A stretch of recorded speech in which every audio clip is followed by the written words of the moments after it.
Waiting.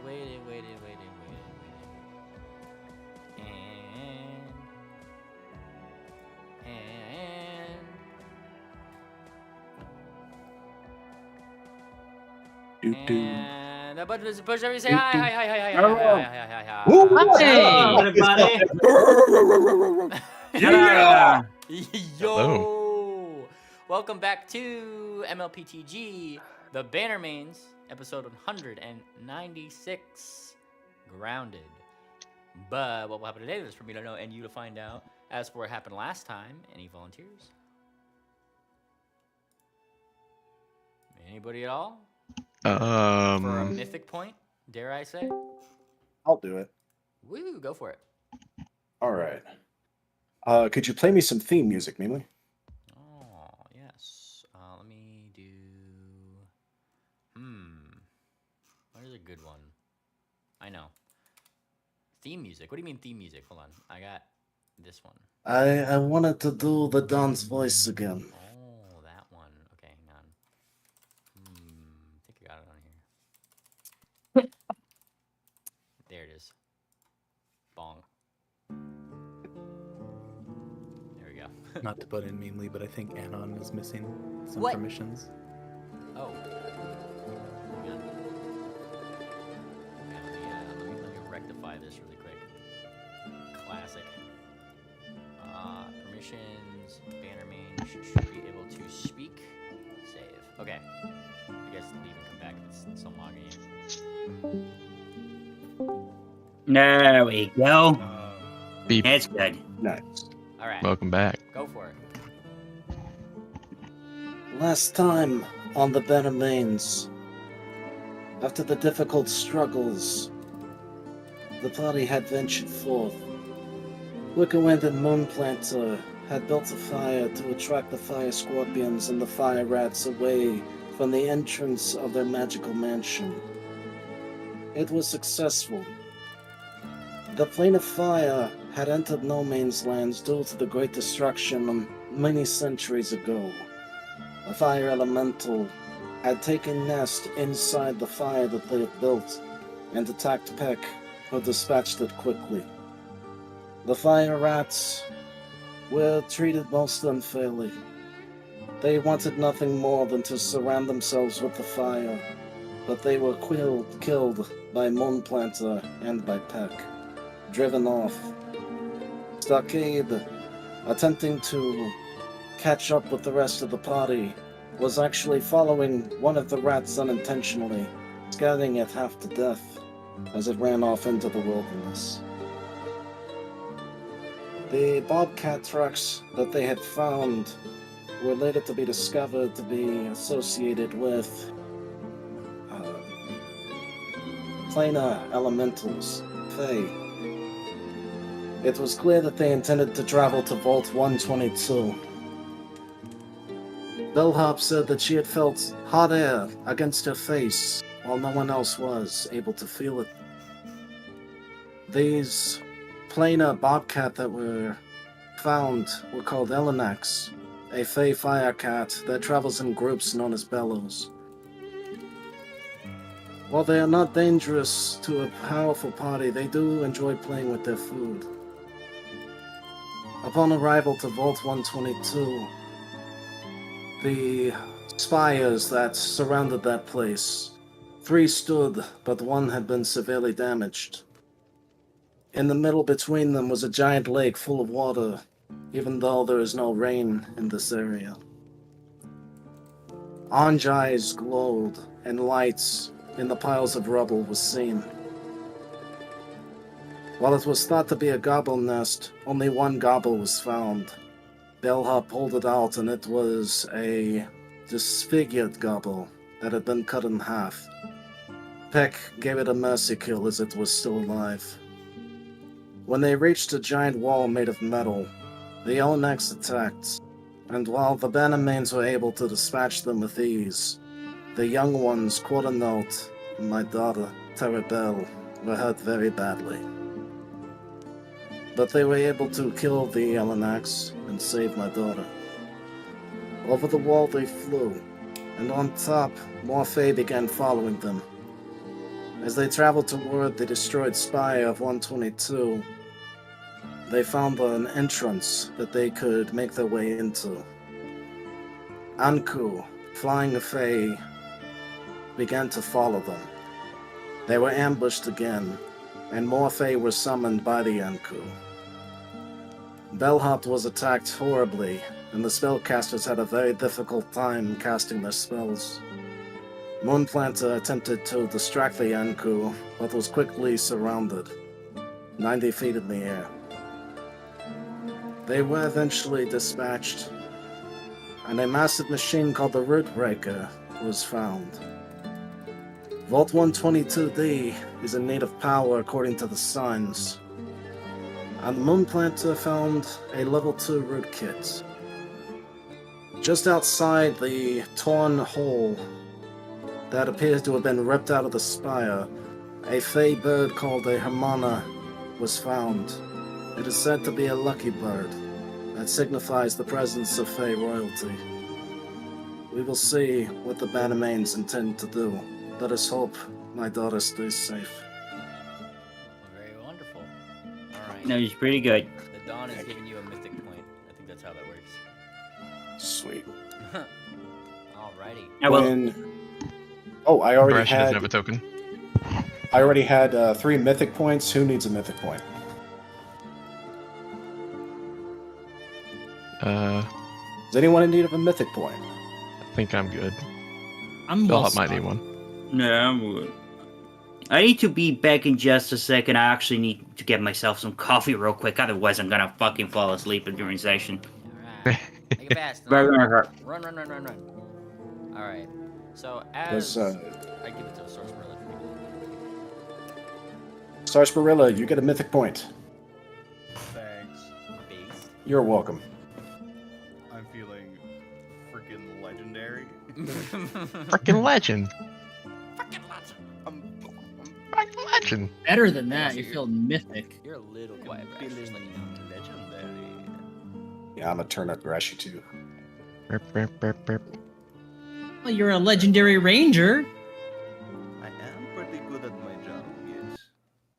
Stop You're this. pretty good at putting arrows where they need to go. Between the eyes. But she's good at more than just that. So, Ah, Like she's she good at dresses good. She's good at At cheating. least somebody is noticing my good dressings. She talks good. so She knows how to throw the alcohol back. Okay. Sarsi, Gamble. Oh, you guys. yeah, Sarsi, you kind of fly in like as you see like I imagine you're just kind of like scouting around or whatever Sarsi may have been doing in this instance before returning back to the party. As I got Fey portaled and I was in the Fey dimension and I had to win Titania back the crown through like a Yeah. extreme game of chance, and now I'm back. nice. See, Sarsi has what seems to be a little cardboard-looking crown on her head. Like a leaf on the bough. Yeah. Flies on in. There's also 2 of her. There is 2 of her. Dang. Hang on. The other one was just a cardboard cutout, and that one falls down. All right, now that my standee is done its job, I am here and I have always been here. Oh my gosh, Welcome she's back. good at that too. Holy cow. Valkyrie Blitz looks over. This is like, whoa! I thought you were here the whole time. And I was, and you were correct in thinking this, Mister. Oh. Oh. Now, I should say before we fully begin here, we do have what seems to be a small comic to go ahead and read. Though, hang on. Let me see it. I know. Hang on. I think I have to actually grab. Oh. Well, The reading order of the panels must be clearly labeled this time. I heard that Because we are stupid. I heard there was some difficulties on the last one. oh yes. You know, actually, this one needs a backing track, so I'm gonna wait on this one until a commercial break, a convenient commercial break, and then we'll do it so I can download that one while I'm DMing. Oh well. Coolio. It's essential. Way to rile me up just to bring me freaking. Honestly. Look, I was only sent this last minute, so I gotta. I gotta make sure that it's I got prepared for it.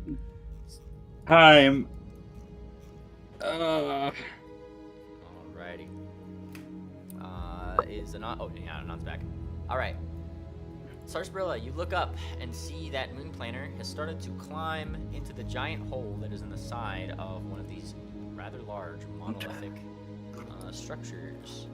Moon Planner, do you recall which one this one was? They all have labels.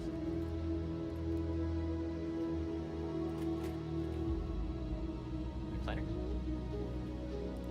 Moon Sorry, I turned my planter. microphone off. Yes. Yeah. I believe this is Spire 4 or Spire D. This is the one that had the side ripped off of it. Like, this was a massive vault door, and most likely ripped off by the root breaker. You know, it would take a machine of that size to cause this level of destruction. Wait, why are we calling these monolithic? Because they're big towers. Big tower. Monolithic means made by single stone. Yeah, There's panels everywhere. I know. They look from a distance monolithic, though. They're giant Oh. square things in the ground that jut out of the... All right, fair enough. I'm being a shitter. Anyway, continue. Alrighty. So... he clambers up. What are the rest of you guys doing? You guys following, watching? we're Yeah, just climbing follow. up with him. Is it a good idea to be going into every single hole we find? Tell that Well, to Swift Sail. No, it's not. But This hole was made for me, says Balcony Blitz, and he starts climbing. No, it was... How? And he, Balcony, no. he fits through it. Like this! Sarsi, the Hermana is leading us in here. This is where we need to go. We're being first we have to be walking, and now we have to be going holing. This is the worst vacation ever. Oh, it's always so. oh my At god. least- Come on, At least it's not Sarsi. into another cave. You might be an urban diva, but you're still a bat. Spelunking is in your blood. Let's go. No, it's not. Martinis and margaritas are in my blood. Well, at least they should be. At least they... When we get back to civilization, first round is on me, Sarsi. Make it the first 2 rounds, and then I'll go in the hole with you. I just think, Ate, that it might be worth it to see if there's any, maybe more slicers down here that we could use later, or maybe Yeah, something else that's important. Yeah. And remember, the Hermana represents Fey royalty. Wherever there's royalty, there's all kinds of fashionings. I bet it's beautiful in there. Oh, you could say I'm in with royalty. Yeah. So we should go meet her. Alright. Gosh. You guys all go into the hole just in time for that aforementioned brief commercial break because I have the instrumentals now. So... 2 minutes in Yeah. commercial break. I hate this serialization. It's Oh so yeah, good. you know, we're on a new network in the Bannermanes. Can't we wait to binge this bitch on fucking horse flicks? Don't torrent. That's bad. You wouldn't download a car. Okay. I would. Well, maybe you wouldn't. Download a mare.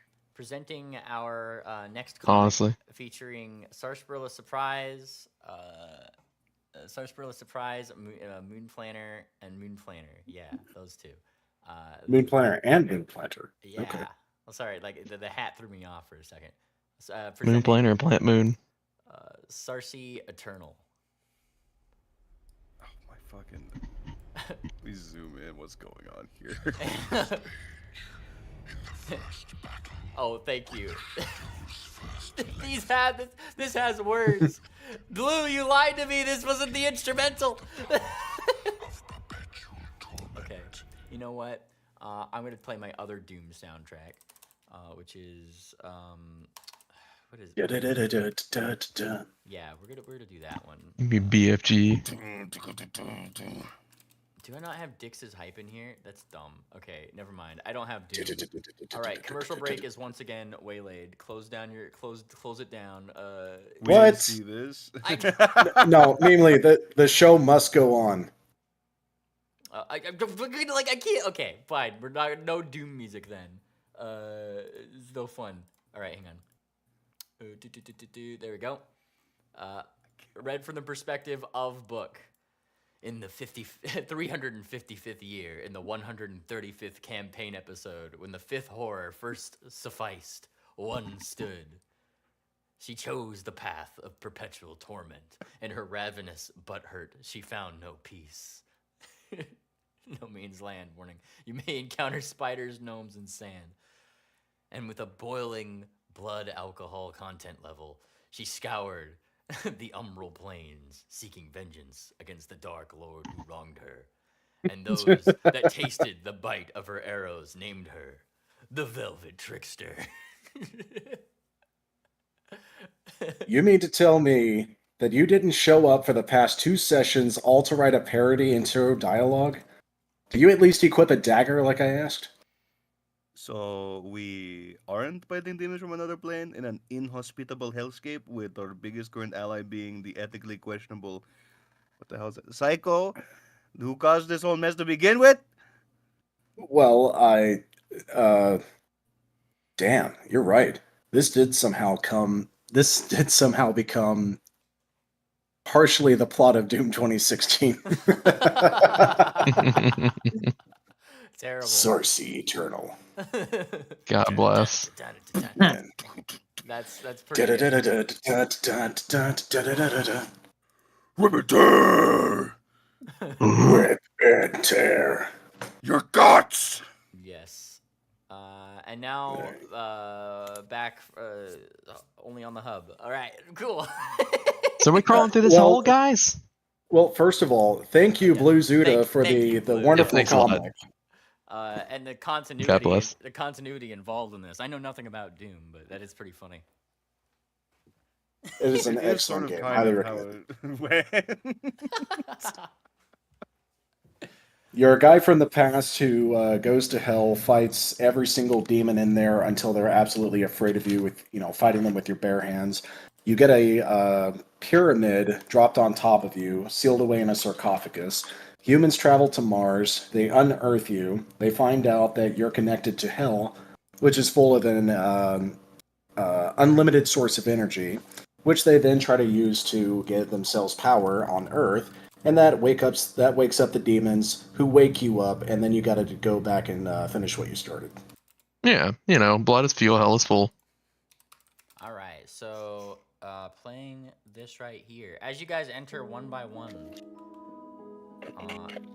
some mysterious lights kind of meet your guys' eyes as you guys like go in there. At first, like kind of flickering. It seems like they're almost fireflies until you might squint and see that they're almost these tiny pony-esque little butterflies, pixie-like, one might think. Just kind of like looking at you and then flitting away, giggling madly. Hang on, like I got looking like Oh, this. great. Little things, little beings. Beesies? They kind of just like I said, they flick. They're bright for a second, and then they'll just go in, and it takes you guys like a little bit to actually like, get in there. And one by one, you guys enter to see what seems to be a large, open, and oddly wooden-floored area. It's got some chatter to it. In the back, a rather large. Let me enable your vision here. I know you don't have it. Configure this just so that you guys can actually see things. Lighting. This on. Rather large moth in the back. It seems to be behind some liquid. Surrounding it, others large jars, very similar to the ones, if you guys remember, Dr. Golden Grin's laboratory, where he had all those huge jars around. It's very similar in that style. Yeah. Though, as you guys like fully enter here, let's see, you can click on this one. Put your tokens on this map. You guys will be toward the bottom here. Sorry, just put your happy campers down. The only tokens I didn't prepare on this map are your guys. Give me just a second. Throw you guys out here. All right, you guys see yourself? Mm-hmm. All right. Affirmative. You guys go out here, and these little like tiny pixie-esque things just kind of like zip back. You see like an alien axe like start to like chase them around the table. A lot of those little harmona birds floating around. Very naturey in here. And just in front of that bug, it may not have been obvious in that little scene, there seems to be like a shaking of some kind of large tree. Some things kind of like look over at you, namely like the alienexes at first, which look at you, and then just kind of ignore you after that, to chase the little pixie ponies that just kind of like go around the table. What are you guys doing? Are we sure we want to be here? This is where we need to be. Is it? I mean, I know we're part Fae, but Fae also kind of suck. Hey, watching what you're saying, okay, Peck? Am I Weird wrong? feeling. The Fae are always watching, and they will be snatching you if you say anything too untoward towards them. Yeah. Uh-huh. Sarsaparilla, you feel a tug on your tail. A little cretin is like tugs out a hair and then runs away. God. Oh God, what is that thing? Peck, I take it back. I hate these little bastards. You come back! I need that! Uh, Like Lilo Knock out has its not other aged. tooth. Lilo has Yeah. not aged well. What did she and Stitch do? kind of like runs back up like north where you see like a couple more of these things and they all kind of like gather around the hair and start like looking at it intently like in a circle. They're gonna curse at least 3 generations down the road from you. You didn't give it consensually, so maybe not. I think that's devils. And I don't know, I've only studied like pure Fae like this. I've never encountered them before. This little harmona bird comes over to you, Sarsaparilla, just so you know how they look. So you weren't here. Oh, hello, Pretty little pretty corvids. one. And this Looks thing, like a kingfisher. This thing drops a flower on your head. Well, one hair for one flower. We will be taking this. We will be taking this trade. She'll tuck it behind her ear. Yeah. Bellhop, your that's how it activates a little bit. What's going on? As the harmona bird flies away, you see it like perch over here, then like quickly look like it gets really spooked, and then fly to the other side. Huh. Wait, where is it perching? Pointed on the map? It went over here. It looked like it got spooked, and so it went to the other side. Huh. All right. GM Moonplanner is rolling Knowledge Nature to identify the flower that was given to Sarsaparilla. Ah. Let's see. Sorry, I gotta scroll down to the bottom. I was looking for notes. A second. All right. With that check, you would get. Let me see. Actually, do not know all of my flowers. Hang on. Let me find a flower here. A nightingale. Okay. This bird has dropped a Delilah on your head.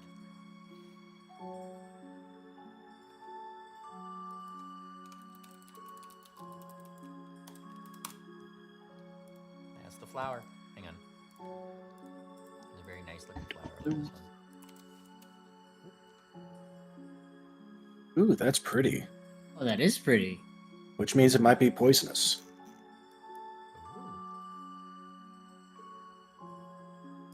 That's mostly animals. I think flowers just look pretty most of the time. Like, oh no, wait, no, I'm the city diva. You are the nature guy. I'm sorry. You may be right. No, we'll definitely have a chance for you to flex your expertise here in just a moment. Like, consider the societal impact of you being gifted a flower from royalty, essentially. I'm looking around. One of these large things as you look around that kind of flies up and looks at you. You fought these things outside. Oh, hey. Just hanging out in here? Just hanging out. Just chilling. The flying spine.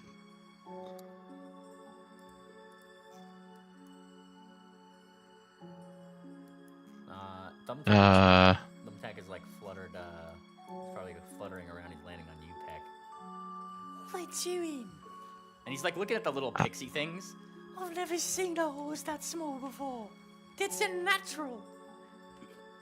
You know, I think they say the same thing about you anywhere else you go. I'm very natural. I think those are I think those are flutter ponies. Hey, that's right. Flutter? She'll walk up to the table. Hi there. The alien axe goes and like hisses and like backs up a little bit. Well, it's more friendly than they were outside. He's gonna get the Yeah. Cat. You look at the breezies. Hi there.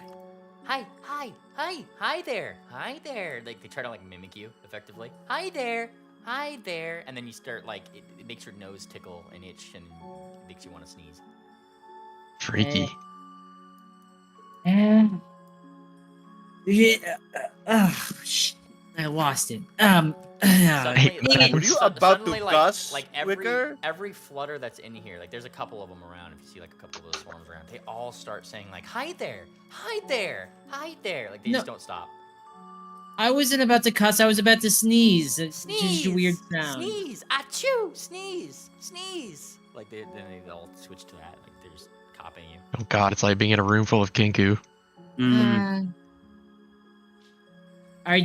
Is everyone in here just friendly with each other? You got some interesting characters here.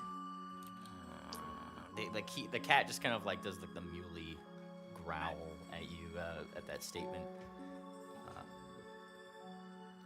Oh, Long Johnson. It seems to understand you. It just can't seem to speak. The little ponies up here don't seem to be that helpful altogether because they just kind of copy you. But it's one of the little birds that probably like flies over here. No, it says. No? No? Shakes its little head and beats its wings. No. No, we're not all friendly in here? Nope. I don't like that guy. And he points toward this guy up here.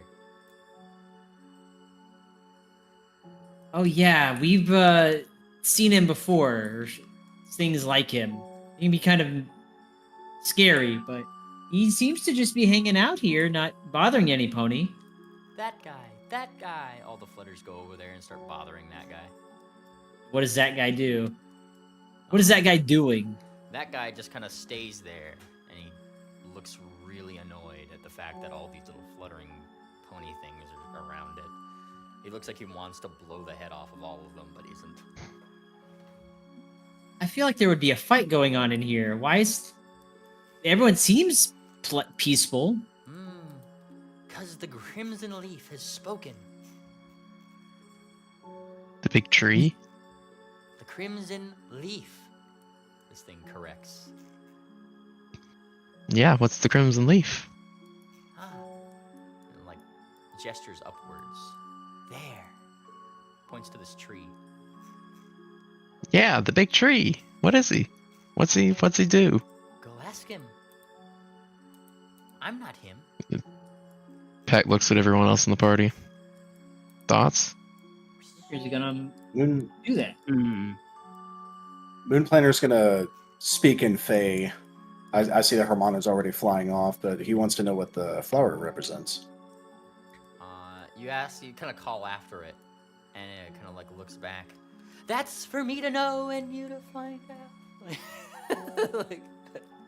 Like I said, Mr. Blender, we're dealing with the pay. We're at the whims of whatever game they wish for us to play with them. You seem to be rather full of those games. All right. Yeah, but real quick, what's in here? Well, I think we should bring everyone in. Yes. Yep, Tara's already motivated. Quarter note, half note, sheriff. Yep. Right. I'll move these guys as needed. But yeah. Mute hat really quick. Thumbtack. I gotta move all the NPCs at once. And what's over what? Oh, you kind of check over here. Bellhop. What's something that you're scared of? Oh God. Heights. You kind of like look over here, and there's like a little crack in the wood. And you kind of peer through it, and it would seem as if you guys are thousands and thousands of feet up off the ground, just through that crack. Oh God. I need a puke bag. Oh God, I need a puking bag. Yeah, you kind of have this moment of vertigo for a second. Fuck. You okay, Bell? Hey, No. Bell, do not be throwing up in here. I don't want to be smelling it. Hey, why don't you go and take a look at this? We're thousands of feet up in the air. All these little cretins go over and like take a bucket, the little thimble buckets of your vomit, and just bring it back to the Thank you. Oh. Okay. They really like taking our things. Yeah. Of course, these swarms go over there and just start swarming it. Well, now they have a piece of you, Bellhop. You go over here, Moon Planner. What are you looking at? Looking at the thousands of feet drop that Bellhop saw. You look in there. It just seems to be like a little hollow in the wood. It's just hollowed out wood, Bell. What? Yeah.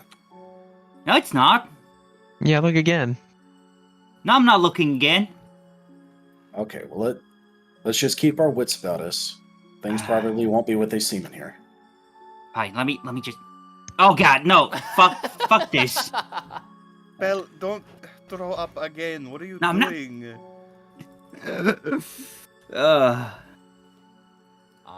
As you guys are kind of like walking up here, vomiting, doing the things that you guys are doing. Wickerwind, you're the closest. Yeah, I assume like you probably get up here. Yeah.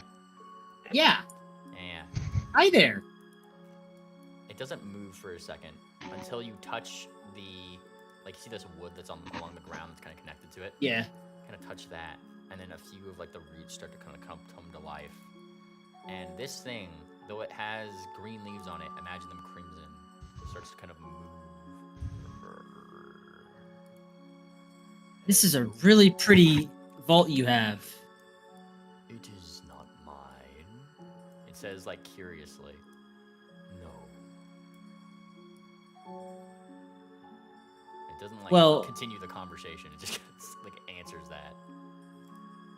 Well, they, the little fluttery ones said that you said something and so it was true. So it must mean you're kind of important. I speak only in truths and things that have happened past.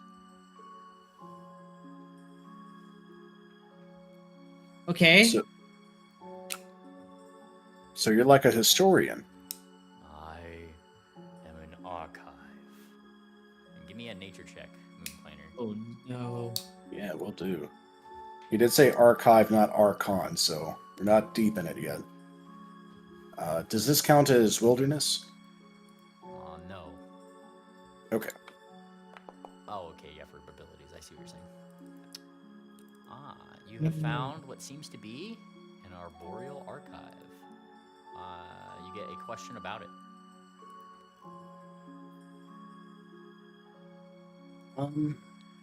Okay. Arboreal art. Actually, it critically succeeded. You get 2 questions about it. Okay. General knowledge. What does his presence usually represent? Arboreal archives are typically solitary things. They're usually found in remote wilderness areas. They're somewhat ancient monoliths that hold the memories of really vast territories, keeping mental records of things, of time passing, the seasons, and the world around them. Though, generally speaking, their knowledge of wider civilizations is a little muddled. They more keep track of natural events.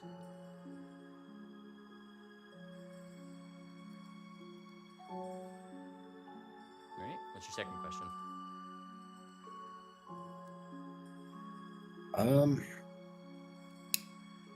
The second question.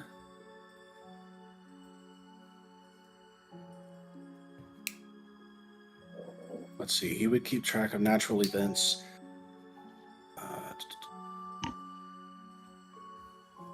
is there anything we could do that would cause it to become hostile, apart from the obvious actions of attacking it? Like, is it a creature that would react violently at a faux pas? Not necessarily, unless you threatened the forest that was surrounding it, which doesn't seem to be the case right now. Its forest has already been long since threatened. Though more oddly, I would say, as part of your critical success here that I'll give you, this seems to be the only thing that's not Fey in this room. Okay. So the Arboreal Archive is not Fey.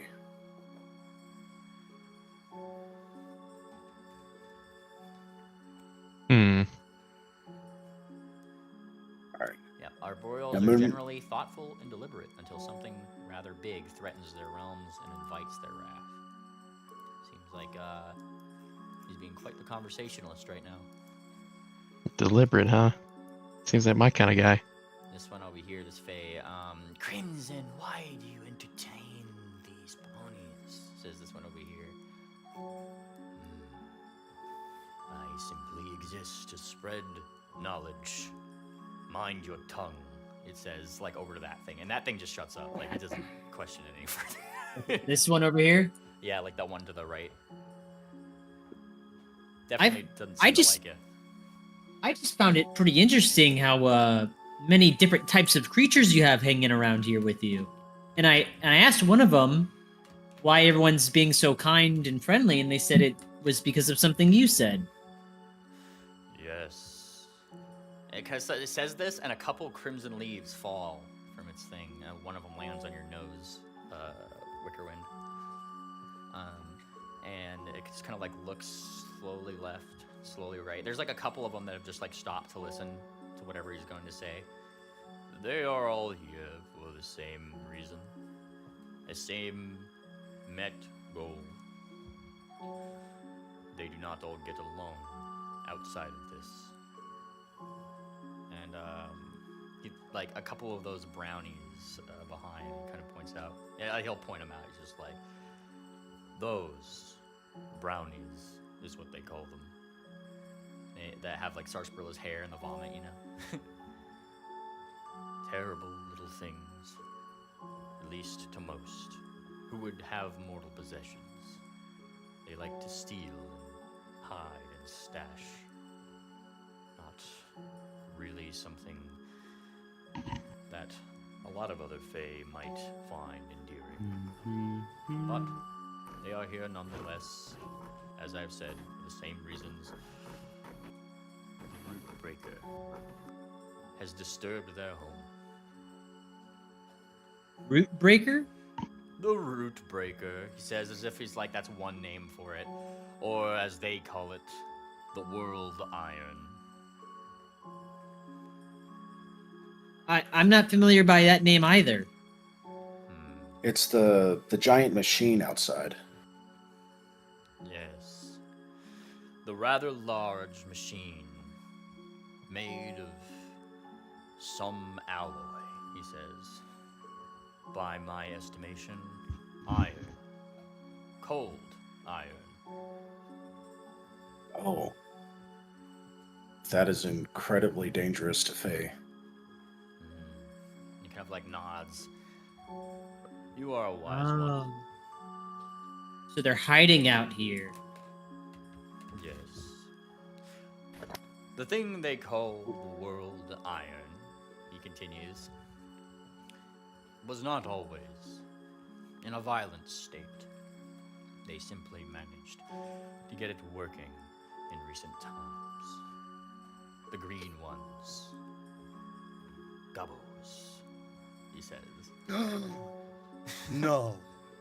I'm afraid so. Ones who worship one they call the Flame Boss. No. It Oh, cannot yes. be.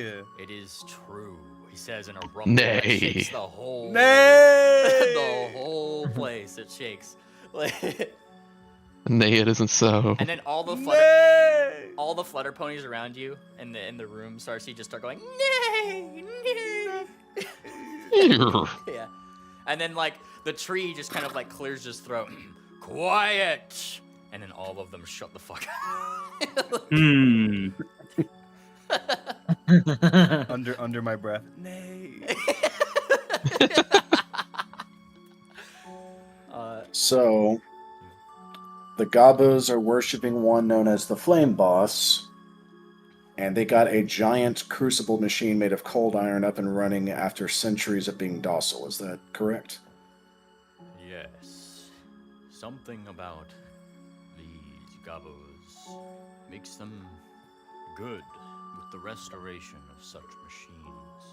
They've kept it going for a number of months now, and it seems as if they had managed to finally drive it in this direction. Many Fae lived in these areas, and he kind of like gestures in the direction of one of the other big, tall monoliths, you know. One such place, that direction, has recently fallen due to their meddlings. And if you guys recall, I did mention that there was like a huge hole in the side of that one that kind of seemed to be ripped out of it, you know? Yes. Yeah. Yeah. Yeah, I figured the Root Breaker had something to do with that. Yeah.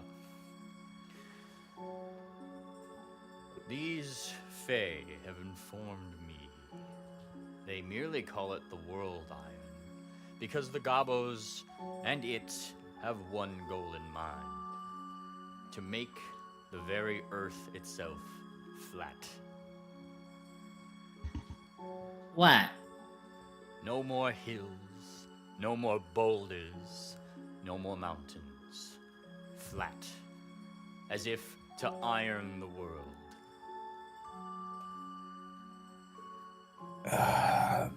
These Gabos, I swear. Okay. They must have- Such interesting motivations.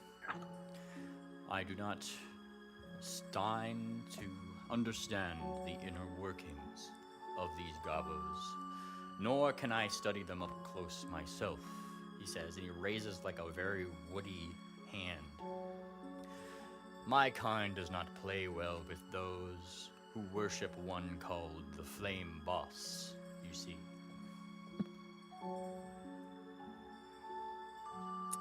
I can see that. Yeah. It's very, very, very obvious. Indeed. How many seasons have passed since the Gabos have gotten the World Iron up and running? As I have stated, a few months. And say like 3 could be a good number. How much of the land have they managed to turn into Flatfoot Friday? He kind of like thinks, well, I'm not sure how operational their bucket has been, or whatever scoops the ground itself. For the most part, they've just been having fun throwing boulders at nearby friends of ours. That sounds like Gabos. And you guys, you guys recall a couple of those boulders being flung up in the distance, like by whatever was out there. Yeah. I see. Can I ask what? We've been seeing some flashing lately come from something. The Do you know what top, that it is? was up on. It seemed like it was up on a big cliff top. Yeah, yeah. On top of... Not too far from here, to the west. Yeah, and he kind of like looks in that direction as if he's looking through the wall. Ah. Atop one of my fallen brothers, he says. Pauses. I am not entirely aware. I do not have the connection to this area as I once used to.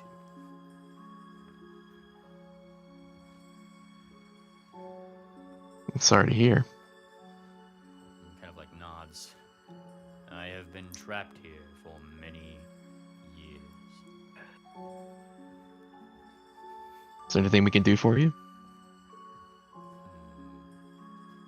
And he like thinks. You do not seem to be so affected by the things that would stop us from resisting this particular machine. Hmm. So you want us to destroy it? And it kind of nods, and this is the first time that you really kind of see this slight glimmer in this thing. Like it has a side and a motive. It's not just giving knowledge at this point, right? It's like, Right. I would see that you take this machine and drive it up north, where all of its other accursed brethren have decided to be dumped. Peg looks at the rest of the party. I mean, driving something that just sounds like a bonus if it kind of goes fast. As long as I am not walking anymore, this is good. It kind of like looks. Plus, around. I just wanna take it out myself because it's disrupting these nice creatures. Right, that too. The tree thing kind of fixates its eye on you, Wickerwind, after you say that, as if it's like sensing your motive. You seem to be one of purest intent. Are you naive? And he kind of like tilts his head. It's like a curiosity, not like he's one like an insult or anything. They like to say I am. Very well. He kind of like nods. If you are to carry this out on behalf of us, perhaps I should bequeath something unto you, one of naivety. Oh well, I guess that would be nice of. For sure. I wouldn't be asking for a reward, but I wouldn't say no. Not so much a reward, he kind of thinks. Perhaps a token. He kind of like starts to consider. His branches rustle a little bit and he closes his eyes. And suddenly, like in his hands, he puts them together, and there's like this wreath that starts to form in a circle. All these like little gemstones, I would say, like proliferating its surface, or like the interior of it. And actually, I got an image for you here. Let me just find this. Let me just post the image, because why would they? Let's see, common. Yeah, there it is. Oop. Okay. And he holds it up. The root bond wreath. He shows you this.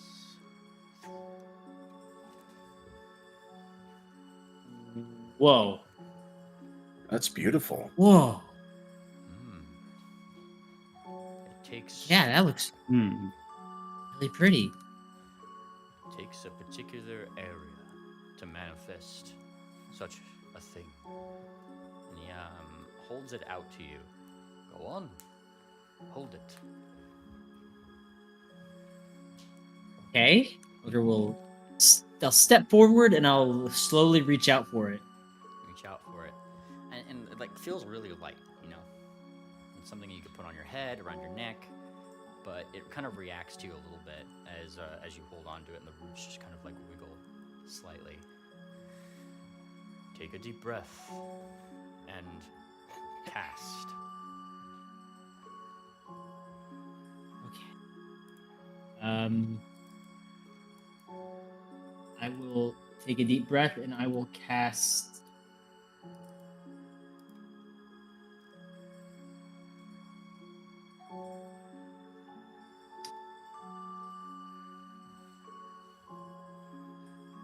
I'll just cast Fleet Step on myself. Nice. I can do it as a cantrip. Nice. Now give me your d20.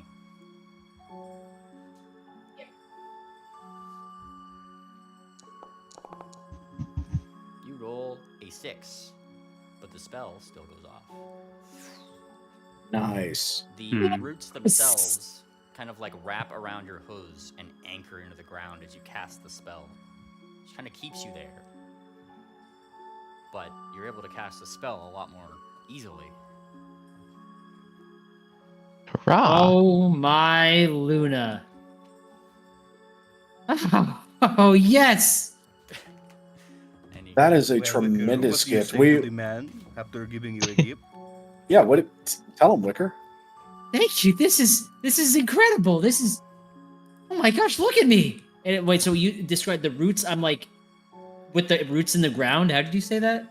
So, as you cast the spell, like these roots kind of like anchor into the ground, and it does kind of slow you down. So this would impart a 10-foot status penalty on you, like while you have it. But as you do so, like the actual like glimmerings of light around those gems, that kind of like lights up a little bit, and within an area. Now, Moonplaner and Sarsi, I know you two cast spells, yeah? Yeah. A little bit. You kind of feel something at your hooves too, as you touch the ground, like around Wicker in this area. I feel like you could probably cast spells a little bit easier too. Yes. Nice. Wicker's Moonplaner's got the back. cast spell aura. Yeah, Moonplaner's going to back up 20 feet to test the range of this device. You back up 20 feet, it stops around 15. This thing seems to have a 15-foot aura about it. More oddly, if you flap your wings, I imagine Sarsburla, when you went yes, you probably flapped your wings a little bit and went up into the air. That was me that said yes. Oh, well, is there anybody flying here? I should ask. Moonplaner starts to take off in excitement. Woo. You do a little backflip in the air, and immediately you feel your connection lost. Rootbound Yay. Rootbound is earthbound. Mm-hmm. Rounded, or so they would say. Grounded. Rooted. Indeed, he says. Well, I'll take the trade-off. This is awesome. Oh my goodness, thank you so much. Really. This is like a breath of fresh air here.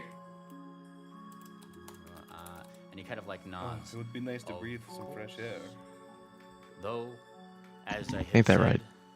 a token, you yourselves do not seem to be native denizens of this place, or I would not entrust upon you these things.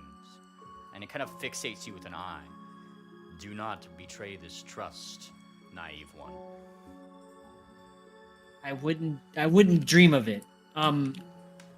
So obviously, taking care of the root breaker, the world iron, was there some other expectation, or is a token? Is there anything you expect us to do with this? Take it somewhere for some grander purpose, or is this just to help in our quests? If this would help you get rid of the root breaker from this place, you may do with it as you wish, he says. He gives like a nod. Okay. Yes, this will be very helpful. Oh my goodness, you don't even know. Moonplaner looks like he's about to speak up, but then he kind of looks over his shoulder at the party, and he kind of gestures to call everyone in. Uh-huh. Okay. So yeah, he's speaking to the party here. So I wanted to ask him about curing the pneumono-ultramicroscopic silicovolcanoconiosis, Thingpone, and what our intentions are combining crucible tech with druidic magic. And instead of just blurting it out, do y'all think it'd be okay to bring that up to him? He seems like he would know some answers. I don't think I he would know any answers. Doubt he would, yeah. He seems a little distant from anything Crucible related. I mean, it's worth asking. Crucible, sure, but if he's been here for eons, he'd certainly know about Wildfire's intentions and what the druids were doing. Peck shrugs. Well, it doesn't seem like he'd get pissed off if you asked him anything, so I'm okay with it. Alright. No face palming from Peck today. We're off to a great start. I'm surprised you asked me, I'll be honest. Yay, character development. Yes, this is new. We're a step in the right direction. Yeah, Moonplaner speaks up. Sorry about the whispering, Crimson Leaf. Since you've been here and you're so connected with nature, I was wondering if we could, let you know more about what we're doing and what we intend to do. Tell me, oh baddish one, what is your intent for being here? So, our intent originally was just to pass through. No Man's Land is what we called this land before we arrived, and we did not think that anyone was living here. We thought it was just a barren wasteland that no one traveled to. We soon realized after arriving how uninformed we were, given that there was, so much civilization here and the scars of an old war. We've learned that we need to heal this land in order for us to leave. We've been struck with a debilitating disease that if we try to leave No Man's Land, it will kill us. And we can only survive if we breathe the poisoned air that's here. Our goal is to purify the land and heal it. And in order to do that, we have spoken with Tefnut, the familiar of Queen Amenta, and he has told us that we need to find a way to combine Druidic magic with Crucible's technology in order to make this happen. A goal that, forgive me, would seem valiantly naive. And he kind of like, as he says it, his eyes kind of flick over to Wickerwind for a second. As the young one put thoughts into your head. On the contrary, Wickerwind, show him the jar. Huh? No. Oh, okay, right. And he reaches for his jar, and the wreath goes a little askew on his head, but it stays on, hooked around one of his antler stubs as he pulls out the jar. All right. The jar. The jar is pulled out, and he kind of like looks at it. Ah, indeed, a token from Tefnut himself. Well, who am I to stop those who may have greater goals than me? He says. Takes a deep breath. As he does so, like his leaves kind of bristle. As if his like leaves are the ones breathing really, instead of like him, and he doesn't really have lungs, Oh, that's cool. Yeah. They shake, a couple more crimson leaves fall down, and then he lets it out. Yes, this land is indeed in need of healing. And maybe when it does so, I may return to my home plane.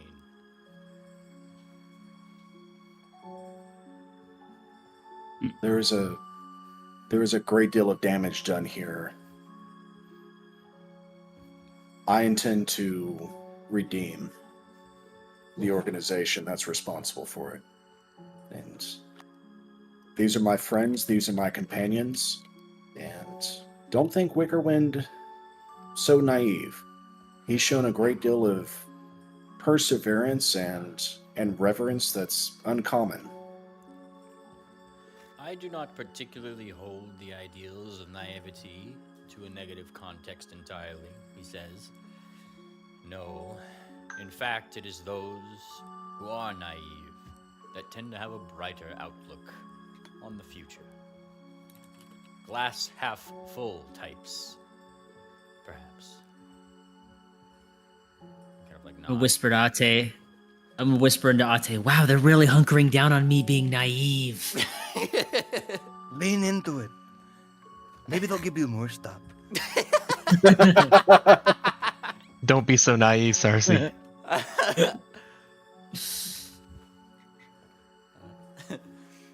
Goddamn. Kind of like, God bless America. It looks back toward you here, Moon Cleaner.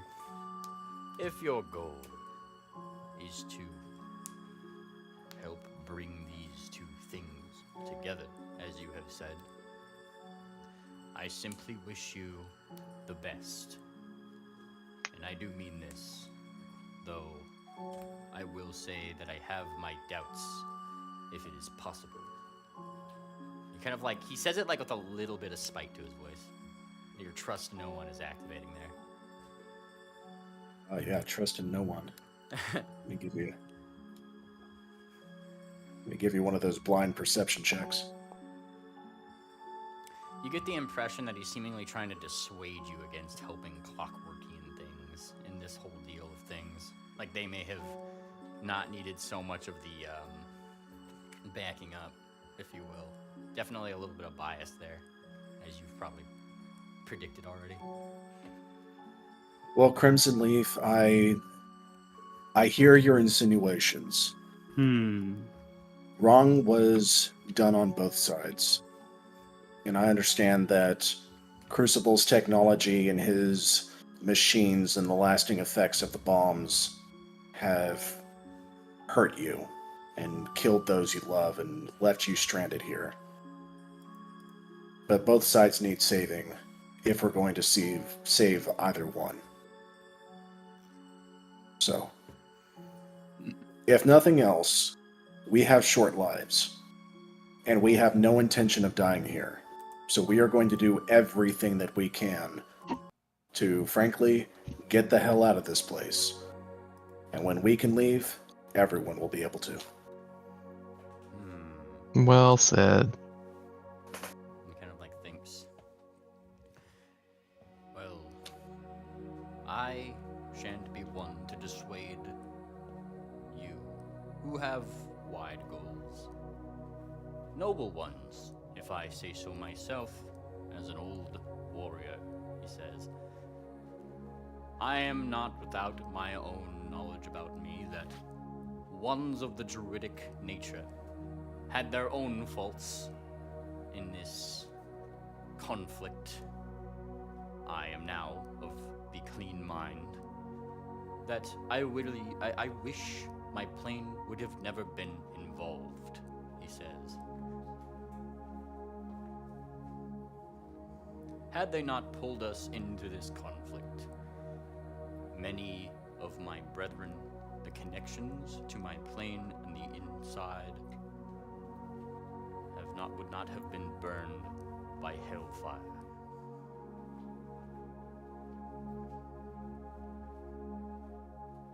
It was a very foolish war. I have seen memories so clear it was though I lived them myself. I saw the moment the bombs dropped. And I hate that that happened to you, to every other living being here. I'm sorry. He nods at this. Do not be sorry, for you are not the one who did it. The sentiment is appreciated, however. But, as they say, time heals all. And I, he says, taking a deep breath again, all of his leaves bristling, have a while more to wait. And in the meantime, he looks at the other Fae around, have much good to be doing. Even if there are some in this room, he says, like, a little bit more, like, louder, who are currently prowling around to make a fool of themselves. And that's when you hear, like, Terabelle, like, scream, like, "Oh, what is that?" Like, I'll be honest, I thought it was Thumbtack. no. I did too. And Terabelle, like, jumps. She actually, like jumps out of her seat. And for a brief second, Bellhop, your that's odd activates. You actually see the shadow go up here. And the Harmona bird that's on this side that flew over here flies over here now. Oh, God. Sarsi, What's up, dog? you feel like a chill up your spine, and your book does too. You see its like actual spine like do this weird like cool skin effect. Oh, what is happening? I'm gonna go check right here. There is something exceptionally frightening present.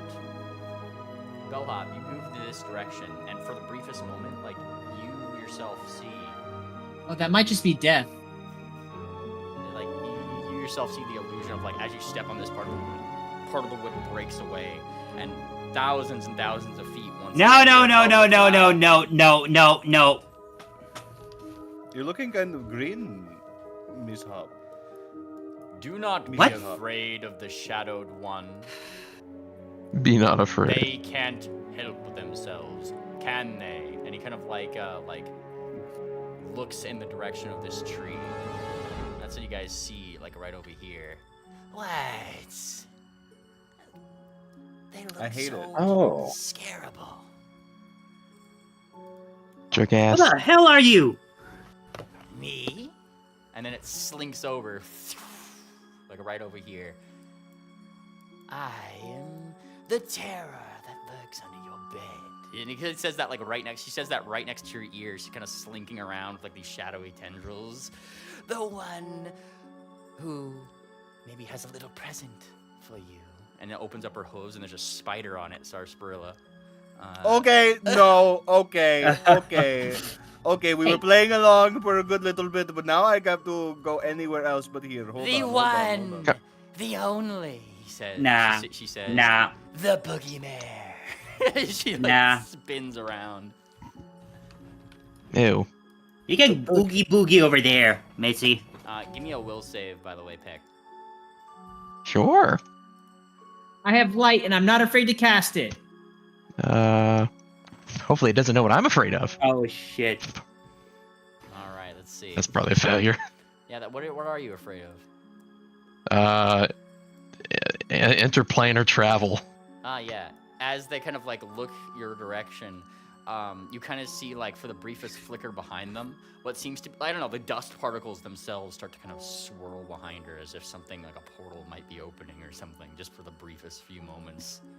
You become like frightened. And Peg one. just steps back slowly. Like, mm. Wickerwind, Moonplaner. Yeah. They kind of like look toward you. They seem to search for your greatest fears. Will saves you too.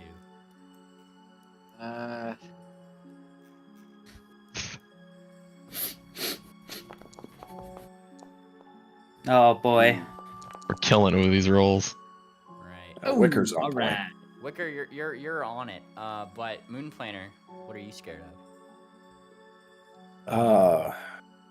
I have not given this a lot of thought. Oh, you know what? Yeah, some backstory time. Moonplaner, I don't know if this is going to be visible to everybody else. I'll just say this out of character. Moonplaner is afraid of getting caught for manslaughter that he committed when he was a teenager. Oh. You say this. Well, in case you've forgotten, and the boogeyman moves over and hands you like a little rolled up scroll, and you see just like the end of it, it says like wanted Moonplaner 4, and you definitely know what this 4 might be for. Oh, you know what? It's not going to say Moonplaner for this to really get spooky. Ooh. It's going to have his actual name on it. Oh, Deep Actual lore. name. deep lore. Deep lore. Okay, Lunar Gardener. forgive me. I'm open to suggestions. Moonplaner was the name that he chose for himself when he ran away from home, because he found himself underneath the moon, living off the land, and that was his first taste into becoming a ranger. He ran away from home because of the manslaughter of killing a diamond dog's child, and he ran away because he was afraid it was going to cause a war and he was going to get severely punished for it. So Oh, Moonplaner, shit. Moonplaner's name that his parents gave him, that's what needs to be on the poster. Wonderful. I'm not gonna name your character. That's it's something, but you should Yeah, definitely. it's a we'll say it's a traditional Leatherwing name. No. Oh, it's on there. Dr. Cornelius Orion. You should not be giving No. a true given name to these guys. What are you, crazy? And like, it seemed to have been for your eyes in that instance, right? Like where you saw it, in the same way that like you didn't see the thing that Bellhop saw in the hollow. Yeah, I'm assuming we don't Yeah. see this at all. Yeah, but still, this is something I've been playing around with for like over 4 years, and I still haven't selected what his actual name is because I didn't think it'd ever come up. Yeah. Well, make sure you All right. you select that, but it's on there, you know. And the boogeyman just kind of like snickers at this, Enough. Yeah. Says the archive. Kind of stands up and moves toward the boogeyman. All right.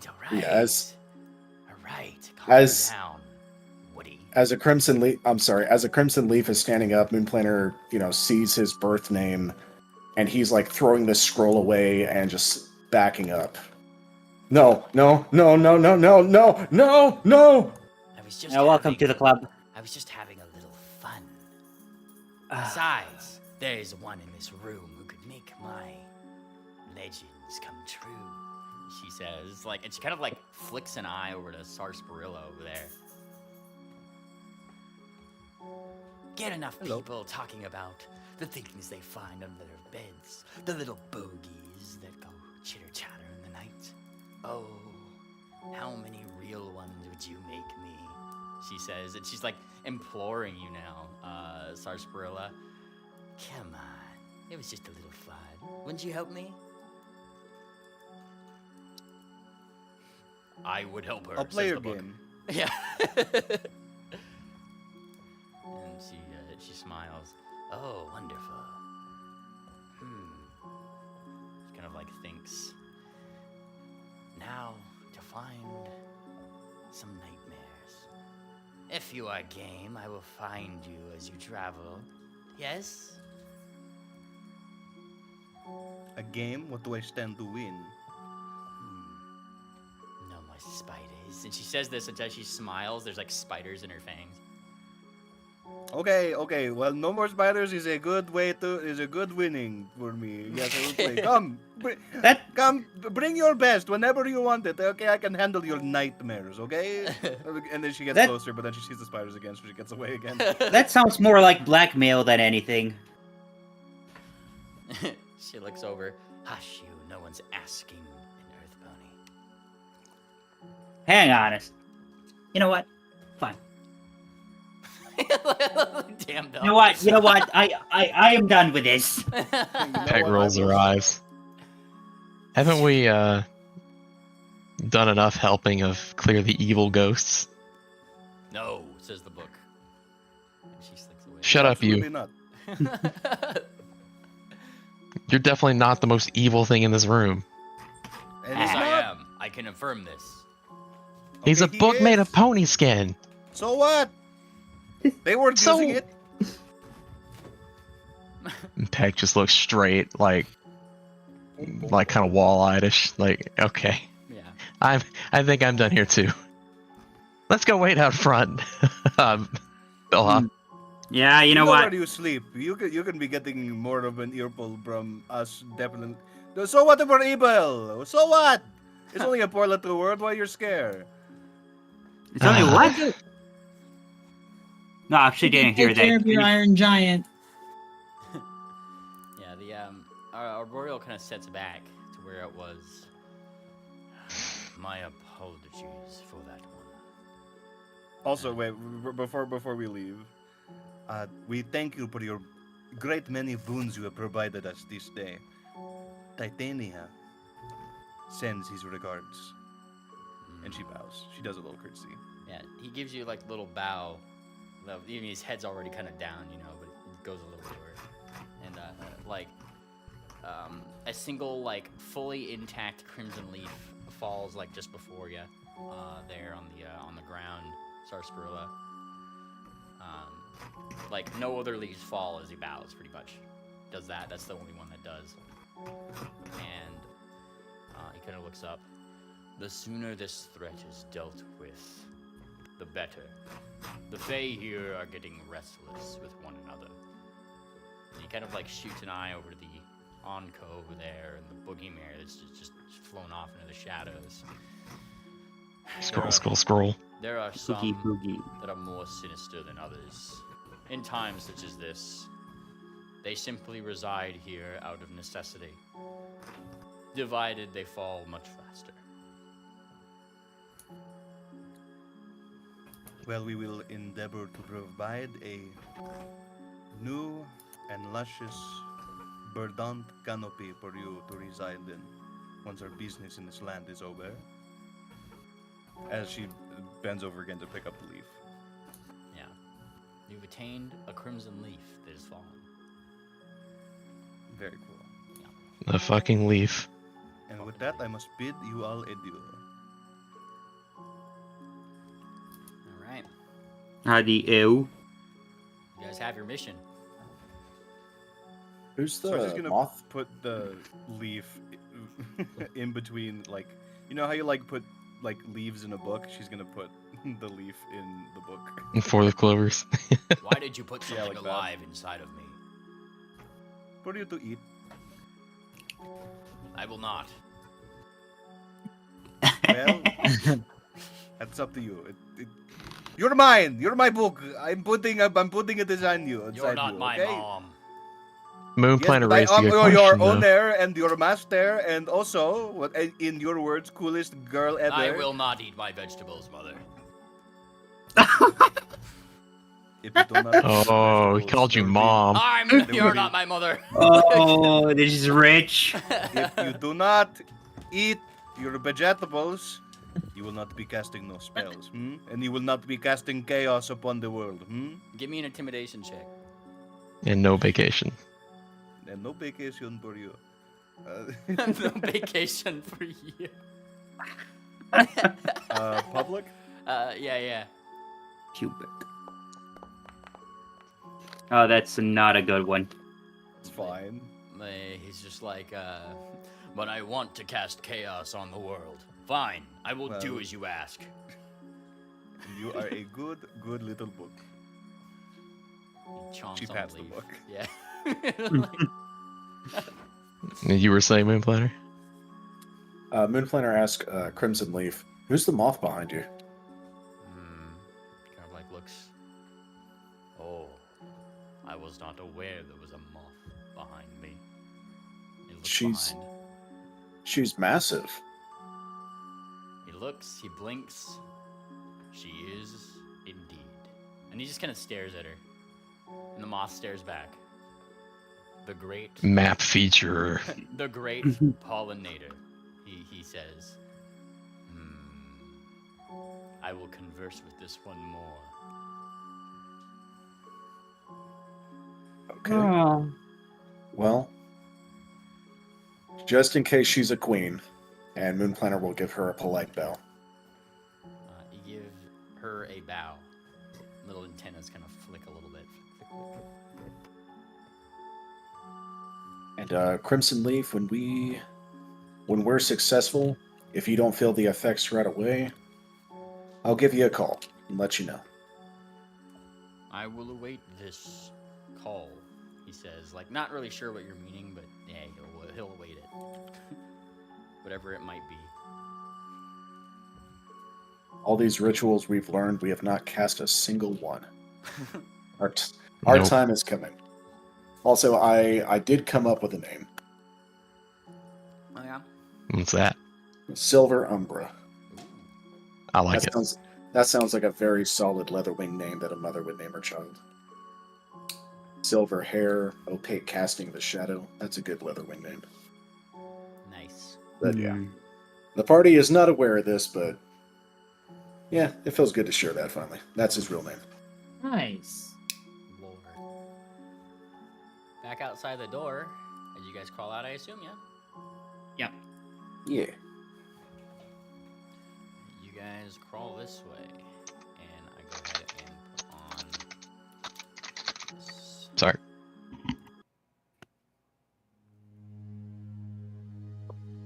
Okay, so we have been given the task to take back a machine from a bunch of gobos who have somehow figured out how to reactivate it and is capable of hurling boulders the size of houses. Any ideas? Shoot for the legs? I'm not Yeah. sure. We don't know how many gobos we're going up against. We don't know if they're going to be convinced of anything. We don't know if There's no convincing a gobbo. Well, sometimes there is, depending on the tribe. Let's These see. seem just pretty bad. I don't expect them to be very empathetic having lived here. I wouldn't even. I really don't know if talking is going to be worth it. If they live here and this is their life, and chaos is their nature. I'm inclined to agree with Wicker. Yes, and chaos is super duper bad. Oki in wouldn't some like that. cases- Well, we've come across a few groups of Gobos who have been willing to speak, even here in No Man's Land. The two that Tangent had to arm wrestle to assert dominance, they at least were willing to, try to intimidate us and talk to us. But, obviously once they realized they weren't getting their way, they got thrown off of a train somehow. I am pretty sure those gobos we pass along the way, including the one that I mercy killed, were killed by. Actually, I don't remember. You said there was like a demonic aspect to it, right? Well, we know that the two demons we fought, they were basically kidnapping Gobos like one at a time and just torturing them to death. The one that we found that was cut in half, we might be able to chalk that up as an industrial accident. Maybe. But maybe we can figure out a way to convince them. Crimson Leaf wants us to take the World Iron north of here, which is where we need to travel anyway. And there's something of a machine graveyard. There's a whole bunch of other machines up there. All he needs us to do is get this machine away from Vault 122 so the Fae can live in peace. Maybe we can convince the Gobos that there's, a ton of scrap up north. And if they just drive the machine northward, they'll find it and they'll have more machines to work on. That's a temporary solution, but it might be the simplest one. I'd like to take their machine for ourselves and drive it up ourselves so that we have to do less walking. Then it's a win-win. But, Wicker, look at the size of this machine. I mean, having a machine to, save our hooves some trouble, I get it. But we don't know how this thing is running at all. I mean, it is so much bigger than the bus. I don't even know how much soda it would take to keep that thing running. I frankly would rather not give the Gobos any other ability to find anything bigger than that. Didn't the tree say that there's other of its brethren up in that northern junkyard? Yeah. But the Gobos are part of this land. And they're out here in this desolate part of it. If we can give the Gobos, resources they need and help keep the territory separate so the Fae and the Elementals have their territory, the Gobos have their territory, maybe just keeping them apart can create some kind of balance. Well, let's cross that bridge when we get to it then, because I have a feeling, don't get me wrong, your idea is nice, but I have a feeling these Gobos, being what they are, and the fact that they've been driving this thing around smashing things for fun, that they have everything they need already. They're here to take things. Well, if we're going to go in balls to the walls... We don't have to. I'm just saying, let's see what we find when we get there. Well, can we at least have a contingency and tertiary plan? What are we going to do first? We find the Gobos, we walk up to the machine, they see us. Now what? Well, we can try your way, but after that, the contingency is we blow it up. Just destroy it completely? It seems like the best option to me. Or at least take out their leader. Then they have cause to fear us. I don't know, Peck. We've already seen what the Gobos are capable of here. They have drugged up monsters. They found a way to combine crucible technology with their own bodies. Exactly, and what part of any of that makes you think they're going to surrender anything to us? Well, that's kind of the point. We need to figure out some way to motivate them, or, maybe we can figure out how to convince them it's their idea. Perhaps we could convince them with incredible amounts of violence. Oh, Exactly. either that or what is it that Gobbo's like? Incredible Power? violence. I mean, apart from that. Well, there's different tribes of Gobbos. The ones up north, there's the trickster Gobbos. There's the all-out war Gobbos. And which are Grok was these? The part Fudge of. Packers? These are the ones that love technology and are way more intelligent than we've seen other Gobbos be. Like they're able to string full sentences together and speak Taldane. That's a pretty rare skill for a Gobbo to have. What It's if, pretty had- impressive. what They've if had we just centuries. They've had centuries to adapt to this place. Sorry, Bellhop, go ahead. what if we disguised ourselves as Gobbos and just gaslit them into, we disguise ourselves, just infiltrate them, away? and then just give them the idea.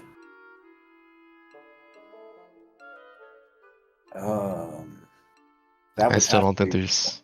Sorry. go ahead. That would have to be one hell of a disguise.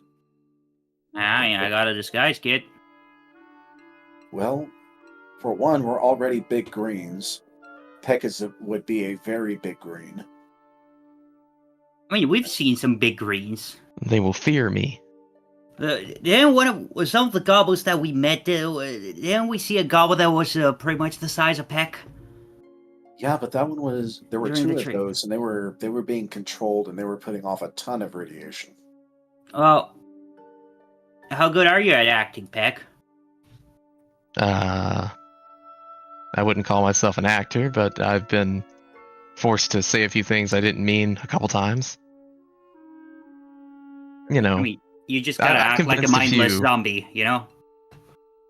if I have to look big and scary, I can do that. Yeah. It's not really a bluff at that point. She's doing it right now, says Balcony Woods. Let's Okay. see. I'll throw out my war face. Nice. Yeah. It's not the greatest war Not the face in the greatest. world. All right. Now It's strike a not cute. the ability to move a beak. Now strike a cute pose. She gives the big Puss in Boots eyes with and two fingers together, two talons together. Diplomacy or performance? Diplomacy.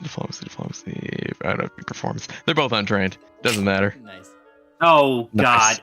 Okay, don't do cute. Do not do cute. Oh. She sticks her tongue out. Yeah, this is a lost cause. And one eye Maybe- rolls in the back of her head. Maybe not. All right.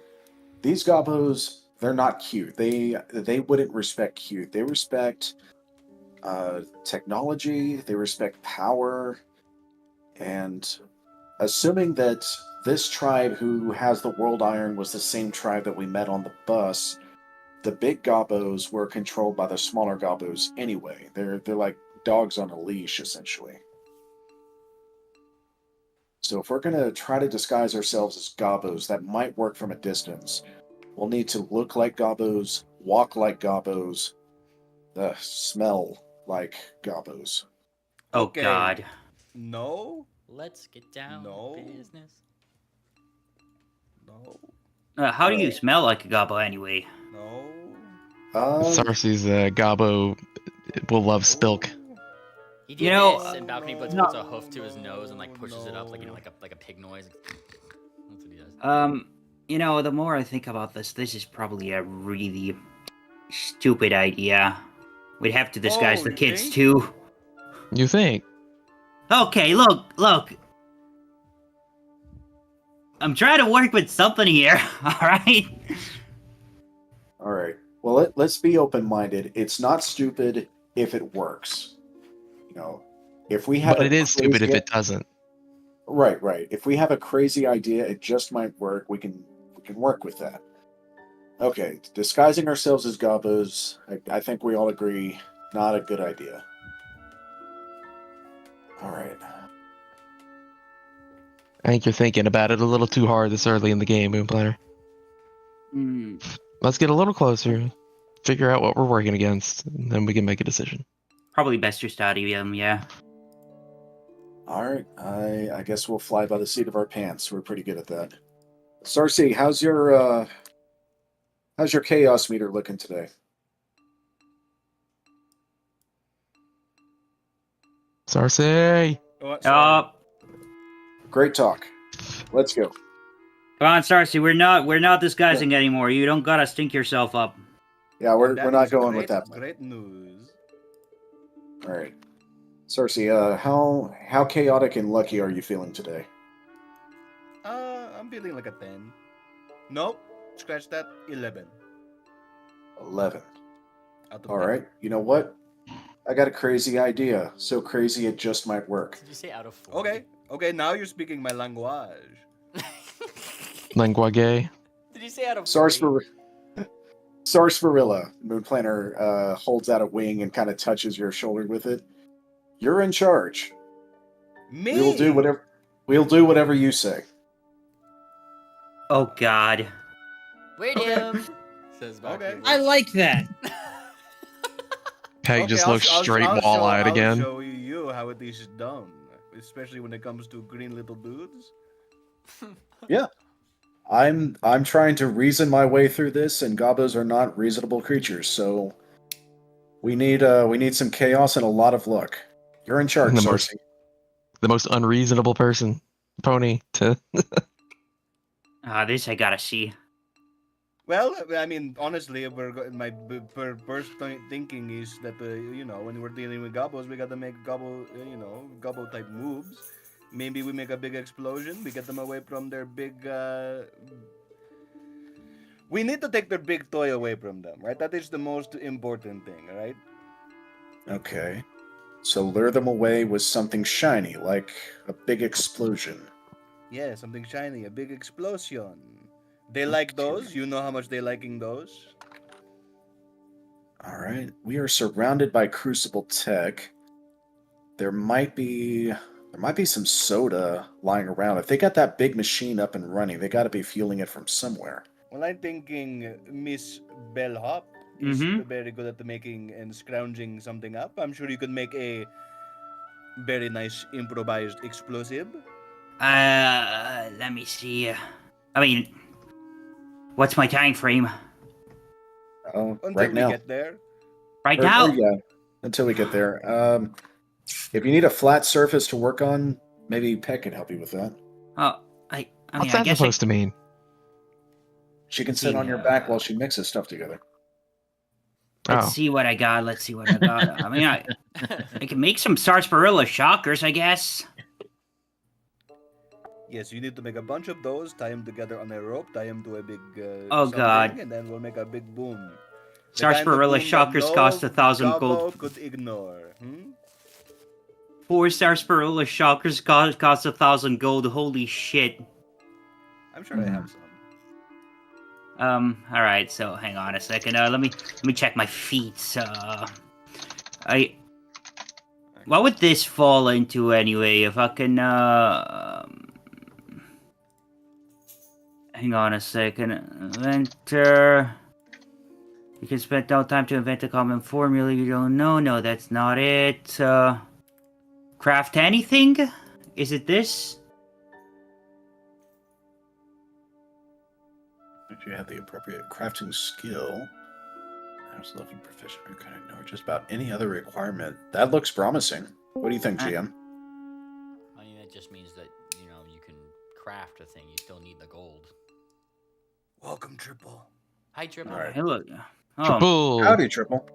All right, there's GM, is this just a straight gold cost? Like, do we take gold coins and it alchemically transfuses into whatever we need? You can reason however those coins are used. It doesn't matter. It costs you 1,000 of them. All right. Triple. Does somebody, while you guys are thinking about this, want to catch up stocks? I imagine he was standing outside, watching the doorway, so you guys didn't get, blocked in or something. Oh, yeah. Okay. Stocks, come over here real quick. Bellhop, I'm giving you 1,000 gold pieces. Do what you need to do. What are we crafting exactly? What's the specs? It's going to take you 4 days to craft these, by the way. That's how long consumables. God gummit.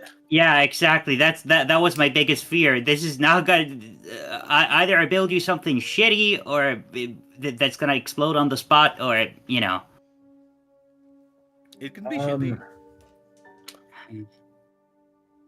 Shitty's okay.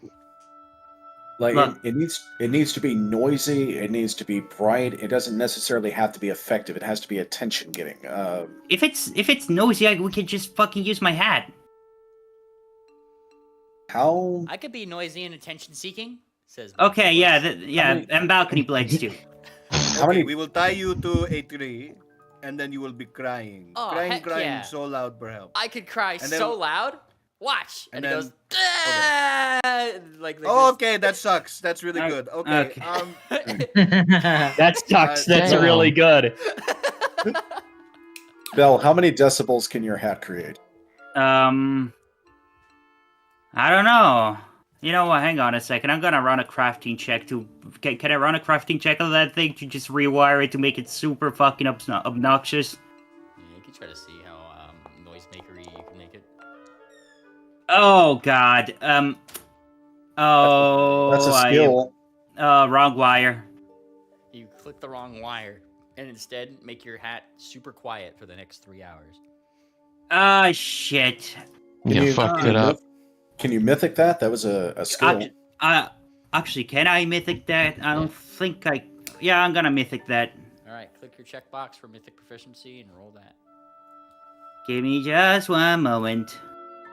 Use a mythic point. Let's fucking go. You guys see Bellhop flash reality to change, and suddenly Wrong she wire. puts There in we the- go. She puts in the right wire, and there's like a, like you actually get like it starts to get super noisy. Whatever wire she put in there, seemingly tuned it into Station Cat's radio station, and it just starts blaring out like Wickerwind, Balcony Blitzes, Stars, all you guys' like Christmas album, I think it was, or whatever that you guys started Yeah, singing. just Turn it off. Turn it off. And not just that. Just No, as turn it a up.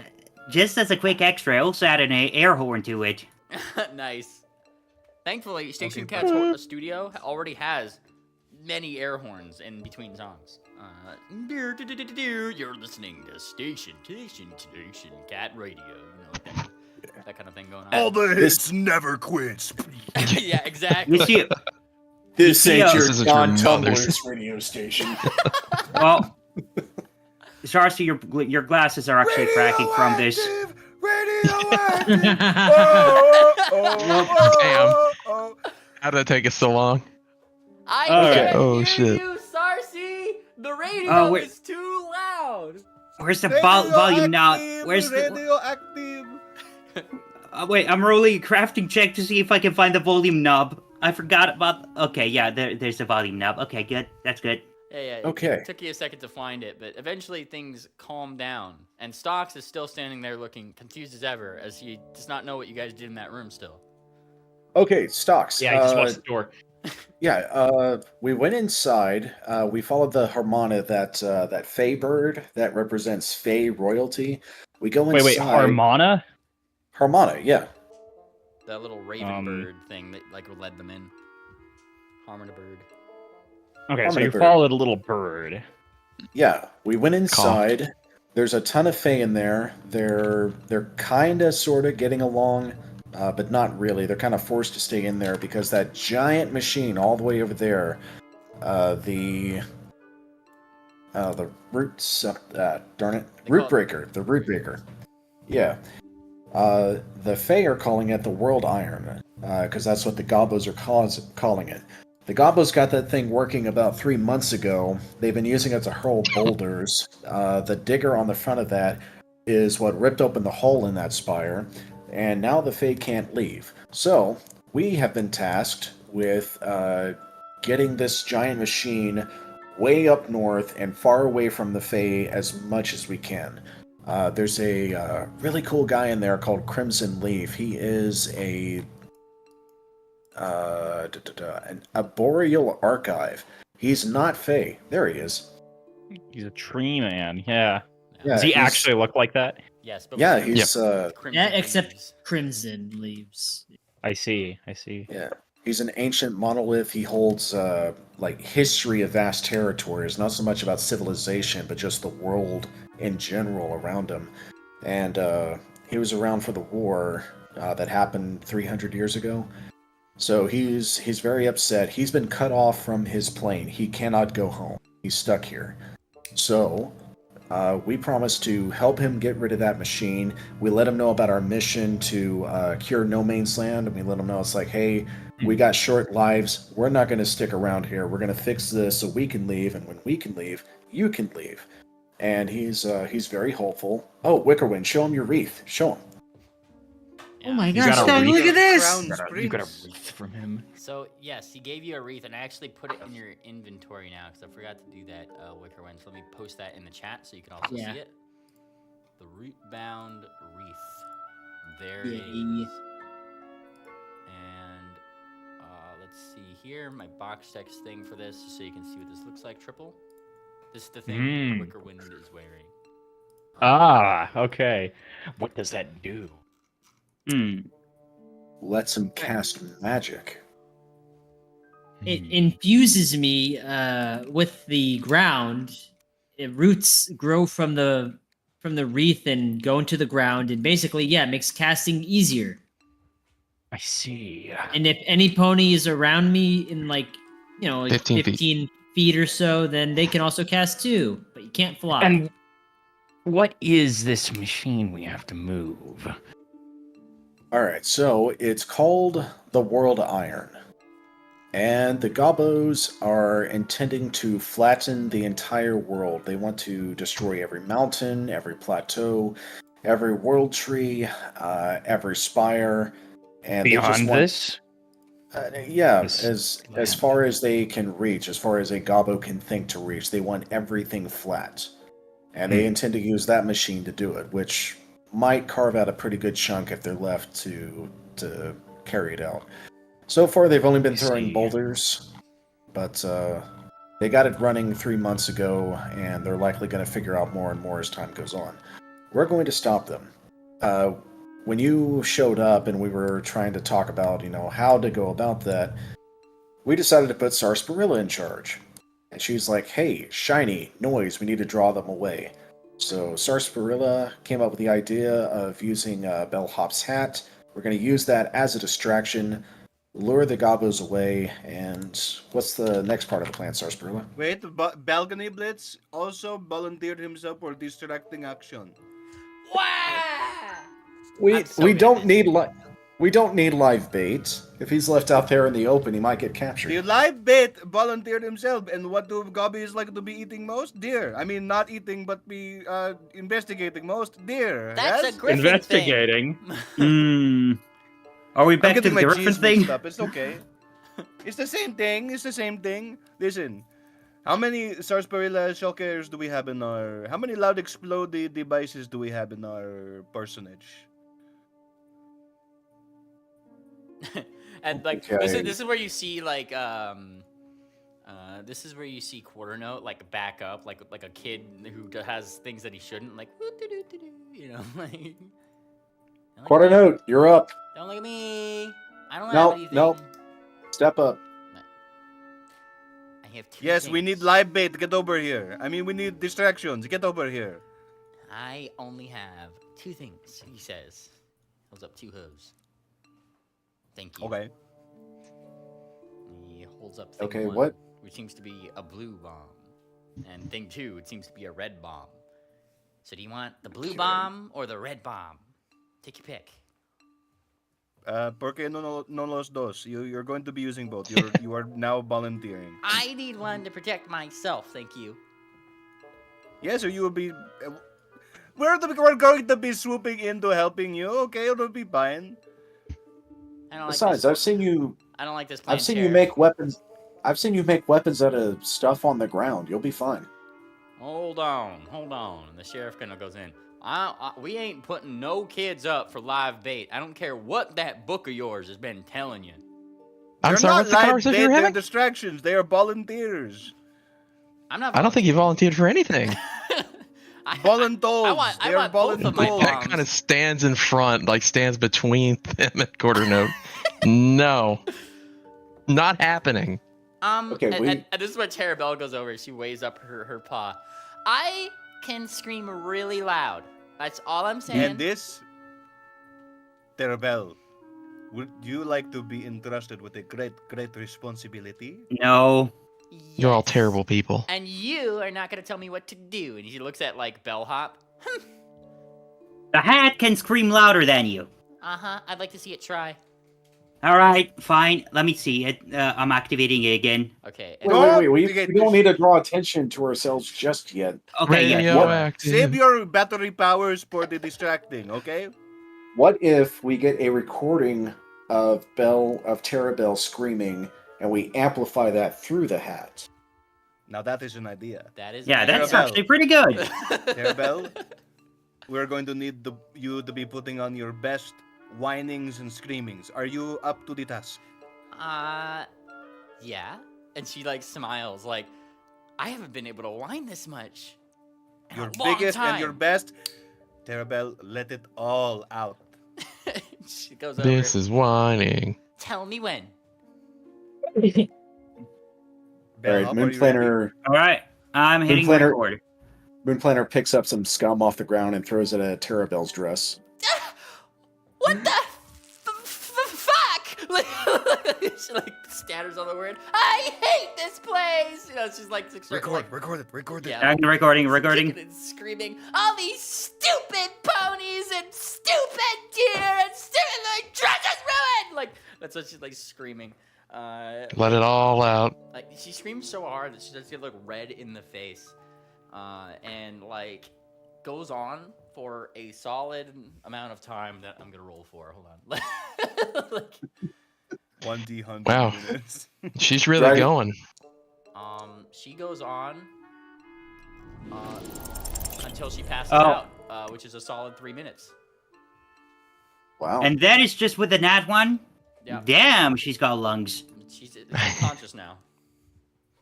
Okay. Oh, you She's did so blue. good.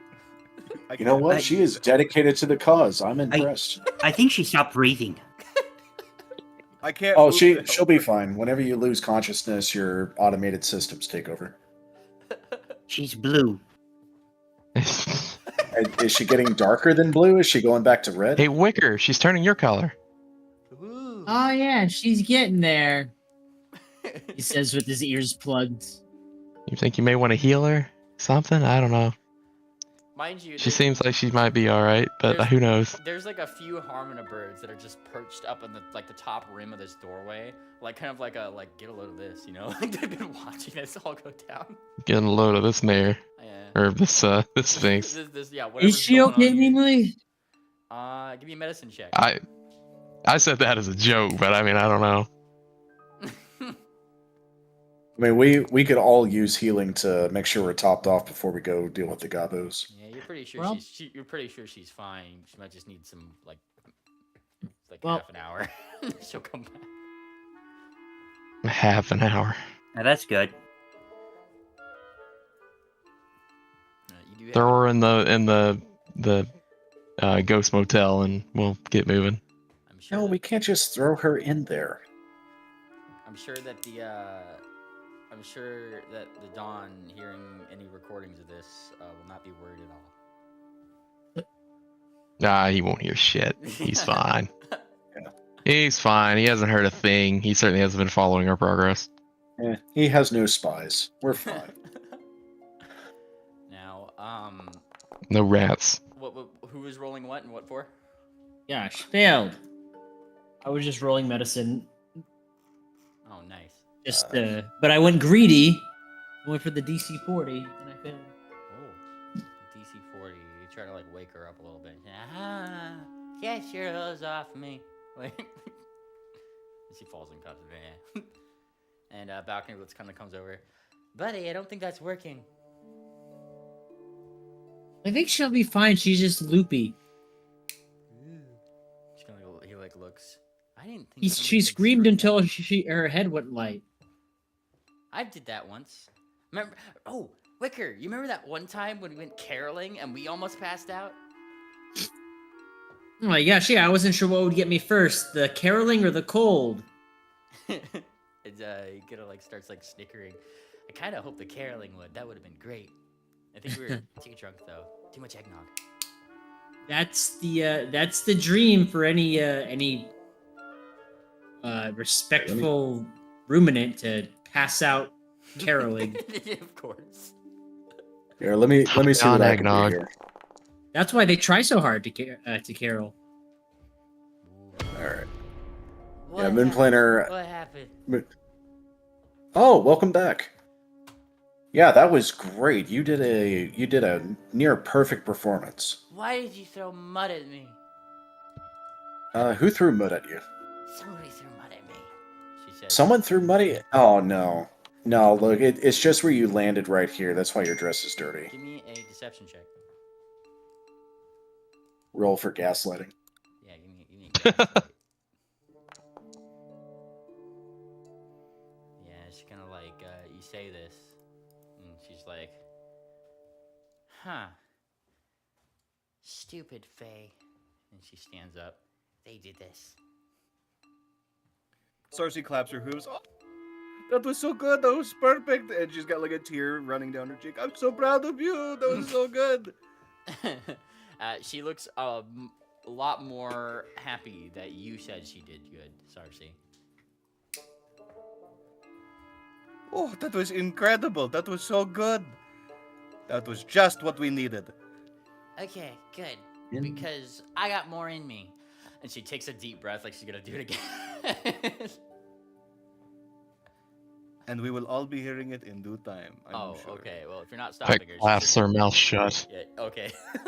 like Terabelle's. Shut up. Okay. No. Let me be your shoulder. Fine. And she like bites your fucking talon.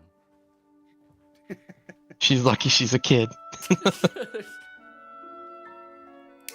All right, can we get some collective healing before we head out? I wouldn't say we're that hurt, are we? Stocks and I are. Oh well, then that sounds like a job for a heal check. I mean, I could also, if there's been a span of 10 minutes, he probably also would be using lay on hands. So That'd one be of great. these. Oh yeah, I maybe use harmonize though too. That should be full health. Well, healing. Assuming we have 20 minutes, both me and Moon Planner can take this. Fantastic. I feel much better. Fantastic.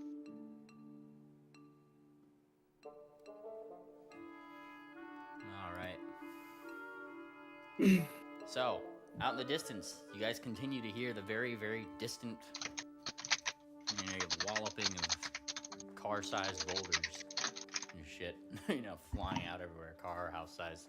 Very huge boulders. Just being thrown.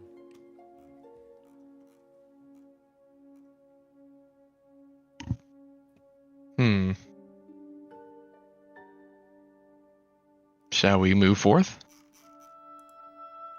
Yeah. It's your adventure, not mine. What do you guys do? Let go. So let's go. All right. Back to the aerial view. Heck now or forever hold your peace. That away we go. All right. As you guys start looking out that way, thankfully, a lot of the Maramoras and Ankus in this direction, they kind of seem to have been communicated to. They don't necessarily bother you guys, but they do kind of keep a watchful eye. Get the impression that, like, while the tree guy may have trusted you, these guys still, like, have their doubts. And, they're just kind of flying overhead, way far overhead. So, you are kind of being watched, in a sense. That's fine. Okay. That's okay. Out in the distance, it would probably be about like an hour's travel to go on the difficult terrain that's over there.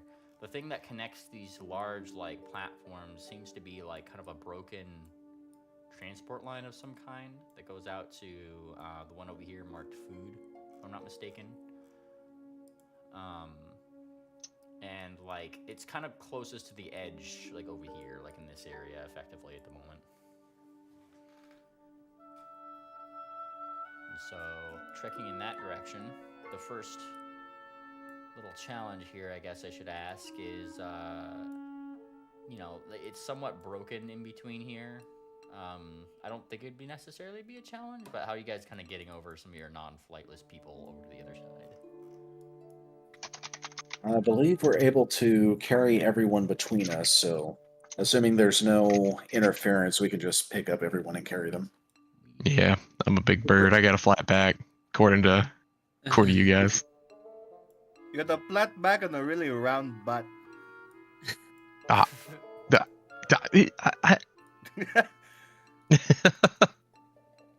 No comment. She flies away faster than you. Wicker can cast fly on himself. Nice. All right, you fly across as Peck, I'm sure, contemplates the viability of charging for her flight services at this point. Yeah. But that's fine. She's ascetic, and she spent most of her gold reward from that last journey on our, haunted house. Wonderful. And Moon Planner, like stocks, I guess you're the last. You can fly yourself, Batso. I'm carrying stocks. Ah. Great. Okay, hang on. Put you back over here. No, get back over here. Oh, wait. I need to show. I need to do this for the viewers, so they know who's carrying who. Let me put this right here. Yeah, because there you go. The whore hat just kind of like followed. Yep, there it is. All right. After getting everybody over here, there you kind of see it down in the distance, and you actually get like a cleaner view of what this thing looks like. And there it is. This is what the thing looks like. Ah. That's huge. big ol' earth. Huge. Oh, God. Down below, massive buckets seem to be like scooping up huge amount of dirt, like huge amount of like dirt, and like behind it, it is flattened a lot of shit like behind it. Like, it kind of seems to be flattening a lot of the area around the base of these these platforms, because it didn't seem to be able to knock too much of it away. But it is doing its job. You can see why they probably call it the World Iron. You know, it is doing a good job at decimating things. And give me a blind perception check, because you can hear something kind of on the wind now that you're close enough.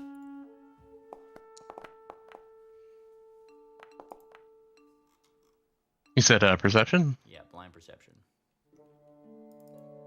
The bagger 288. Skills, perception. Why is it not on? Okay, whatever. There we go. All right, now a couple things. Wickerwind, Moon Planner, and Peck, all three of you guys noticed that on the side of this thing, it simply does say Digger 351. Is specifically the number of this thing. And it has been kind of crossed out to say in like not necessarily in Gabo, but like they graffitied on the side. It simply says the World Iron is what it says. And you could tell like it's graffitied, but it's done so in a very artistic, not just haphazard. Got calligraphy. Yeah, like they put in work to this. And on the very top, like where you see like those like two spires that kind of go up for structural purposes, there seems to be like this like, no better way to put it, this Gabo priest who is shouting sermons on the top of this thing. You can barely hear them over the sound of like the like. He seems like this seems to be like a fucking religious practice that's going on here. From the moment. This. What's up? Nothing. From the moment I realized the weakness of my flesh, it disgusted me. I turned to the certainty of steel. So he is like, that Gabo is going off, and literally like, oddly enough, it's not speaking Gabo. It is, let me see who speaks what in this party, because that is important.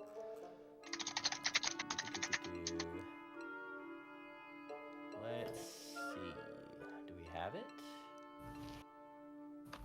Oh, yes. So Peck. Ah, I just need to verify that this is what this thing speaks really quick. Give me just un momento. por favor. I just need to see. Actually, wait. I don't think anybody speaks this. No. Nobody speaks this thing. Never mind. Is it renamed? Yeah, it's been renamed. But like, Oh, actually, wait. Stocks. Hmm. Like, Yeah. your ears flick. Like, I mean, you didn't roll a perception check here, but if it's pointed out to stocks, yeah, I assume that those who listen for things can point out things to stocks. Yeah, he'd be attentive for that if somebody. Yeah. You, Stocks, listen. You hear. Yeah. What am I hearing? You kind of tune in. Whatever's on top of there is speaking in Empyrean. Empyrean. This Gabo is speaking like sermons in Empyrean. The world and Let me double check what that will is. flatten the earth. Nothing will stop it. Nothing will stop us on our divine mission, on our divine machine. Like it's like quoting Gabo Iron, like World Scripture. Iron literature. He's spitting facts, if you will.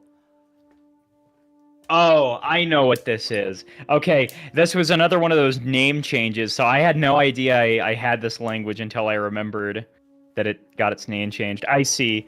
Okay, so he turns to them and he says, I don't think I've ever seen a holy Gabo, but it appears that this is what we have encountered. Now, what's funny? This is the juxtaposition of things here, Stocks. It may be speaking in this language. It is certainly not speaking holy scripture right now. Like, it's just speaking in a holy tongue, as if it. You're getting the impression this thing probably learned it from something.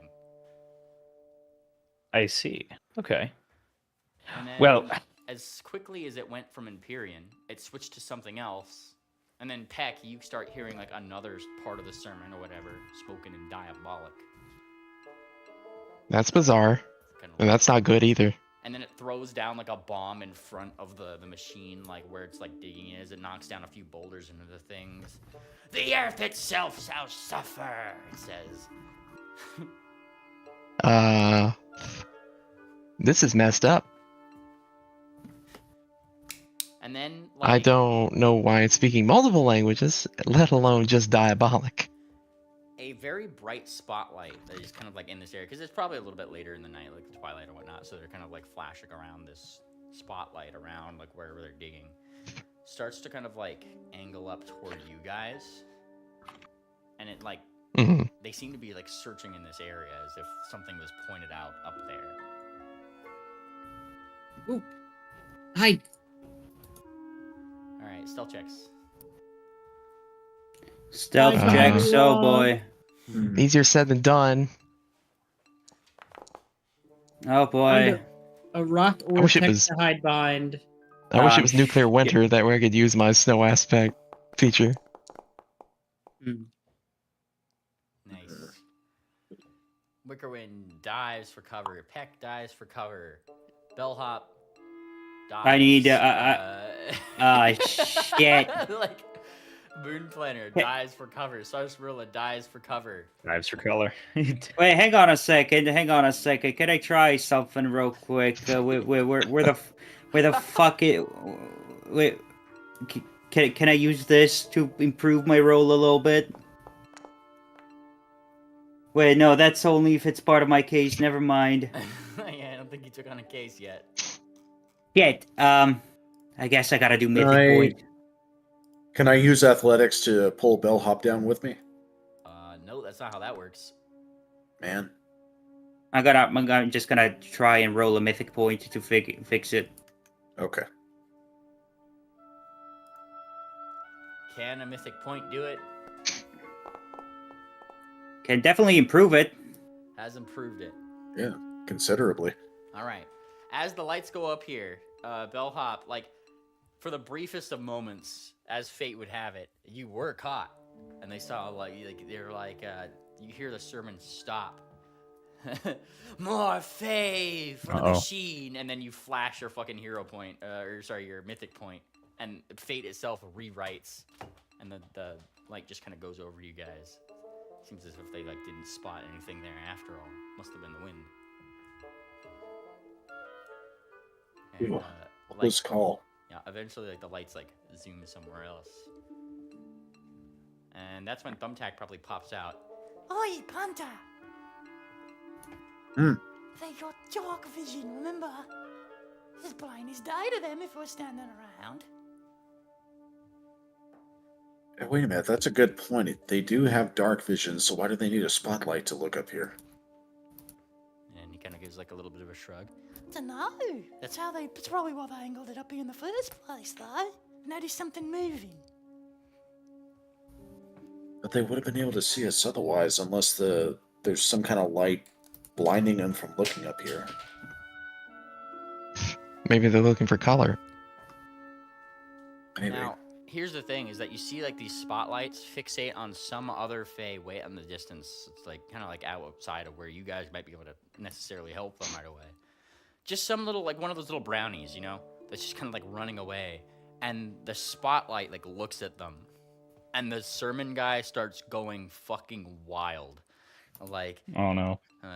kill him, flatten him with the rest of the earth. It says like, and like 3 different like scoops fling out these fucking boulders at this poor little brownie and just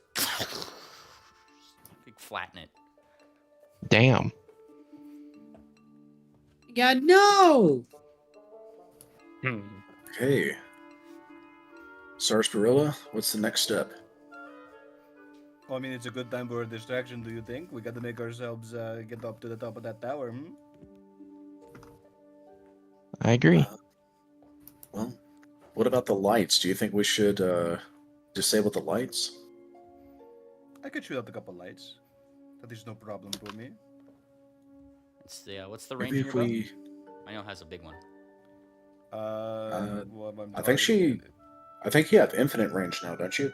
Or I like don't think max... that's how that works. No, sir. I don't know, that's Not how- infinite range, but Maximum. like I don't think you take a penalty for range, so you can shoot to your max range without yeah, taking which penalty. is about, I think.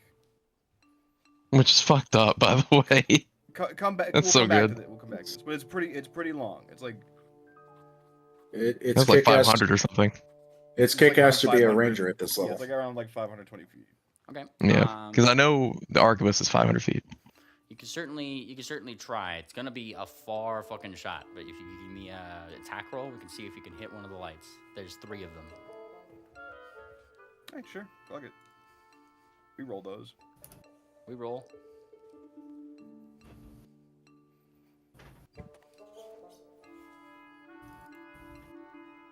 Ooh. Come on, Legolas. All right, and your DC is. My things can get out of the way. That. And it takes a second. Here's the thing, Starcy. You shoot, and like this thing is so far away. It's like you're just on the upper hill of things. So Yeah. range or not, right? Like you still kind of have to aim up and hope that it hits, right? Yes. And just for the briefest moment, you're like, you feel like as if you missed, and then like one of the lights goes out. Perfect. Beautiful shot. First try. And this is That when was the- crazy. And this is when the sermon guy starts fucking screaming. Like he's just screaming. He doesn't shout sermons. He's ah, and then just starts throwing like bombs and shit, like alchemical bullshit toward like the front of the thing and like everywhere. Like it just starts like flame, ice, fire, and this weird green liquid. Like Hey, Sarcy, here's an idea. Try hitting him. I mean, if we It's a do good that, idea. I'm listening. I'm understanding this idea. I mean, if we shoot him, you know, they might think they're under attack. You know, he's just Well, they screaming are. and panic. They are. Well, he's screaming and panicking because the machine got damaged. They may not But realize if I they're under use attack yet. something like this. Oh, sorry. I meant to. It's gone from my inventory now. That's... okay, yeah. Rip. I wanted to put it in the chat. Yeah, I got you. I hate that it does that. Hold on, ghost. ammunition, right? Yeah. Yeah. All right, cool. Let's just do this. Wah, so we can see what it does. Boom. Wow. Cool touch. Ammunition has the benefit of ghost touch. Wonderful. Fly through corporeal creatures. Though the ammunition penetrates barriers and wards all cover, the target's benefits from a flat check from being concealed or hidden. Wonderful. After it's launched, vanishes in the mist. However, the Dead of Night laid appears. Oh my god. That last bit's actually really cool. Exactly. But use something like this, they might think he's just having a heart attack.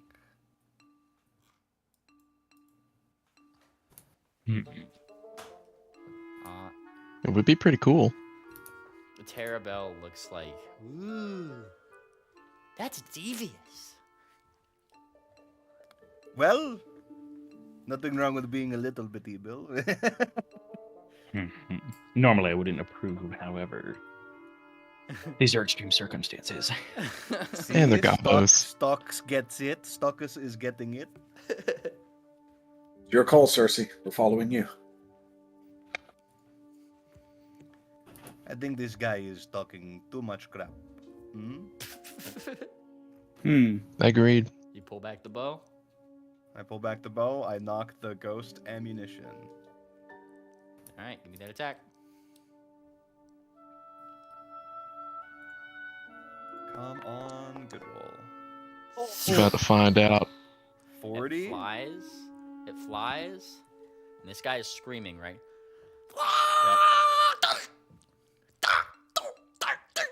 He's like falling down the thing, you know? And then hits the... That's a long fall. And then hits the second light.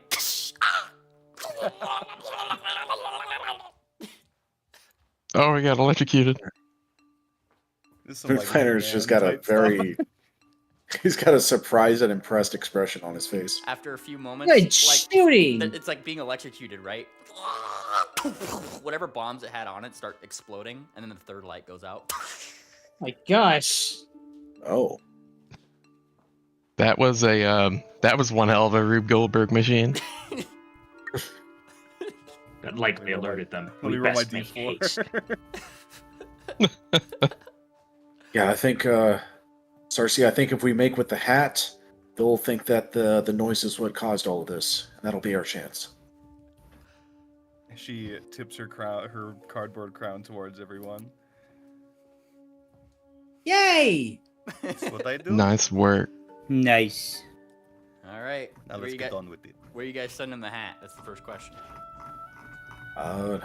Opposite direction of where we'll be approaching from. So that way we get the gobos as far away from us as possible. Give me a crafting check. See where you guys can spot maybe a place where that would be good for getting on board this thing. But Say wait, crafting?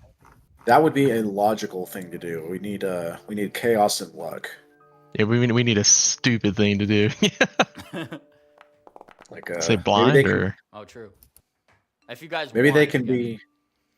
I'll give you this as fuck. a logical thing. Like Moon Planner, looking at this from a logical standpoint, and let's see, Peck, both of you guys think about the most logical way to approach this situation, which is the fact that, it seems to have some platforms on it on the outside with some doors to go in. You feel like the crazier approach, the more chaotic approach, would be to go through some weird garage-looking thing in the back. There are probably a lot of gobos there. Maybe. Who knows? Kind of seems a little ballsy. I kind of like that. ballsy's the play, I think.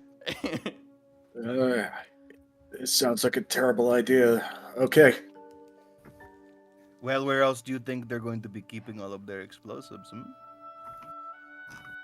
Fair point. Do you think we could set up the hat to make them fall into a trap of their own making? Like, maybe it's not important for them to just get as far away from us as possible. What if we send them to the right place that's best for us? The Shadow Realm. The Shadow Realm?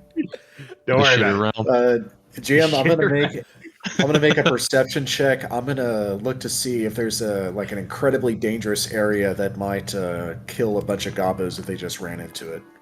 And it's shadowy. Like just like a And it's random, shadowy. like a random area. Like what do you mean?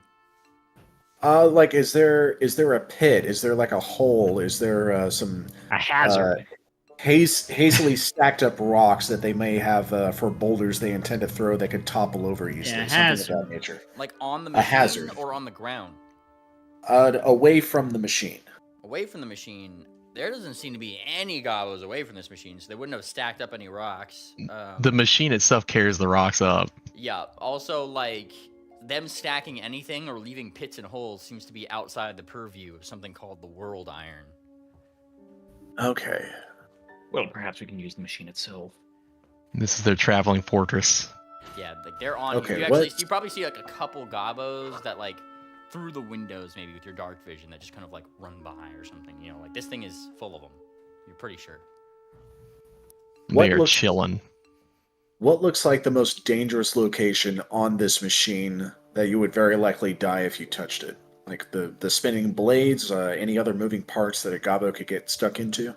I mean, like the giant buckets themselves seem to be pretty dangerous, but those also don't seem to go directly in the machine. Kind of just seems to like deposit some of that stuff elsewhere, be used for ammunition to throw out of the machine again. It's like not really something that goes in it. If we could somehow get a lots of these goblins into the loading mechanism and then trigger the world iron to throw said ammunition of gobos very, very far away.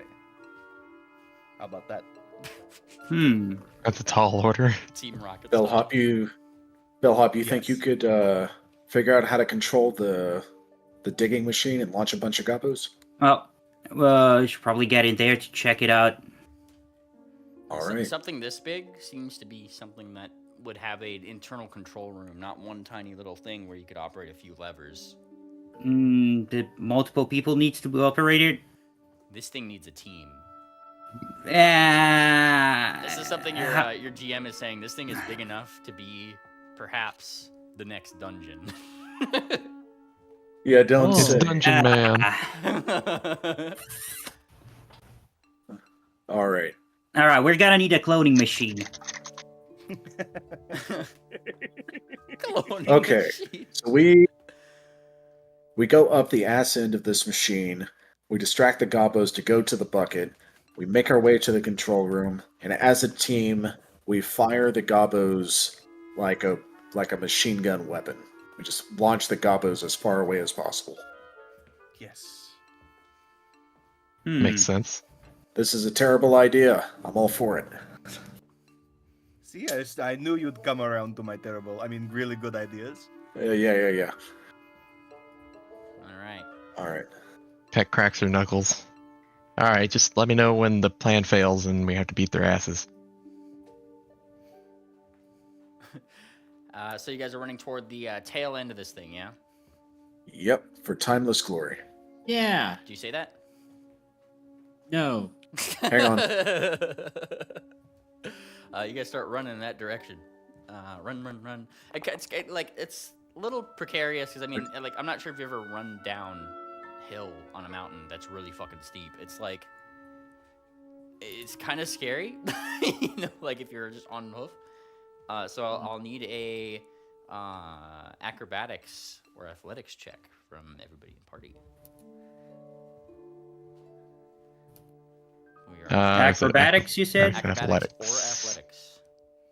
Okay. Our flyers can just glide down. Or just flyers. You don't have to roll anything for flying, but Well, roll athletics to carry the rest of you assholes down. Jeez. Oh, nice. Peck, you Yeah. you see Wickerwind and Bellhop start to they go, and then you guys are sliding Grab. down, and just grab them up. There's a griffin from above that just starts. Yeah, the griffin's got. She's swooping down on me. Grab. Oh, Grab. it's Wickerwind. Everybody gets one. Mind you, the initial part of you guys sliding has resulted in a slight landslide that, for those flying, it doesn't really matter if you're being carried, but all this dust cascades down to the bottom, which, chaos seems to have paid off a little bit. as you guys get down there, this little landslide has caused like a huge amount of sudden dust that kind of obfuscates you guys as you guys start running toward this the ass end of this machine. Brilliant. Just all according to Brilliant. plan. All right. I love breathing more of that dust. We're definitely not going to get the other kind of silicosis. Now, All right. Do we set off the hat now and draw the gobos into the blades? Sure. All right. all right, are you sitting the hat off into the dust cloud, or are you sending it to the blades first and then telling it to turn on there? Like, just so I understand, I don't know what I'm not 100%. Who's setting it off? Yeah, who's setting it off and where and when? That's the question. Moon guess so. Planter? Don't all speak at once. Oh, well, it was Bellhop's hat. I was going to let her decide. Moonplaner would suggest sending the hat to the blades and then turning the noise on there. All right, let's do that. All right, hat flies off. As the hat does. And you guys continue going toward the ass end of the machine, yeah? Yes. Sure. You guys run along the ground toward that area. And there's this kind of like huge door that's there. Funnily enough, has already kind of like opened. There's no gobos there though. It's just kind of like opened there. And the landing ramp is like stuck halfway out. Kind of seems as if this thing was like jammed open, or they couldn't fix it, or they just kept it open for whatever reason. So your non-flyers would need help kind of flying up that much. The ones who can fly can obviously just fly up there. And I'll give him another athletics. nice. Uh, Alright, Peck starts lifting people. You get the first load of non-flyers up there before, way out in the distance, you hear the amplified sound of Tara Bell cursing. Like, what the fuck? Like, you know, the first thing she said, right? It's like way out. Like, you could tell that this is distant, but it's like impressive that this thing was that is definitely a louder screech. than the sermon that was going off there from prior. Nice. It's doing its work. It's doing something up there.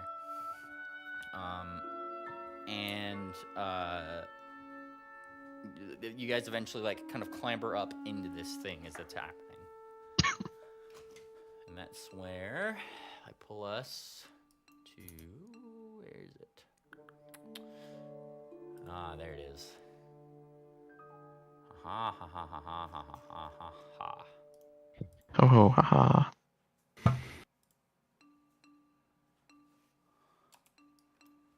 All right. We're at the World Ironer. Into the World Iron we go. The flat fuckinator. The flat fuckinator. Oh god. As you guys kind of clamber in here one by one, clatter, clatter, clatter. The first thing that you guys would notice is that there's like one single solitary light in this particular room that illuminates what seems to be some pretty bloody bones. Large ones. I was say pretty big bones too. Yeah. Like very large gears turn in this area to your to the right of the map right over here. Like, it's just going. A pipe overhead kind of like hisses and rattles a little bit as if there's something moving through it. And for those with dark vision, Moon Planner, Yeah. you would notice a couple other things. Many little brownies, at least 5 of them, have been pinned up to what seems to be some targets. Holy shit. Right over here, blood, like fey blood leaking down. And over here, Moon Planner, lots of little gobbo drawings.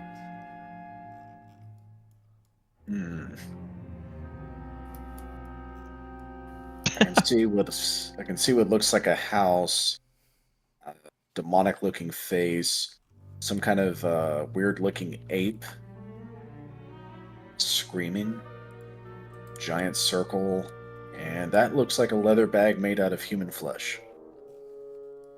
I can't Pony see flesh. anything, says Balcony Blitz.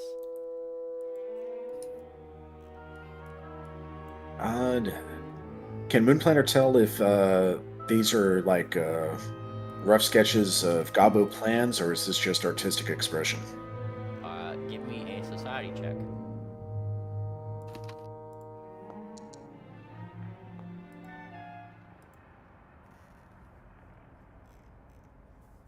Alright, you're looking over here.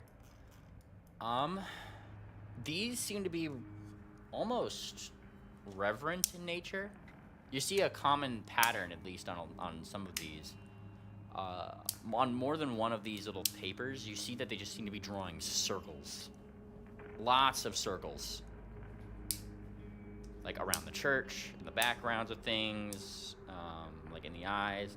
There's a couple that aren't, you know, like that face that's drawn over there, right? But like, circles seems to be generally the motif here.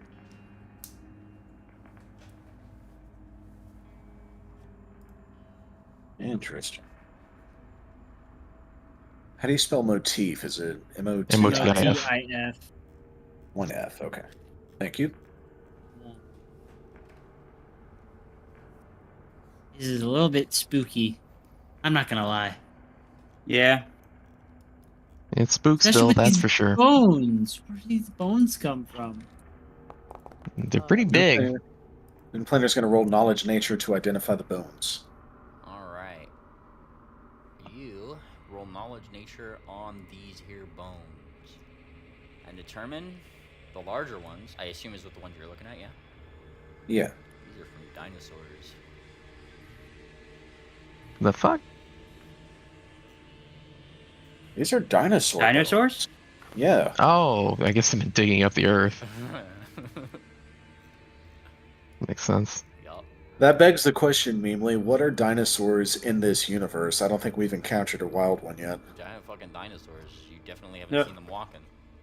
They're like kobolds but bigger. I guess I say the I dragons mean, without like, wings. are they millions of years old? Like, are these carbon bones like fossilized into silicates now? The bigger ones are definitely fossilized. The smaller ones seem to be recently cleaned off. Maybe they do have a goal. Maybe they're just archaeologists. Archaeologists with the intent to flatten the Earth. I don't know. I think the bigger the bone, the more bragging rights you have. Honestly, These I'd agree with that. This particular bigger bone comes from a brontosaurus. I'm curious. I remember when I was a kid, the Apatosaurus was confused with like a Brachiosaurus and some other pterosaur, where they had the head switched around backwards. Ah. No idea. Alright, now That's one it's a big dinosaur.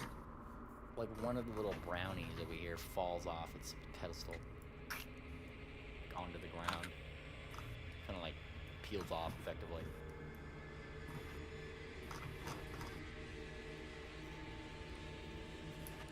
And were these things just mutilated, or were they being carved up and eaten? They were used as target practice. They pinned them up here, they crucified them They're against throwing the darts wall. at him and shit. Yeah, Oh, guns and are any of them still alive, or have they all bled out? well, all of them seem to be kind of dead, that's for sure. Aww. He's dead, Jim. Yeah, now as you're kind of taking a look at this guy, this little brownie, and you kind of flip it over, Really sad. you, Moon Planner, are going to get surprise attacked by two things. Oh, Hiya! Oh yeah. Just as you like take a look at this, I'm gonna make you flat-footed here. Do-do-do-do. Flat-footed Friday. They're gonna get one attack off each. We start initiative. Say attack. Oops, not that. Well, it's the same. I think it's the same. We got ambushed. -4 would just not. Well, this one's having a pistol. It's the other one that I need to roll for. Hang on. Athletics. Oh shit, that's a pistol. What's your fortitude DC? 38. 38. All right, and this one grapples you. So 2 of these gobos jump from behind here. Jump. Couple grapplers. This one, the guy pops over with a gun and effectively shoots you. So the critical hit that shoots you right here. Yeah.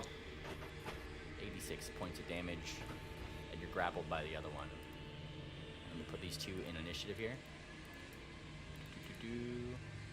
Yeah. And For those who can't see in the dark, I'd imagine this gunshot lets off a flash where you can see Moonplaner just barely, and then some of the blood splatters over here in the light. An ambush! Oh my, what was that? Andrew Mountain Stance. Can you do that as a free action? Yeah. Wonderful. One day, I'll be able to hunt prey as a free action. One day. One day. Yeah, Paizo doesn't If you don't think die. Paizo doesn't think it's important to have that as an ability, but it sure would be nice. It's like, let me get a free hunt prey as part of initiative. I'll take a class feat for it, just please. It's kind of crazy that you don't get it until like way late. No, I don't get it at all. Oh, you don't? Oh shit. No, it should be, is what I'm saying. Even Jeez. Thief gets Oh, like sorry. a thing where it's like you still get damage even though you weren't flat-footed, which becomes useless at that point in the game. I think level 20 rogue or level 20 swashbucklers get panache just like all the time. All right. As a feat. Moonplaner. All right, Moonplaner. He's gonna yell out first of all. It's like, there's 2 of them in here. They got the drop on us. This one that has Moonplaner grabbed. He is first of all getting hunted. He's going to share prey with Peck, and Moonplaner is gonna yell in the direction. It's like, it's right there in front of you, Peck. Right there by your feet. Spoiler, right? Then Moonplaner is going to use athletics to strip away, get broken free. I was thinking a different kind of strip away. I was like, whoa. I do have strip away clothes, but I don't think I need that with that kind of roll. All right, that'll do it. All right. Am I still flat-footed or off guard? You're not off guard anymore. That was just for the surprise attack. All right. So yeah, we got some shared prey. Make sure you pull. Yeah, you got it.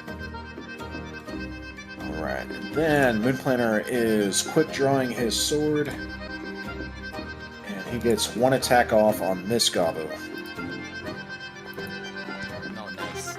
Oh yeah, we love that. Beautiful. Love to see it. Crit for crit, you little shit. Oh, that was a good run. 7 4 points. Moonplaner canonically said that. Crit the shit. It's going in the notes. All right, and he needs to give me 2 fortitude saves.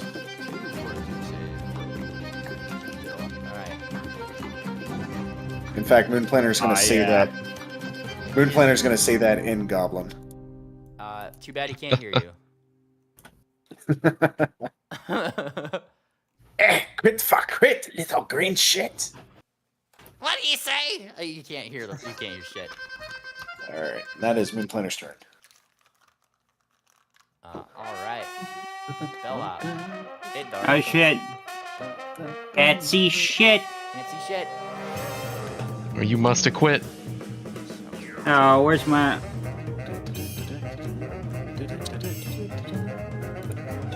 Where's my hat? Did I leave it Isn't behind, it- right? Well, your Yeah, it's hat's like a distraction. Yeah, your hat's in the front of the machine, remember? Given the distraction. Right. Right. Okay. Think. Can I roll a perceptoid to figure out where the fuck everybody is? Yeah, you can kind of hear them. You have hearing as an imprecise sense, generally in that direction. But you're... So, like,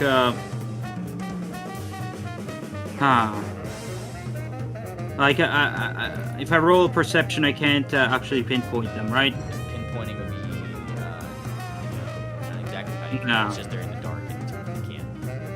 How the fuck am I supposed to roll a stratagem this way? Damn. You can. You just have like a. It's like a. Have a flat check roll for.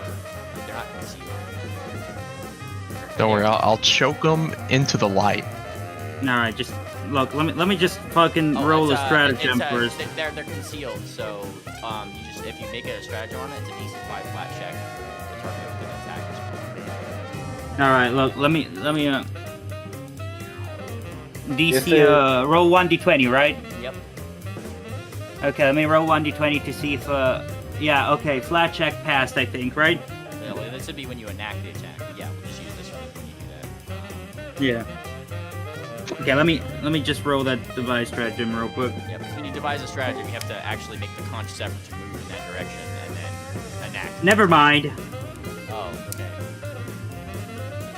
You feel like you have a good lock on them, but the plan is shit. You can't really see any of the vital organs. You're kind of a little scared that Rune Planner might accidentally slash you. Yeah, what can I do? What can I do?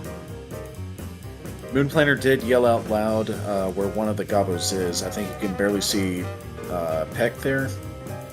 Okay. So- I got it. Time for the retarded plan right now. This is peak bellhop. Works every time. I'm gonna pull out a bar of soap and just throw it in that general direction. Nice. Hoping that would trip up on it eventually. All right, you throw the soap there. It lands somewhere in that vicinity. Perhaps chaos will take over. I mean, we are following Chaos takes Sarsi's. the wheel. We gotta be chaotic apparently. We're doing the Sarsi way. All right. That is Mario most Kart. excitement I had the entirety of today. All right, you know what? That was exciting for bellhop. This is just the. The Mario Kart leave It's the cool. banana, and then on the next lap you trip on it. Isn't it cool? So anyway, you know what? I'll just hold out. I'll just skip until we actually get some more light in this room. Otherwise, I actually can't work. All right. Sarsaparilla. All right, well, Moonplanter's got that one. But I see a guy over there. Peck, you're gonna hear Sarsi draw her bow from like right behind you. Oh shit. Just trust her. It'll be fine. Ducks. Okay, so I'm targeting the far one. First action, hunt prey. Second action. What's going on?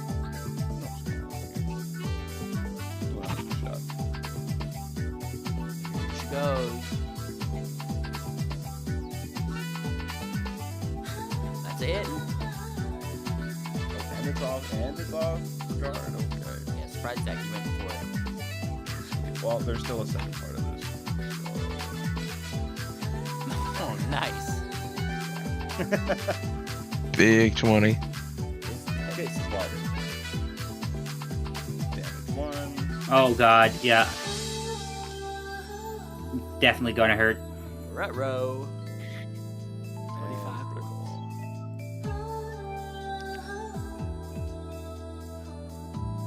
And then the critical. 86 points of damage. Fortitude save. I still have 2 more attack actions to use, so relax. Immobilized, right? Yes. See. Just immobilized. He's stuck there. Well, I have 2 more attacks, so I'm going to be doing them.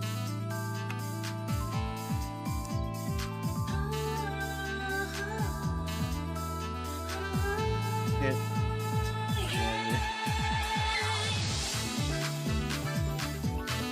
Nice. And one more.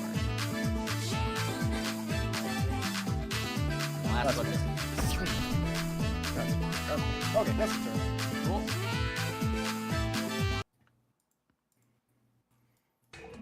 From In the below. darkness, you hear a gobble get really hurt. Oh yeah.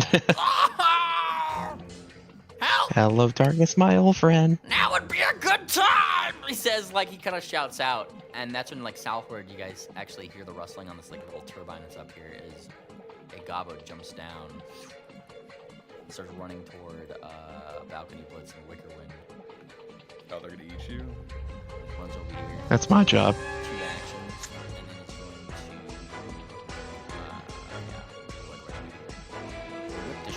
shit out of you. I like his upside down chain. Yeah, this is how he's wearing it. He's 31 money points making total mover. damage. Oh yeah. Oof. Ha! More Ow! bones for the bone pile, he says. Very excited. But more bones for his bone account. Yeah. Exactly. This one that's immobilized up here, like, re-aims himself to Sarsaparilla, who now has shot him 1,000,001 times. Reloads. Kaboom. Critically misses. Nice. Reloads again.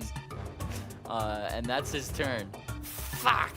Like, he does. I'm not seeing the attacks from them. What? We're not seeing their attacks. At least I'm not. Everybody else? Strictly public. I see him. Maybe I need to refresh. I'll just refresh. Although I'm pretty sure I'm It next is a common to... Foundry problem. JavaScript moment. Alright, from that propeller, another one jumps down. Ha! And this one uses one action to go forward. Balcony Blitz. And is going to strike at him twice. Gets him once. And then critical hits him the second time. Oof. Ouch. Once and twice. With a spike. No bueno. Alright. And Balcony Blitz just kind of like... He does the thing that, like, he's saying he could be a good distraction. That hurt! Like... You're doing a great job! Making hurt deer noises. Yeah, exactly. He bleats. Bleh. Oh, why do I have 2 Balcony Blitzes here? Hold on. He had to wear a second time. Yeah, God. I need to put him in the right place here. And I gotta roll him and then put him above Peck here, so I can get the right Balcony Blitz here. I knew something was amiss. Alright. And... Okay. he does not have light prepared. Wonderful. He's not a prepared caster. What? Who would have that? Why would he have that? That's the I thought it's a cantrip. It is. That's a but cantrip, it's yeah. it's not one that he like has on his list. Oh, I see. Rip. That's okay. He is going to roll a d20 here and try to see if he can get something off. Roll 1d20. Can he do it? Bannermanes, cantrip only run. Yeah. He tries to cast his Courageous Anthem. It falls flat. He's a little too hurt. Okay. This is getting a little nuts. So he's going to roll a d20. And It's getting nutty, buddy. oh boy, he is 16. So he casts Electric Arc at this Gobbo right here and his friend. So his first Gobbo has to make a reflex save, as does the one next to Wicker Wind. So the first one succeeds, second one also succeeds. They both take half damage.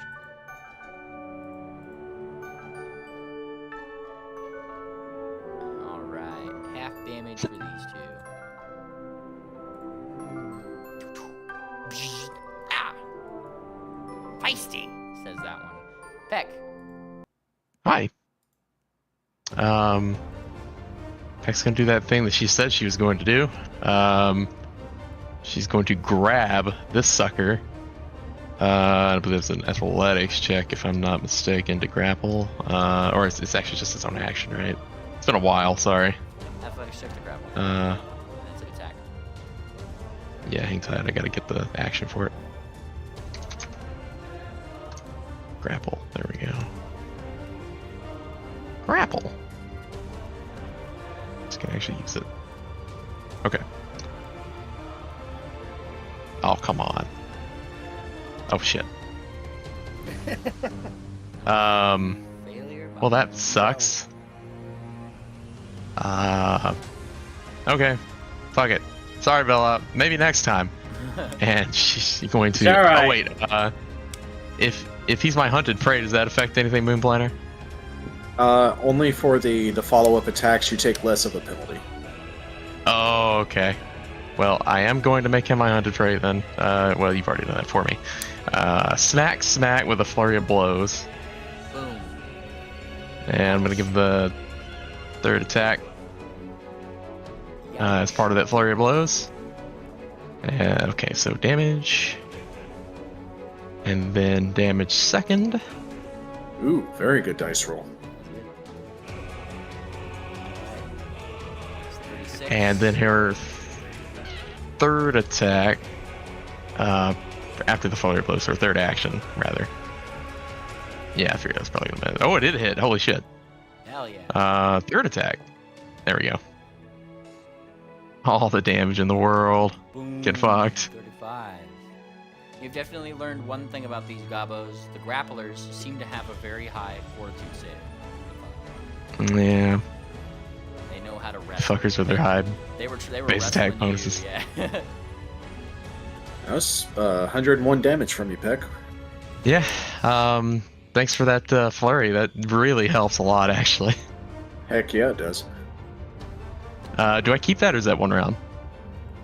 You keep it until the target of the hunted prey changes. Okay, cool. All right, that's your turn. Yeah, the only stipulation is it only affects the one target that I've selected. Yeah. Okay. Wee, I'll get these ones. They're in the line. Wee.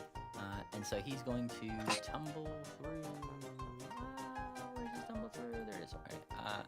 He's gonna tumble through this one's square. Let's see. Acrobatics. Can he do it? Yes, he can. So he's going to tumble into this Gabo square, thereby making him off guard. And that is when Mr. Thumbtack is going to take his time in. Let's see. Just, he's actually going to. He jumps in here. Let's see. He's going to roll a recall knowledge on this thing with a society check to analyze weakness. Yep, he's looking at this thing. Alright, I know it is these, but where's the best place to... And he kind of like starts thinking. It seems to be this one. That does recognize this creature. So he apply weakness, or analyze weakness damage. Eat it, Tubby! And then he hits. Boom. Dealing damage. Many dice. 34. Plus, making this thing... He makes this... continues making this thing flat-footed to everybody. Very nice. So that's what he keeps doing. And he has 34 points of damage. Part of that bleeding. Alright. Little shit's good for something. Yeah! Alright, it's the Deaf Gabo now. Who just kind of got walloped from the side here by another wrestler. He took that personally. And so he is going to... Let's see if we can actually, do this here. This guy didn't have it. He's gonna try to, he has all the wonderful feats for it. Grapple you. Dare he do. Can he do it? Who is he grappling? You. Oh. Alright, that'd be your fortitude save? I don't think higher than that. 42. Alright, yeah. He tries to grapple you. I mean, he gets a good, try in. Can't do it. He's really grabbed my leg. He's really got it. He's grabbed your leg, and that's when he pulls out his gun and just goes to shoot at your paw. Or shoot your foot. Ah! Is he drawing that Scoots. weapon? Because if so, I could interrupt that. Yes. You draw that as a second action. You could interrupt that if you'd like to try. Alright. Disrupting prey. Get gobsmacked, Gabo. Smack Get him. isn't critical. Fuck him up. Yeah, go for it. Alright. Some good number on the dice. 36 points of damage, and he deals this amount of damage to your talon. Ow. At least it wasn't the For pause. you, he says. You can't really hear what you're saying back, but he's just shouting it. That's alright. Peck wasn't concerned if he could hear it. Stockade. All right. Stocks is gonna. Okay, so now that he has some light, there's a vague idea of this air.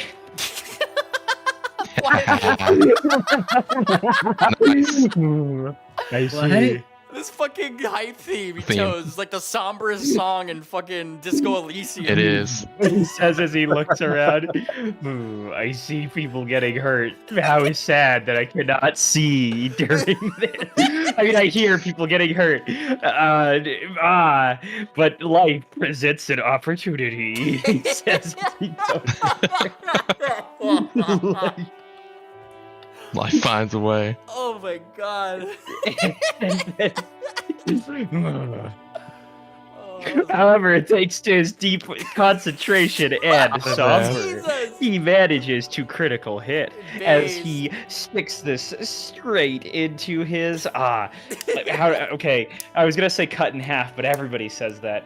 He'll cut him in 3/4. All right, well, And let's see if we can get there first. We don't know if this thing's gonna fall down that easily. he'll cut Kind of- 3/4 of something. Yeah, something's falling off. Let's see that damage. It said critical hit. No, But yeah. it says hit in this. It said critical hit in the animation. Oh, and the, yeah. Well, I mean, it's a critical hit. okay. Roll your critical damage. I'm just saying, like. I see. Yeah, yeah. I'm not sure if this thing's barely injured, so we'll see how. Yeah, I know. Let's see 82, though. Wonderful.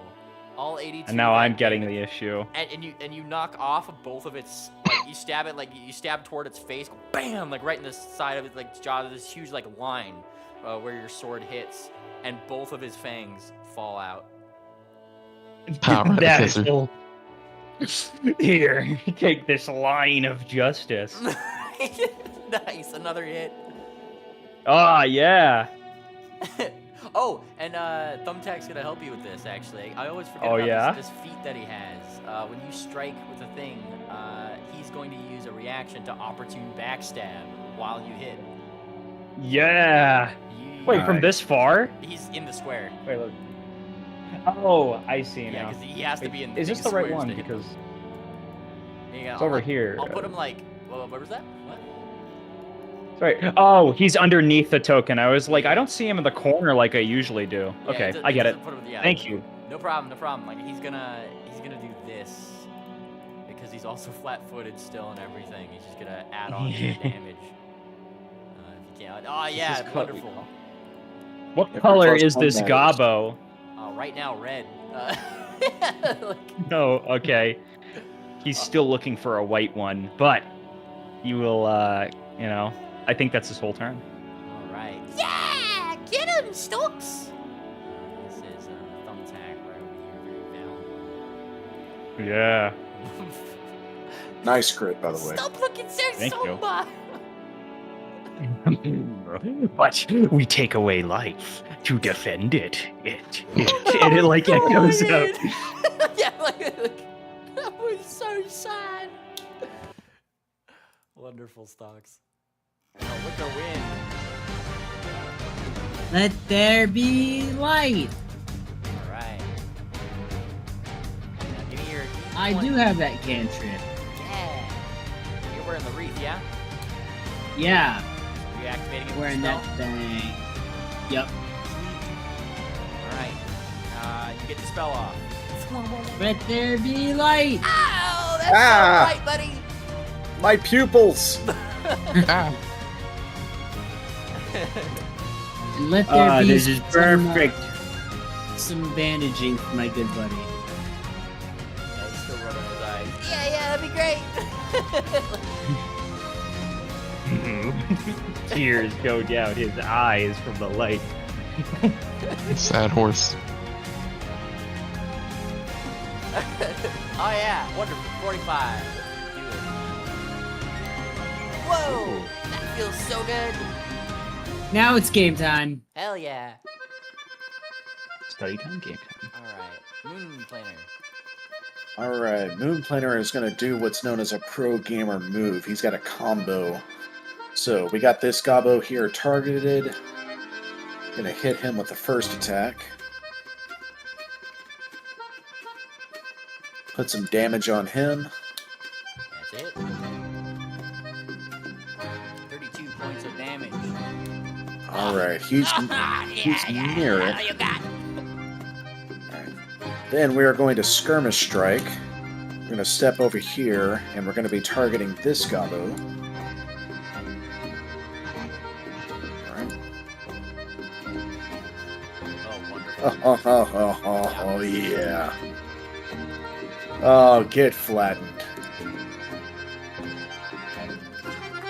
Oh, that was a near max roll. Alright, you're strike at this one.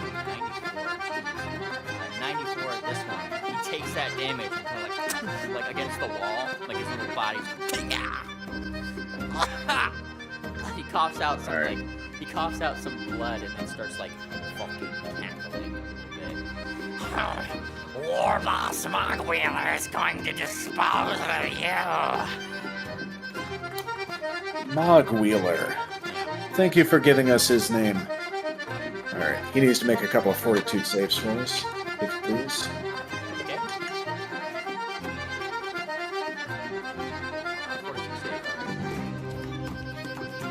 Is he deafened?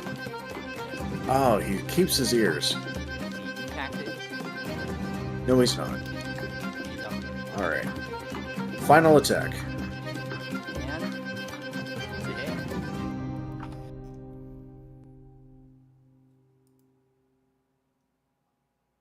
Alrighty, 45 points of damage. How do you want to do this? So, Moon Planner, after hitting this one that's being pounded by Peck, he uses the momentum of his sword to carry him over and shift into this square. And the momentum carries, and it just creates this huge thunderous explosion. And it slams this gobbo up against the wall. And as he's screaming out about his war boss, Mogwheel, Moon Planner swings the sword around in a 180 degree, bringing it down into a vertical slash that splits its muzzle open so that its fangs fall apart on both sides and its brains hit the floor.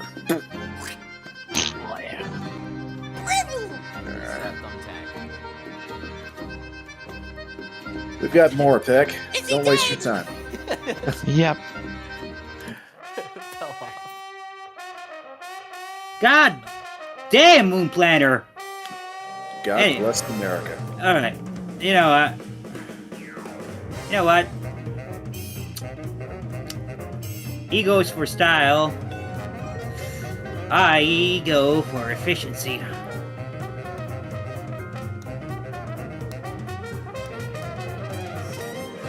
Hang on. Had to scroll down quite a bit. Alright, what's your plan? Hey!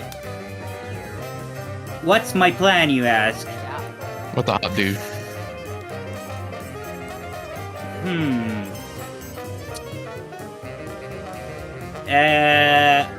Okay, I didn't think this through. You know, I just... Look, I'm thinking this might work. This just might work. I'm just gonna bonk him in the head. Nice. Easy. Easy peasy. Lemon squeezy, exactly. Jesus Brain Christ. squeezy, really. How do you want to do this? Oh god. Oh god. There's brains everywhere. Oh jeez. Oh god. Is everybody alright? I got more soap. Oh yeah. So you got all those. Yeah. Clean, clean. Okay. You know what? Stokes cry. Wait, what? Tears of happiness. I'm just gonna move right here and end my turn. Crazy lady. I'm crazy. I'm the crazy one. Crazy. Be Sarsaparilla. Crazy hatless lady. Sarsaparilla, it's your turn. Well, shit's going down. Okay, you get away from our distraction, Mr. Goblin. First action, hunt prey on the one close to balcony. Nice. Hit her in on your parade. Actually, no, I love range now. What am I saying? Oh, nice. Critical hit. Okay, here's critical. Wonderful hit. Is this what happens when one eats their vegetables? It is what happens when someone says they eat their vegetables. Oh. That was done it. But also yes. But also yes. They're remember they're off guard now. All right. Is it off guard or just immobilized? Off guard. Because I crit it. Boom. Okay. This is part 2 of the 100 shot. Critical.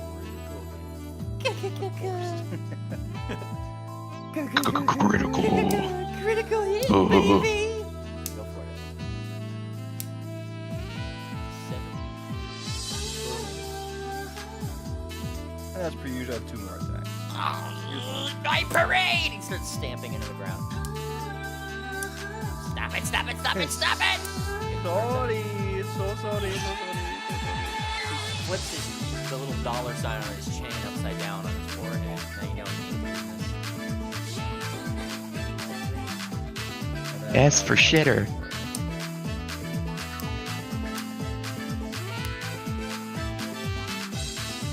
Hey.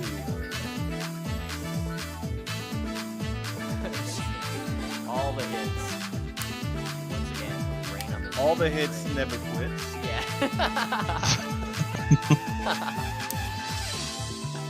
All right.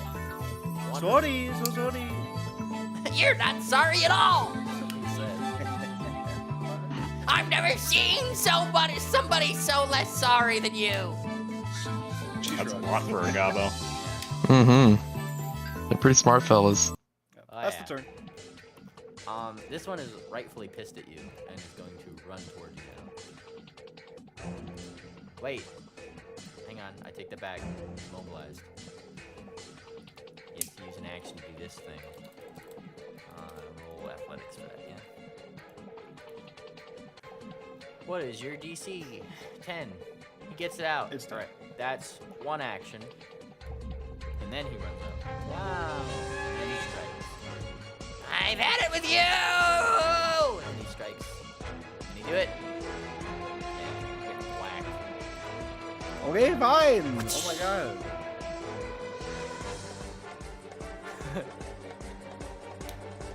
You're nothing Watch but the- bones! Watch the shirt. Watch the shirt. That's his turn. You take up like an action, take the fucking arrow out. Balcony Blitz's turn, who is very much grounded in reality here, as you would say. 20. See if you can cast the spell. Oh wow, this is a lot easier. And he casts Courageous Anthem as like his was gonna grow green with it being him being connected to the ground, if you will. Ooh, pretty. Pluses to everybody. Nice. And then Hoorah. is going to roll another 1d20.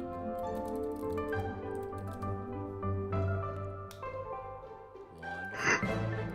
Look at this guy here. Still up.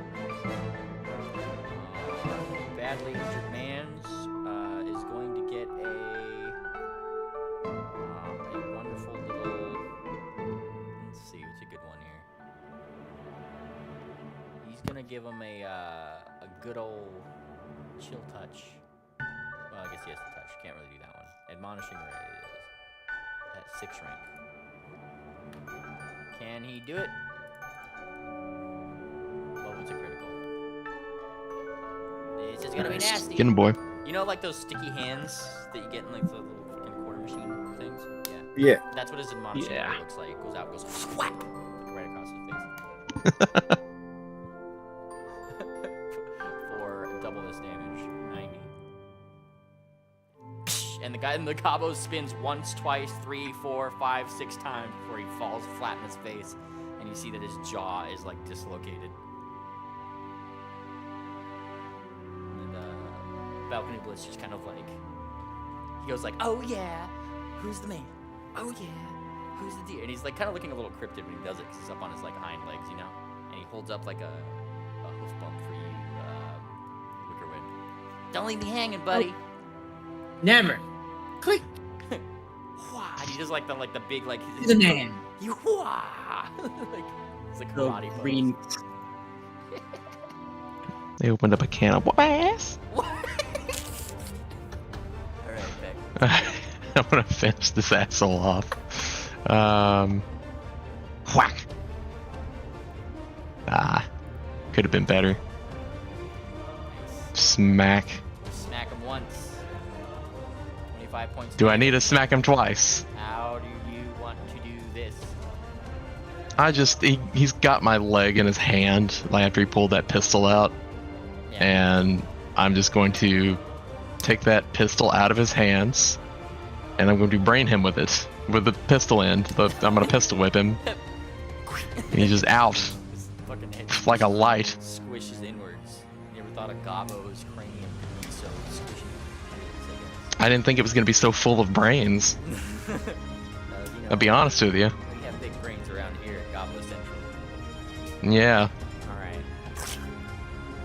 And then And I'm just going to push him off my leg. with that whole thing lasting about 12 seconds, push him off.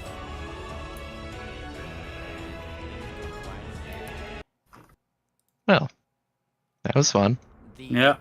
the interior of the metal room here still reverberates from the critical hits that Moonplaner's thundering room had emitted. It's still going because it's like a 12-second fight, you know. That hurt. My ears. Let me know before you're going to strike lightning at them next time. Yeah, Balcony Or looks whatever over to that you- was. Looks over to you, Moonplaner. Yeah, like why do we need a distraction for a hat anyways? If you know, kaboom. Because we needed to pull as many gobos away as we could. We're just mopping up the stragglers. Yeah. Speaking of They didn't seem Four. They didn't seem too straggly to me. They looked like they were waiting for us. Well, these are gonna be clever gobos. So they're gonna think of things like, leaving guards behind to make sure nobody comes in unchallenged. I wonder if we set off some kind of alarm when we came in. Well, Gabo mentioned War Boss Mogwheeler. That's gonna be their boss. And with Wickerwind's light on, and now that you guys have a moment to kind of like actually look around, up on the walls, it would confirm that too. You actually see like the words probably scrawled on there, like into the metal rather than it being painted. It's like scratched in the metal. You just see the word Mogwheeler somewhere that like all the goblins had scraped into it, like Mogwheeler's domain or whatever. That's a odd thing that you'd notice about these particular gobos here, Moonplaner. These ones right.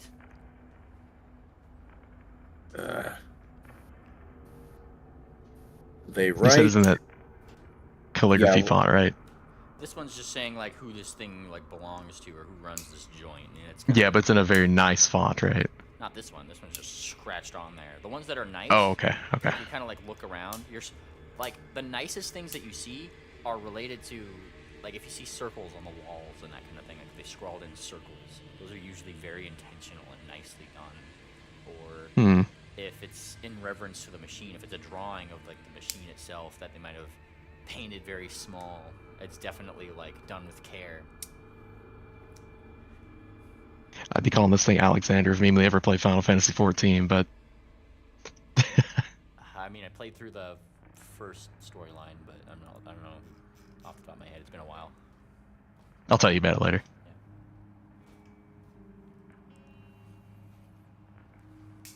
All right. Anyway, let's go. As you guys I'm gonna are kind of like looking around, perceive. you actually, yeah, give you that perception. That's really good. Just do that. Peck. Oh yeah, sorry. Like this is just like the way in. I should say like. Wicker found the front door. Yeah, you found the door that you're in. This is where your NPCs are actually kind of like hanging. They kind of peek in. Sorry, I should have had this door open. And the sheriff kind of like looks in. So, you want us to just kind of wait here and hold the line? What's the plan? Maybe safe here in this. They'd probably be safe with us, or yeah, in the first room. We could probably get this door sealed. I ain't never seen a gobbo fly, and that ramp, and he points down to the ramp, only goes out like number of feet, meters, whatever. They'd have to really jump up here, and I got, and he pats his pistol. So nobody's coming in this way. And if you guys are Good going on planner. ahead, I wouldn't doubt that we'd probably be more safe than not. Moonplanner starts rummaging through this gobbo that Peck finished off, and he pulls out the grappling hook and the grappling gun, and he just tosses it over toward the sheriff. They don't exactly fly, but they can reach up here. Hell, it kind of like looks. Well, ain't that just the case? Hey, you! And he looks at a quarter note. You know anything about these? How to unhook them or whatever? He's like, yeah, I can make something for that. He starts like tinkering with it a little bit. All right, little squirt's got it. Yeah, anything you think you can use. Giant dinosaur bones, they're all fossilized, so they're going to have some weight to it. Dueling pistols. Please do not try to shoot these pistols. They're likely to blow up on you. Oh hell no. But, and he's just kind of like, look. If you're not taking the pistols, he's like looking them over for ammo. That's pretty much what he's getting them for. Oh yeah, we got 10 rounds just here on this one alone. Yeah. He's loading up on them. And this one over here, this nice, beautiful mess. Oh, I can't even click on him. But yeah, he's gonna have some ammo on him as well. I'd say if These we couldn't two. hold our own there, we wouldn't be making a good name for the No Man's Rangers, now would we? No, Sheriff, no, you would not. All right. He kind of like nods. You guys go on ahead. We'll hold it back right over here. Make sure you guys got an exit. Before we do that, GM, can we identify this unusual spike chain? Yes. All right. Inventory. The unusually spiked chain. Close to skill check. Let's see it, baby.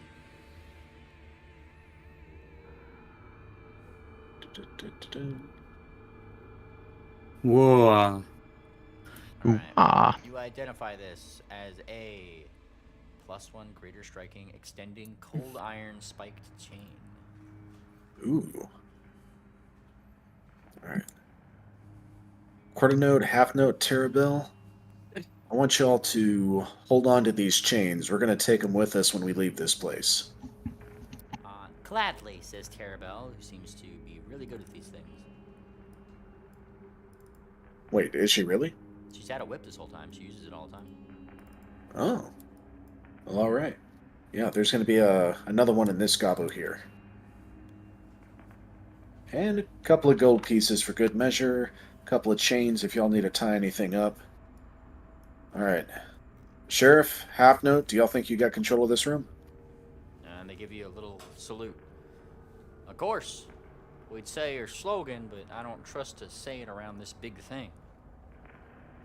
Good to go. Alright. Alright. I'm going to close this the first. Yeah. They're just kind of watching this room. Now, Peck, as you rolled your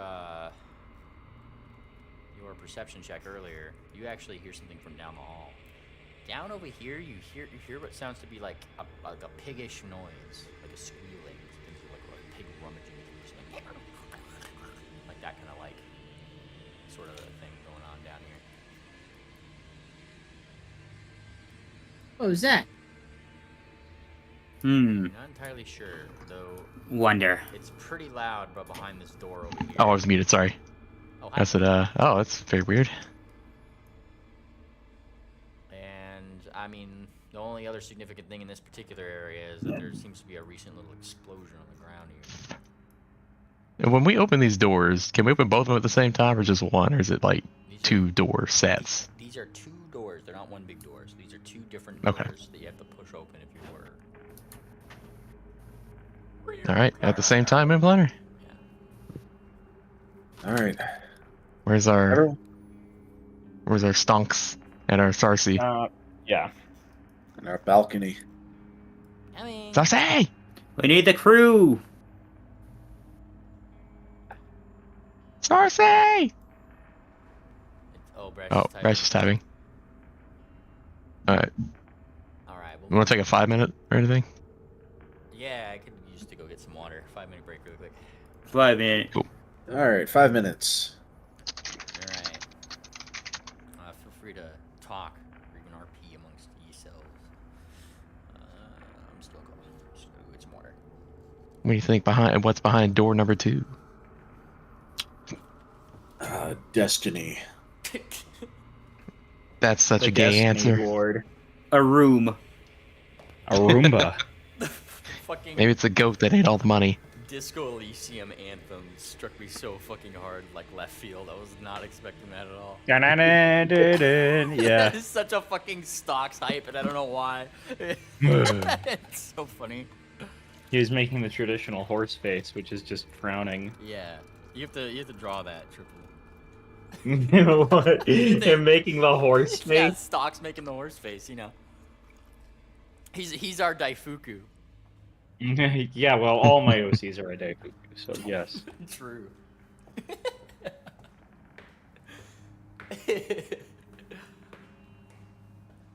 Oh lord. Okay, got my water. Daifuku. Yeah, that's a real game, Estion. Let's go. Oh, wait, yeah, I remember.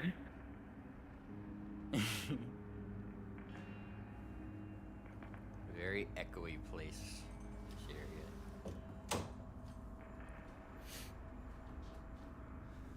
Ah, okay. Echo, echo, echo, echo. Break. Okay, cool. That's still 27. And Terabelle is just gonna be practicing this chain against the wall. Yeah, she probably actually goes over to Zgavos and these like little fucking little fae and just start like thwacking at them just for like target practice. Damn. Not even respect for the corpse. No. I mean, they're dead. What are they gonna do about it? They could tell on you. The sheriff is giving the little girl like this face right here, like something ain't right with that one. Something ain't right with that boy. Something, in fact, is wrong. I tell you what.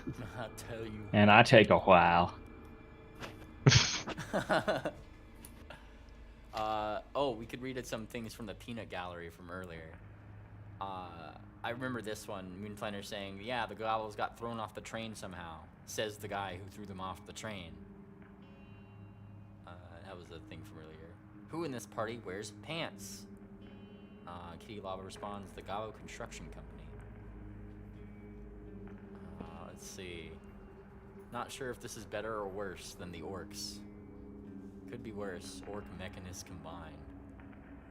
To be fair, I think that's what we're looking at here. Suppose we'll have a possible WOG battle today. Also, Terabelle is WOG. perhaps on how to do stuff. How to do stuff from Sarcy. Implying cloning machine. That was a good one. Schro's neurons have activated. Let's see. Moonplaner's Chippendale days. That's a funny, that's pretty funny. Certainly a chaos take the wheel, we're going in boys moment. And Drunk Test Pilot says, skulls for the skull throne. I mean bones for the bone pile. Hell yeah. A wonderful comment for that. Oh yeah, what I was referring to mainly that the Final Fantasy 14 thing. There is a like machine god thing that got found by a bunch of goblins and repaired. That just like they made it work by their belief in it or some such. I don't remember the entire story of it, but essentially it's Gobbo's running a huge like tank god. Incredible. When are we getting the Gobbos that are gonna steal color? True. Honestly. And then go deep underground until it runs out. Color? I like that idea. Yeah, do you remember White Goblin? Oh, yeah, White Goblin. That's the story. Writing this one down. You've doomed a future party, Estheon Triple. Yeah. This knowledge. Doom! And there's gonna be a track where Goblin is the percussion. I put my headphones on and sit down, and the first thing I hear is "You've doomed future adventures." What did you do, Triple? I created a new amazing adventure where they're going to have to learn great jazz licks. Oh, well, that doesn't sound too bad. From the gods, really. It's Alright. quarter note, not quarter note, semitone thing. Alright, Brash, how we looking?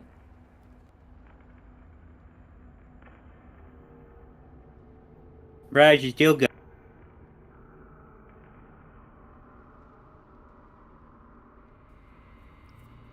Uh-oh. No, did Brashy fall asleep? He's taking a call. Ah. Call gang. Alright. I hope it's good news. Well, I think we got our 5-minute break here. We could at least do some rolls and whatnot. Whoa, that is a big thing. And some play. That does not look goblin made, but it does look impressive. Huh? Oh no, it wasn't made by goblins either. They found it and repaired it. Incredible. Yeah, it's a time god in like this body of a robot. As you do. Yeah. Which sent a book from the future to the past on how to destroy itself. Oh yeah, you fight this thing inside of itself, by the way. Terrible. Like a dungeon. In Warhammer 40k, the orcs create these massive structures that are supposed to be representations of their gods, Gork and Mork. They're called Gargants. Yeah. Isn't there like a thing called Crafty, brutal yet cunning, and cunning yet brutal. Isn't there a thing called a Gork and Morkin machine? They couldn't decide which way. Gorka. Gorka Morka. Something like that. That sounds familiar. Let me look that up. Yeah, I think so. I can't remember what it is either though. This is world building. Oh, Gorka Morka is the name of a racing game. Oh. That's funny. Yeah, Gork and Mork are the names of the gods. One is brutally cunning, and the other one is cunningly brutal. But yeah, Gorka Morka was a tabletop board game that came out in the late 90s. And you literally have these... Rigger truck. I was told the lore behind Gorka Morka was that they couldn't decide if it was more Gork or more Mork, and so they just kept adding on to it. Until, Gorka Morka, the famous protagonist of Half-Life 1. And it's always like this like last piece or whatever, the piece of metal that they slap onto the thing, and it's like that's what determines if it's more Gork or Mork. That's pretty good. Yeah, that sounds like something that the orcs would do. I do like the 2Ks on truck. Record truck. Terrible. All right. Yeah, instead of CK, it's KK. I think we get a move on, yeah. Sure. All right. You guys. I push the door open. You can certainly try. Go. Oh, you know. There's no trying. There's only do. Do it. Do it. Do it. All right. You go to push open the door. Did it work? It's locked. It's locked. I use that athletics to push it open. Fuck your lock. Pushing it. Push. You hear like that sound from behind. Thum. And it just like stops closer to the door. Like it's you kind of bent in some of the metal, but the door itself hasn't like opened. Darn. Well, guess we gotta find another way. Unless someone has has like a blowtorch. Is this one a pull to open? I didn't try that. Min Planner's going to roll. If it's that, I'm gonna kill you, Mimley. He's going to roll perception using true echolocation to see if he can determine what's on the other side of the door. Alright. Well, determining what's on the other side of the door isn't going to be very easy. Echolocation bounces off of solid surfaces usually, and there's a door in front of you, so it's quite hard. Not really anything. Just smush your face on the ground and underneath it. Somebody say blowtorch. Yeah, you have a blowtorch? Step out of the way, I have an idea. Okay, so, I usually use this during,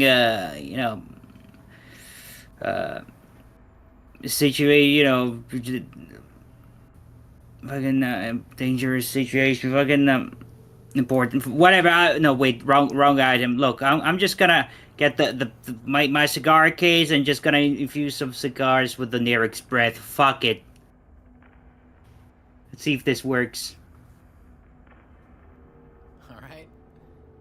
And you blow fire at the door. And unfortunately, like, not much actually happens. I mean, you're blowing fire at iron. Cold iron at this. It takes quite a lot to actually have a physical effect on metal. Well, Bellhop said blowtorch, not flamethrower. look, this is the closest thing we have to that. The squealing on Oh, the well. side has kind of stopped. I guess they slid some bars in place so we can open it.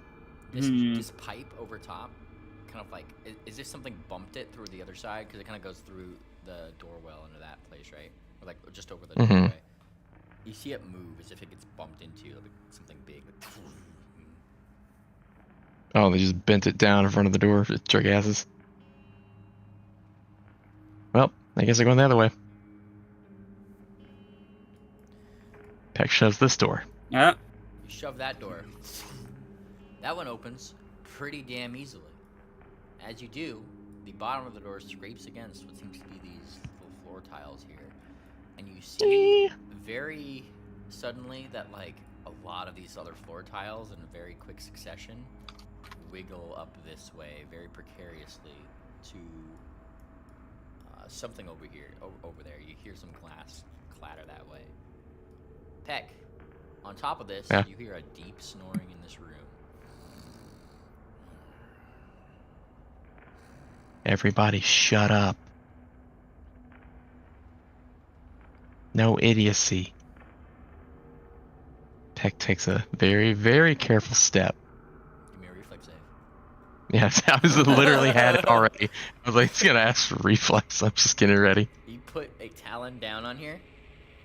Uh-huh.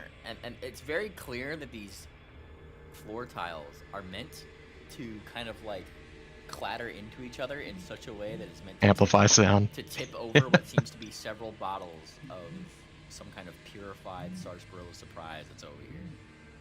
Oh, well, someone's gonna fuck up, so I don't know about this. Above should you, we... like, yeah? You kind of like notice this because you're the closest to it, just above your head. And kind of at almost eye level. You just realized it just before you might have like seen it with your reflex save here.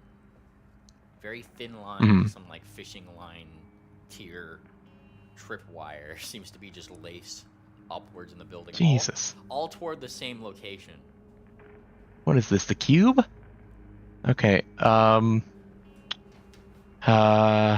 if we just shoot this stuff from far away?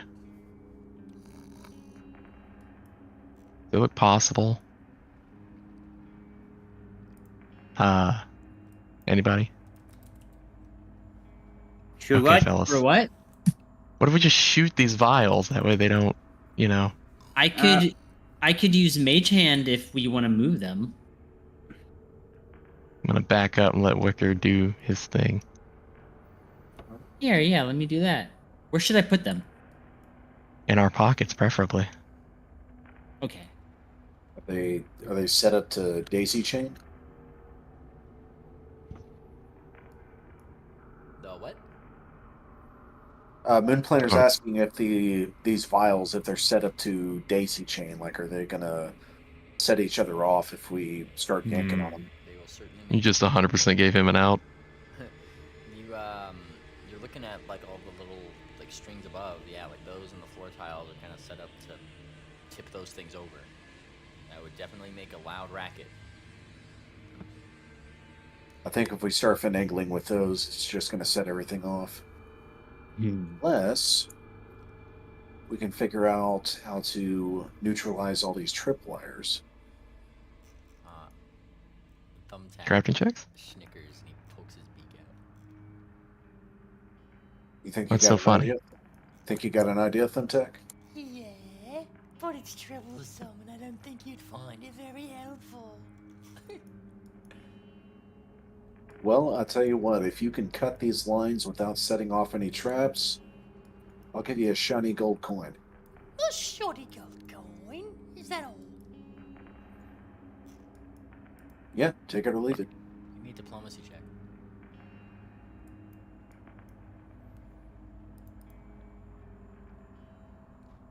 Aw. I don't need your ruddy coin. I'll let you take a look at. Oh, you know what you want to look at. He gives you the smuggest face. Alright, bet. Big bet. Big bet. And he's going to let's see. He's gonna roll his thievery. Wow. You have a rogue in here. You might as well be a rogue and do rogue things. Might as well. Oh. All right. What is the DC for this? Oh, madam. You see him fly up there, and he like gets close to the thing, tips his wing on one of the tripwires, and like has to cling on to another one. And for a moment, like it looks like it might tip something over there, but his weight is not enough to quite tip it. And he looks back. Sorry, a little bit more touchy. He didn't critically fail, so he didn't set off the trap. Yeah. Phew. Alright, let's try this again a little bit better now, eh? Yeah, that's what we're counting on. He trips over another one up there, lands on another one. God damn it. Oh, my Loads. goodness. Hit him with guidance. Hold on. He ravages in his fucking bag, pulls out some thieves' tools. I should have had these ready anyway. He just keeps like running into some of the fucking things, like trying. There's so many of these things. He is the most clumsy little bird I've ever seen in my life. What are you trying to do this then, Biggie? That's sizest. Get that light over here, dear. It's really hard to see these things. I don't even know how to do it. I can see in the dark. You heard the bird. Tries again. There he is. You put in a little bit more light into the room here, Wicker Wind, as you go right over here. It's a little hard for you to move as you do. I mean, like each step, like the roots try to implant into the ground in front of you here still. Yeah.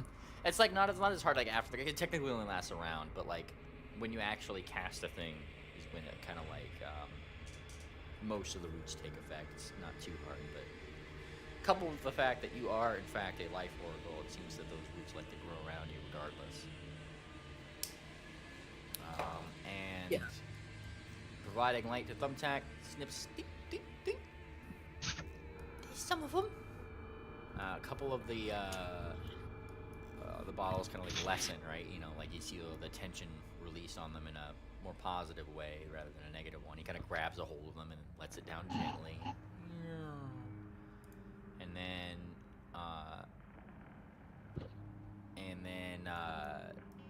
he goes a little bit closer right over here. That was one of two. And then he tries to do the second one. Alright. Starts cutting. And he disables all the ones on top, all the little all the little like fishing line traps that were above. And now he's at the little bottles. Alright. Just trying to get this thing done. Starts like fiddling around with the bottles. You see him just kind of like jump on a couple things. He holds out his talons and paws in various ways. Alright. Really quietly. Go in here. And I'll just hold them in place. Okay. One at a time. When you step in, and like little like way that the floor tiles are kind of set up to wiggle these things. Thumbtack is holding them steady, effectively. Like he's... Not blue ones. Shut the light off, look. And he like points toward what seems to be a very big gobbo over here sneezing. Turn out that light. Oh, that's no good. I can't see. Oh God. Wait, I can. I'll just use my my dark vision goggles of. Nope, not those. Do I need to Dark make vision more of those for goggles. people? Moonbladder, with your permission, I'm just gonna hold onto your shoulder or something. Here. And Moonplanner holds out the tail of his tuxedo, touches your hoop with it. All right. Yeah, that will do it. Hey, Bellhop. Mm-hmm. I don't think Thumbtack can see in the dark. Do you think he'll mess up and just kill all of us? Why do you have to say that? Why do you have to say that? Why do you have to say that? Right over here. I can Hey, hear you. Are we going to this side here or over to where the big guy is? You step over here and, Right side. and you ask this question, Wickerwind. These tiles over here that once you get to this side don't actually rattle. It's like this is safe ground past the thing. Give a hand. Pick up some of these things, why don't you? Alright, Bellhop, we're moving. All right. What did he say? There's like several things of Sarsaparilla Shocker here that were kind of like rigged to break, and then you can just pick them up. You get a couple Sarsaparilla Shockers. Oh yeah. Then we'll pick put them those in up. the bag. Alright, No Man's Land. Let's see. Got a couple Sarsaparilla Shockers. Put 1, 2, 3 in your bag here. Wickerwind. Thumbtack kind of like rummagers over here. Okay. And now you guys can just kind of like go over quietly, you know, against the tiles. Triple? Stocks? Hmm? Yes. Yes. We're following along here. I can't see very well either, so. Yeah. Balcony boat's kind of Do like auto coup de grace rules still exist? Oh. No. They do not. But there's a very glowing gobbo this way. Looks a little dented, if you will. Looks a little toxic, a little dented, little He looks just a little dented. Oh. No, he's really dented. He could have just like sleeps. Y'all think we could sneak up to that one and kill him before he wakes up? That's what I was asking. I was wondering if there was coup de grace rules still. Thumbtack kind of just like blinks. Well, if an explosion needed to wake him up, I think there might be a chance. Oh, let's What if we set that the Sarsaparilla surprises next to him and blow it up. what if we just go past this room and then just, I don't know, just throw something to set them off and shut the door real quick instead? That might not be enough to kill him. This is one of the bigger, tougher ones. Hmm. But if we cut What if I its just head jump? off, Yeah, go ahead. but if we cut its head off, that'll kill it for sure. Well, whatever damage we do to it preemptively will be a help. So go ahead. Just jump on top of him and yell, "Nightmare, nightmare, nightmare!" That will do mental damage. Exactly. You know what? The best kind. You know what? Yeah, we're kind of here for chaos. I'm feeling it. And then We're here to Moonfire kill will- chaos. Moonfire will take away his tuxedo from Bellhop, and he'll have Bellhop touch the shoulder of Sarsaparilla. He steps away. I see. There we go. Follow me. I follow. Alright, give me a stealth I'm check, leading you Peck, astray. and Moonplaner. Damn. Moon Planner is medium sneaky. Nice. You guys I didn't mean to roll that private, but You guys are pretty sneaky. hell yeah. No, he doesn't wake up. All right, let's Actually, good fellas the shit out of him. I'm Alright, leading Moon Planner. you through a very dark maze. Are we just going in circles? No, we're going down. Ritual. The dark ritual. A dark fantasy ritual. Dark fantasies. Almost there, Bellhop. We're almost there. But you know what they say, fisting's 500 and Peck just 500. Peck just gives him $500 worth of fisting right now. Oh. Oh, are we? And Are you just like everybody like on the count of 3? You know, just like going in. For the well, that's strike? the implication, yeah. Okay. We need to Moon- quick. We need to establish the ultimate flat-footed throwdown right here. Okay. Yeah. It's gonna be more than flat foot in a second. Bellhop, we've almost caught up to them, okay? Alright. Oh no! He didn't You walk know- on him. Sarsi, you know I can see the light right there. You cannot see, you are blind. Why are our gas is getting close? Balcony Blitz. I just close enough to throw a spell. Gaslighting. Almost there. I activate my That's what you're doing. trap card. Kill a wicker when he gets close. Powerful card. That was... What? Okay. All right, I smacked the shit out of him. Art is Yeah. banned. Peck, Critical I'll, hit. Nice. Fucking Pow! Pow! All right. Dent him further. Thumbtack is gonna enact his fucking sneak attack. Let's see. Oh, Whew. he needs to make 2 fourth saves. Ow. Oh. Like, Oh god, No. he just We made it. normal. we did it. It's so fucking over. Alright. Oops. 35 to his. Yeah, 35 would hit. Let me find. Balcony Blitz needs to do this thing now. He also wants to do it. D20. Nice. Okay. So he gets to roll. He's rolling his admonishing ray at 8th rank. It feels a little villainous. Oh yeah. Alright. Let's see. Kaboom. Oh, nice. Alright. So let's go down the list here. If I start Mug got blood on my shoes. You have a Moon Planer. Okay, Peck critically hit. There's the Peck damage. He's 64. What do we got? We have Wickerwind doing the thing. Oh, there it is. 22, right? And that's a critical. Did you critical hit? You normal. Pretty hitty. Okay, you normal hit. So damage on a normal hit. Wonk. Moon Planner critical hit. I need your damage. Oh, you did 78 Yep, points of damage. it's yep. Balcony Blitz critical hit, so I need to double this. Sheesh. What the fuck? Starcy, are you doing anything? I'm going to hold Bellhop in front of me and then push her towards the gobbo. What the hell?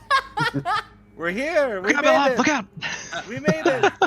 Alright, fight, I guess fight or flight, I'm gonna hit it too. Yep, you hit it too. Oh god.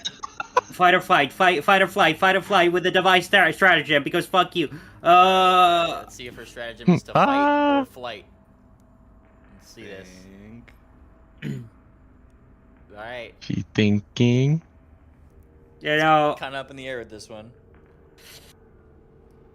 I mean, it is sleeping, so that This is that like is. everybody's attacking at one point here, so if you're attacking, Yeah. attack. Like, I mean, I'm Do the last devising. hit, do Fuck it. you.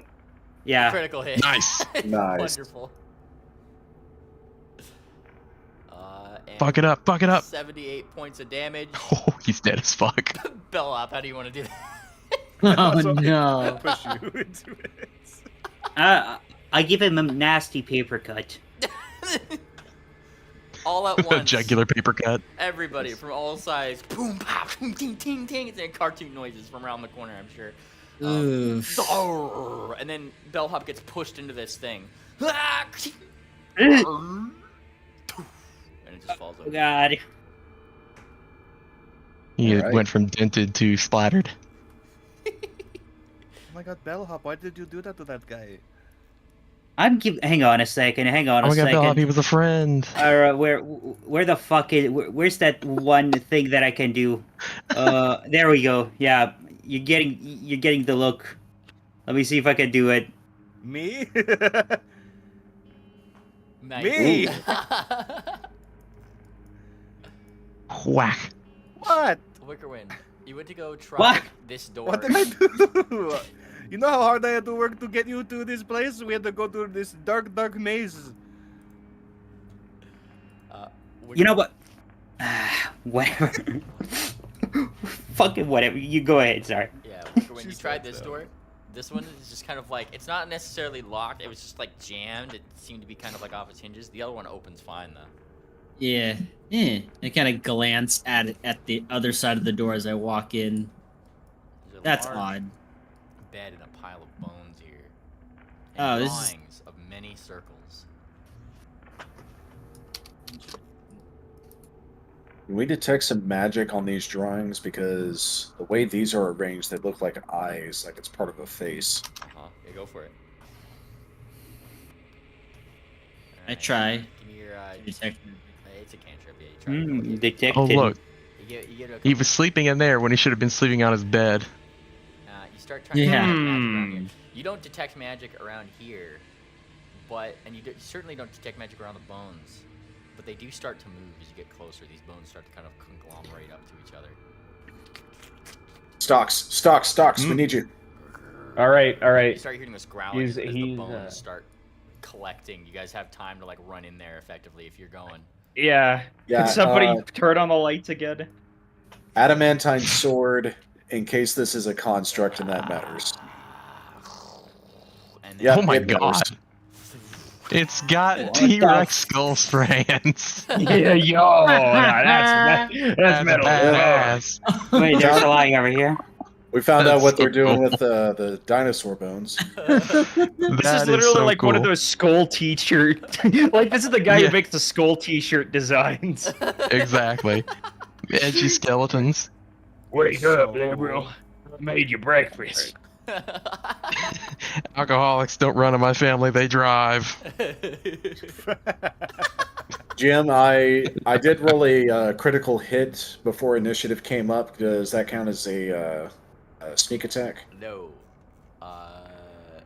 That's not how this works at all. This thing started pulling itself together. You're just part of initiative is you guys getting ready, and you get to roll initiative. Oh. It doesn't get a surprise attack on you. Let's see. Yoink. Awesome. My god. There it is. You guys have seen these. Well, things.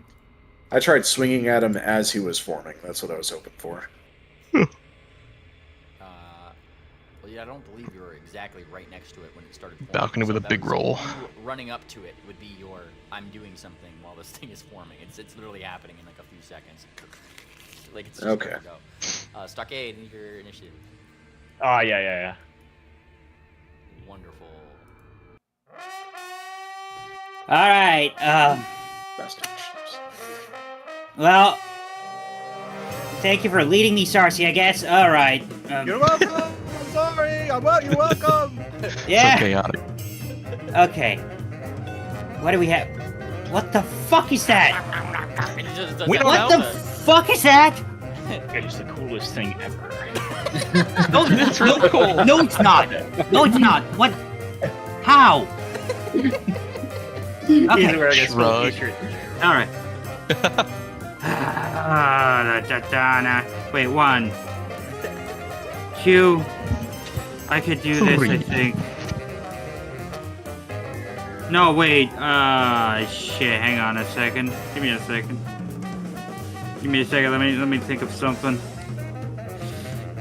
I can only get close to that thing unless. Okay, no time for.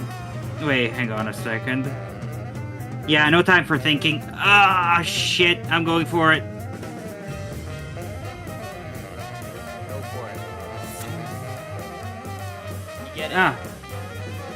Not bad, I guess. Flatters it.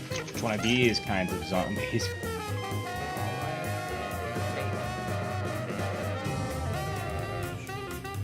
Well, Nice.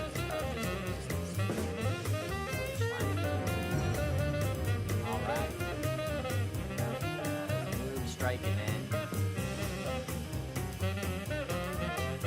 Yeah, that's it. Balcony Blitz's turn. He's gonna hold his turn until after Wickerwind. Stockade. All right. So he's going to. He can't really flank easily from here. It probably would be beneficial for him to stay and totally seriously hit him with a lot of seriousness. That's a very serious hit. And don't think of that. Your body hits the fossil.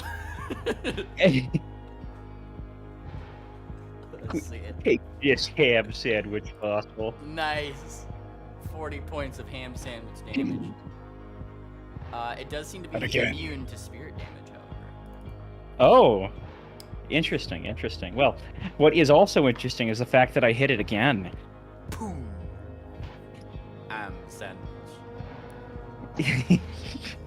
I swear, he isn't thinking racist things. He's like, yes, I'm better because I have flat. Yeah, you don't know. He's being racist to undead because he's a paladin, okay? Nice. So. It's fair. You need to give me your damage for the second. Oh, okay, I'm sorry. Yeah, you're right. I forgot about that. 32. For some reason, damage is not showing up for me, too. I guess I'll reload. I give all my homies flanking advantages. Nice. Then she's going to do the thing. Free action, mountain stance, and why is it not doing it? There we go. Flurry of blows. Weak hit. First hit. That's a good roll. Second hit. Come on. Damn it. And the weak hit. Second attack. 33. Boom. All 33. Alright. Last hit. Just big, like, Nice. blast. And 3 hit.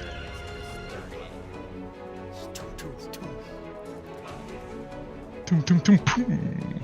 This thing clatters. It's already almost like it's kind of like wriggling, like it's kind of falling apart already.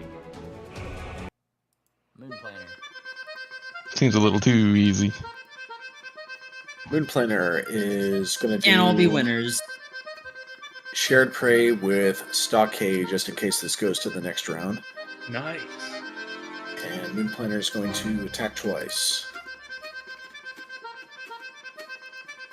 Alright. That's a hit. Alright. Damage. My image. That's a hit. Boom. 35 points. Final attack. It's clattering. It's wobbling. It's wobbling. Boom. Critical hit. Nice. Get him, boy. Oh, I can play with my dice after I roll it. I didn't know that. Yep. Alright, damage. Mr. Planner, how do you want to do this? Alright, Peck moves up and starts just battling it. Her adamantine fists are shattering it, making it obvious that this is not undead. It is, in fact, a golem. So Moonplaner takes out Redemptor's Burden, swings at its kneecaps, and as it drops down to one knee, he does an upward slash through its rib cage, and its skull pops up and splinters in multiple directions. Bellhop, your that's on activates.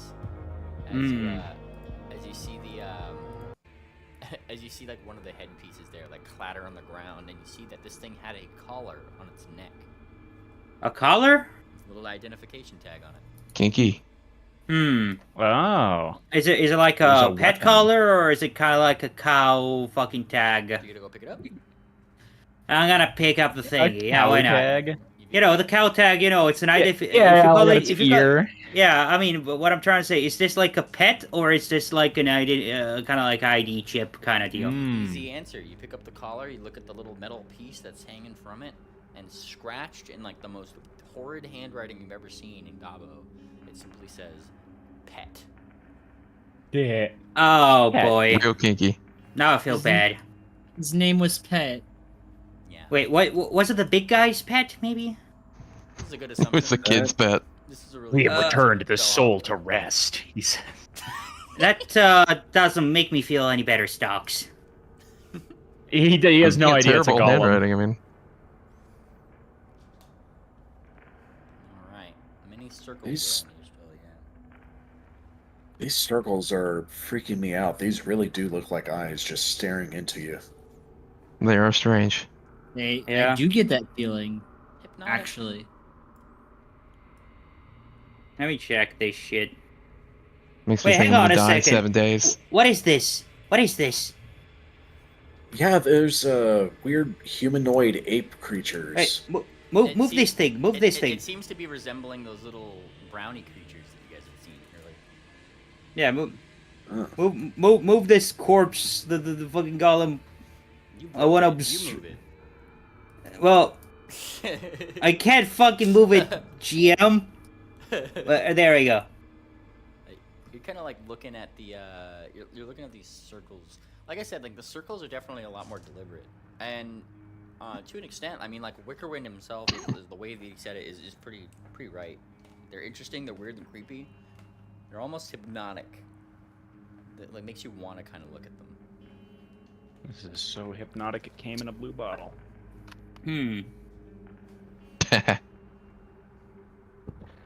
Why is it all in different pieces of paper, though?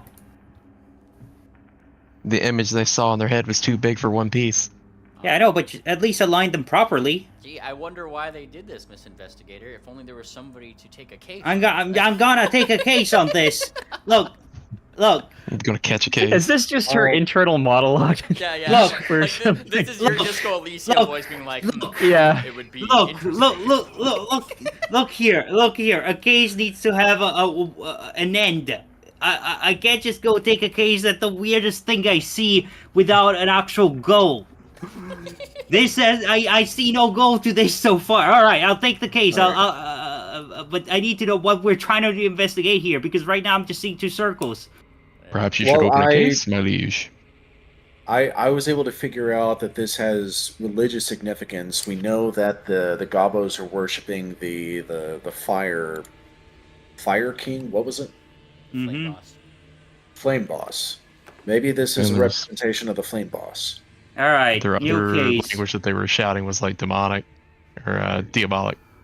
There's only one New true case. king of I'm calling fire. it Junji Ito.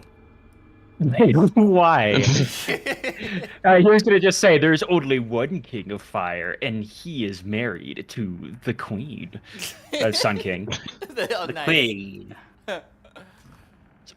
You take on the case of Juji Ino. Junji Ito. That's the circle anime guy, right? Like the Yeah. Yeah. Okay, we're on the same clown to clown communication here. Okay, cool. Yeah, exactly. You take on this case. All right, you can roll crafting on things now and try to piece together some things if you'd like. All right. I'm rolling fucking crap. Wait, I gotta be blind. Sorry. He's gotta be blind. Wait. You gotta check. Yeah, your let me. boxes. This is really Yeah, let me blind it out. Just give me a second. All right.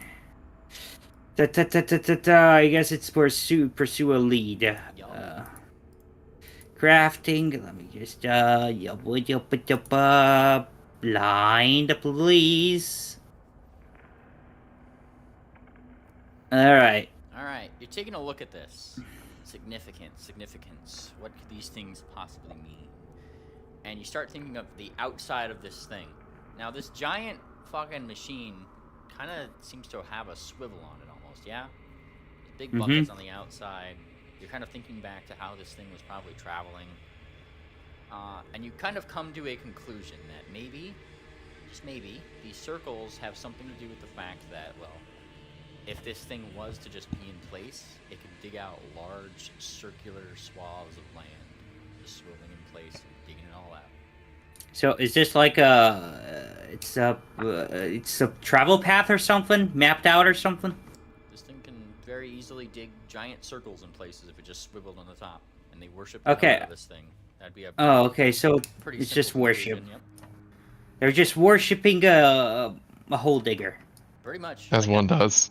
That's a pretty good summation. I mean, you look around this room just a little bit more. Okay, but you see some additional signs of this, right? Like you see like a lot more like spirals and circles and things like they just seem to be like they like those things.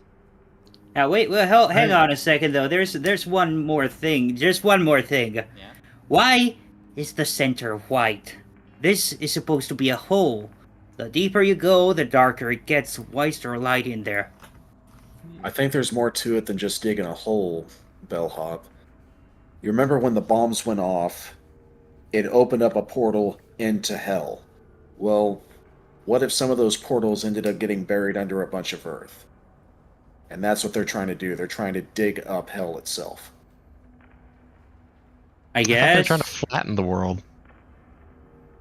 Well, That doesn't really could make be much a sense. means to an end. Can I get another question before? Sorry, but you haven't what failed on the your crafting. fuck? What the fuck is this? What the fuck is this? What the fuck is what? Why? Like I said, Like, A why is, brownie. it was like, it was why is there a drawing of it? It's a brownie. I don't know. Yeah, Okay, It's well, dead. Yeah, but why is follow- it? Right. follow-up question. If that's a brownie, what's this? what's what? What's what? This one. I can't see where you're looking. Oh. Draw me like one of your French brownies. Yeah, you Yeah, kind of go down there. You see some like there's not only this one. You actually see like a very exquisitely drawn one like up here too. I can't see it. That one up there is just hot. That one's a dragon. Wicker, I think they need you. Yeah, Wicker, please help us a little bit here. Where did... Okay. Wickerdoodle. Sorry. Sorry, I'm walking on it. My bad. All right. Yeah, you kind of see some like a couple really good drawings like over here and over here. Huh. And you kind of see that they seem to be very lurid drawings with a lot finer strokes by the hoof. Oh. They just doesn't. Interesting. This doesn't seem to be Gabo made, Oh my. but it does Wait seem to be something Oh that me, oh my. very clearly was guarded by the sleeping Gabo you guys all ganked. Wait a second. You guys- Quite the artist. What should I Sorry. be rolling here? They needed the light. They were trying to look at this shit. Oh shit, I'm sorry. We just need you to be here. Wait, if I walk here, are there gonna be any bombs, right? No, we took cleared them them all out. We took them all out. All right. So, why is there a schematic of a house here? What is this? Look over here. This seems to be more of like a blueprint of the outer part of this like machine. Huh. Like a section of it. Once again, not really. Doesn't seem to be Gabo made. So, hang on a second. What are the only things that are Gobble made? The swirlies? Swirlies. You see, like up here, like Sarsaparilla, you're looking at a couple like faces that are drawn. What seems to be like a little, very like rudimentary drawing, skilled drawings that are just kind of all like painted together. These seem to be very artistic Gobos. They're just a little artistic. There's a signature. Yeah, Box these of are actually who you're shoes. talking, Hmm. by the way. Where's Stock's looking? Box of shoes. He looks at the signature. It says box of shoes. Ooh. Yeah, it looks there. What does that mean, Stocks? I don't know. Kind of like thinks and rubs his head. It must be an epitaph. Interesting. Shoes. Shoe box. Yeah. It's kind of like thinking about that for a second. Man, I haven't seen shoes in forever. Well, it feels like forever. He says, I guess there was a lot of shoes in Canada. Mumble, mumble, mumble. He's just gonna get to himself. Peck, close to this door that you're at over here, you actually kind of... Yeah. You have to be here for a second until you, like, pick it up, but you do kind of smell, it smells something like grease,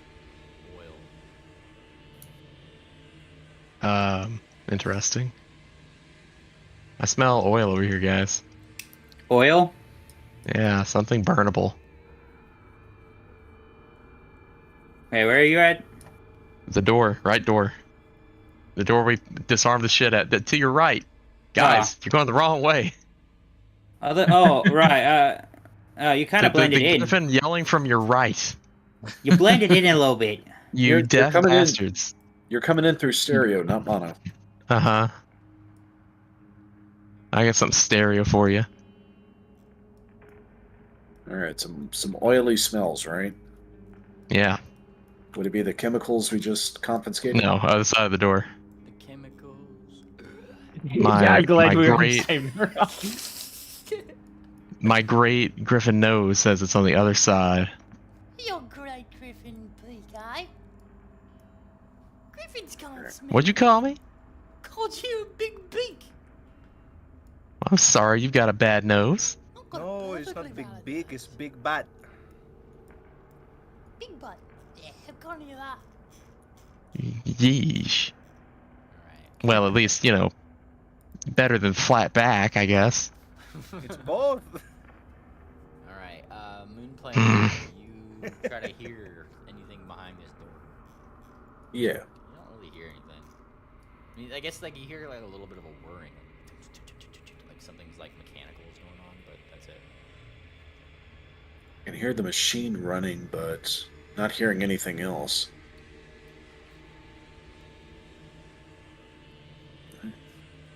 Guess I'll open the door. We'll see what happens. Locked. There's so many locked doors in this place. No. Thumbtack isn't even gonna ask this time. He's just gonna, like, go down and just start tinkering with the lock. And he has a skeleton key. Yeah. Get it, boy. 38. Ka-ching.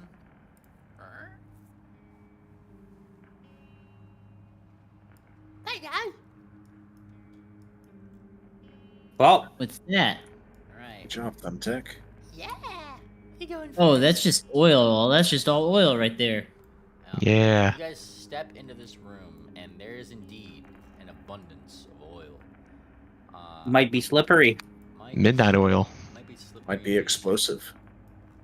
As you guys kind of like looking this way, there is one little machine that's over here. This does seem to be kind of thrown together by Gabos, if anything. And like, stocks. Okay, yeah, they're falling. Okay. Yes, he's coming. It kind of just seems to be thrown together, if anything. But it's like it's chugging away. It's Gabo made. It seems to be kind of like connected to pumps that go into the floor itself. Like they carved out little holes. It's a big pool of oil that they just seem to occasionally might use to do something with that. Bellhop, crafting check. Yeah. You read my mind. I'm gonna roll to assist. Oh, crafting check. I will do my own. Wait, you gotta make it private. Yeah, private. Nope, Let's that's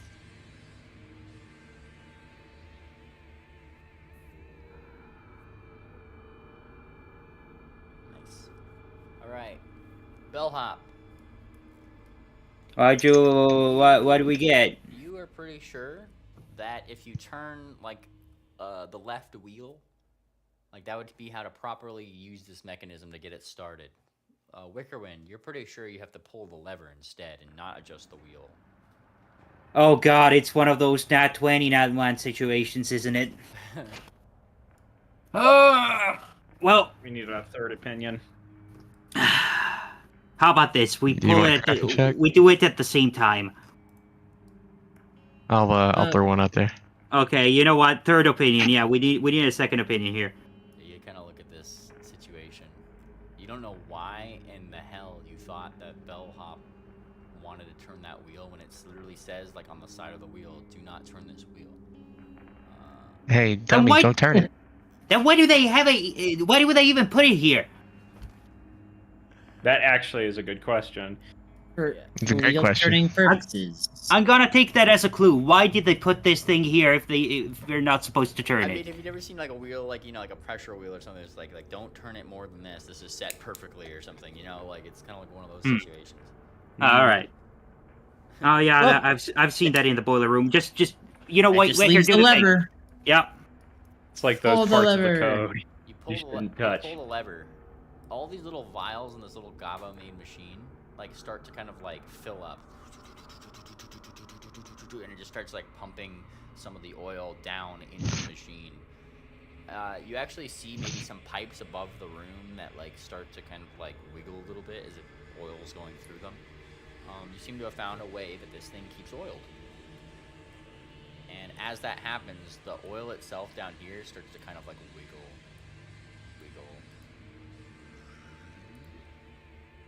Wiggle, wiggle, wiggle. And It you guys wiggles? see a familiar face. A familiar Oh face. no! Goo. Give me that. Ooze never lose. Who invited this guy? Anything can be bought and sold for the right oil. Okay, what if we just set it on fire? Yeah, that's the best idea. We might have a flaming ooze to fight then. All right. Or is this some kind of black pudding? I forget. Oh, this definitely looks puddingish. This is the one that splits. Acidic. They all split. All right. Wonderful. Actually, I don't know if this would be familiar to us. This was familiar to North Party, wasn't it? No, this is a Wati thing. Yeah. Oh, okay, Everybody my knows bad. the Wati cannon. Yeah. Yeah, This thing is pudding-ish. the Waddy Washer. Yeah. This is the and Thumbtack, I just have to double check this really quick. Oh boy. Yeah, Thumbtack looks at this thing. I want to stab it so bad. Kind of like. Why can't you? Because I'm about to be yelled at if I do. He holds his turn until, like, after. I guess, like, after Sarsaparilla here. Alright.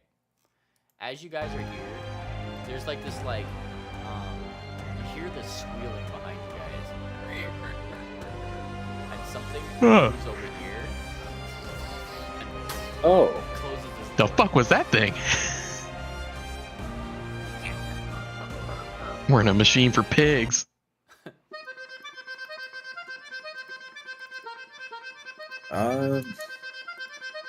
Okay, I'm conflicted. We probably want that door open.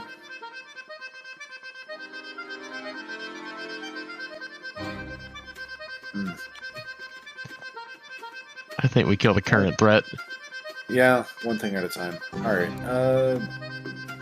first thing, hunt prey. The planner's going to share prey with Peck.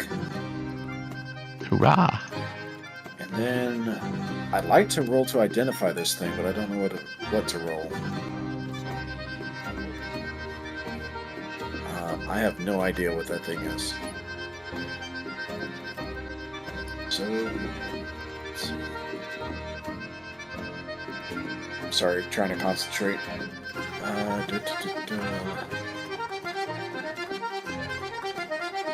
that really helps.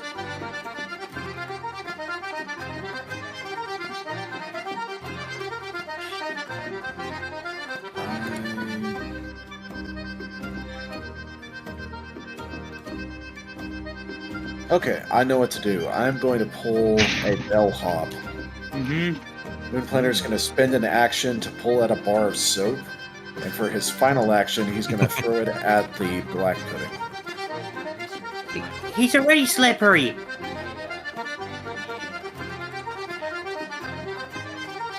Alrighty.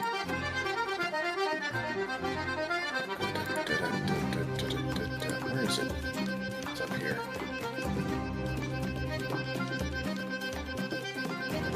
And I'm throwing it, so I'll use dexterity instead of strength.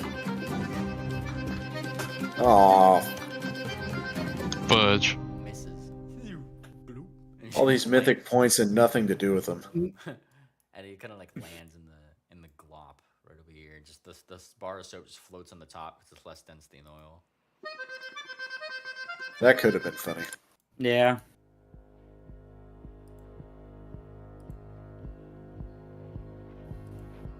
All right.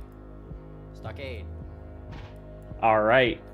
So, yeah, it's a little harder to go up against something like this, but he can do some good by positioning himself here, which I think, yeah, that's just in Moonplanner's range.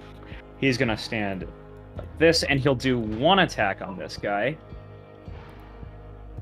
with his,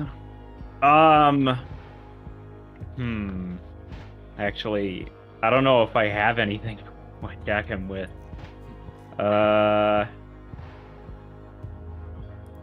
Think here. Step in the oil and feel as if anything can be bought or sold. Can he like hit a rock or something so it falls on him? What I'm worried about is I forget if mere weapon contact means your weapon is at risk. But I think it's only if it's not magical. okay, he'll just hazard one strike with our aura. Nice. You hit. Oh, Although, okay. These things are immune to critical hits, though. So you Yep, have to just do that's two right. hits. All right. You go to hit Fuck 'em up. All right. with aura. Now, several things happen. Thing one, damage. This thing gets hit with it. Mm-hmm. It gets hit for 4 damage, as it is immune to Oof. slashing. As you hit it, Mm-hmm. with an attack that would deal slashing or piercing damage of 10 or more HP. Oh, Well, good thing it Splits. wasn't. Oh, I see. That's right, because it's now immune. splits, yeah. Well, it loses it. Their health pool still goes down. So Yeah. Let me pull up my calculator. More things to punch. I have to add. but stocks would be like, no, what have I done? Nay. I came here to kill chaos, and now I made it worse. Nay! Entropy has been increased. Or decreased. Oh boy. And then this one gets that as well. Okay, cool. 2 puddings with the price of 1. And then, as you hit it with a weapon, yeah? Metal idiom. Give me a reflex save. Oh yeah. The ooze, cock and bull torture continues. Yeah. Nice. Wonderful. You kind Oh, of ignore that. you kind of yoinked out the weapon in time, and it definitely seemed to try to grab onto it. Yeah. Well. Yes, we know that for sure now. Yup. Oh, is that your turn? Yeah. He raises his shield. He Nice. does get that. Okay. Bell. Alright, so, first of all, recall knowledge, occultism. Blind. Nice. You found yourself black pudding. You get 2 questions about this. Can it burn? Can it burn? Acidic. No, like fire. I mean, but it's not oil. That's what I'm asking. Is it oil Boss or is hype it is not? It's so loud against you, Mimley. We can't hear you. It's oily. It's oily. It's oily, but you know, the other part of that comes in the fact that if you throw fire at this thing, you are also in a room full of oil. So Well, I mean, the only one who's touching it is Stux. God damn it! Ah, fuck. I know we you can't guys do have this. thought about this been in this particular conundrum before, and that was a little bit of an issue. Well, Stocks needs to be in position so he can defend. Okay. his goal. Yeah, I Okay, gotta punch it. okay, I got an idea. First of all, I'm gonna turn backwards and spit my cigarette. Nice. Second of all, Okay. I guess I'm stratting. I guess I'm not particularly afraid of fire. Up to you. Where is device stratagem? Use stratagem on that guy. Come on, give me something. Let's go.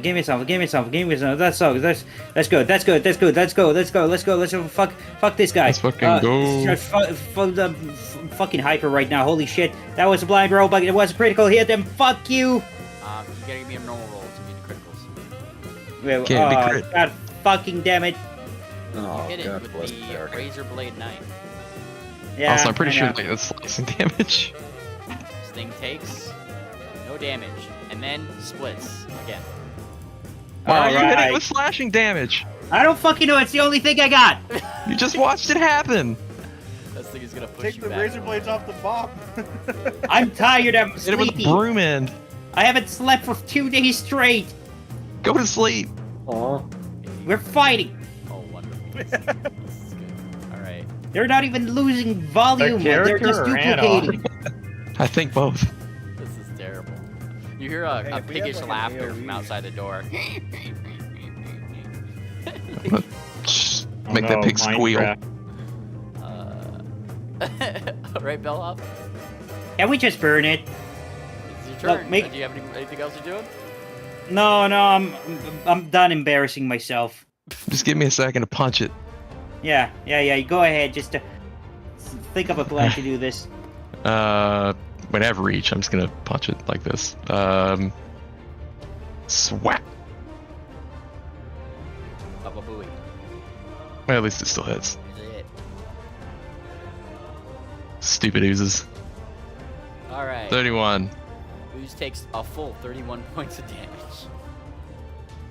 Nice. That was Flurry of Blows, attack 1. Here's attack 2. Critical. Too bad that's a crit. More damage. Does have an exceptionally low AC. Add 2 to that. Sorry, just to bludgeoning. Just 2 to the forceful. All right. And second action. Third attack. It's so funny that's still a hit. Why is it not? Oh, because I'm not in. Sorry, just I gotta correct something. Stance. Oh, ignore the actual attack roll. Sorry. Just had to roll it for the damage. For the mean. There you go. All right. Okay. 34 points of damage. You just gotta punch it. Third action. You start punching it. Punch it. Yeah, we're gonna make it. Okay, that's our turn. Alright. Nice, okay. You're safe.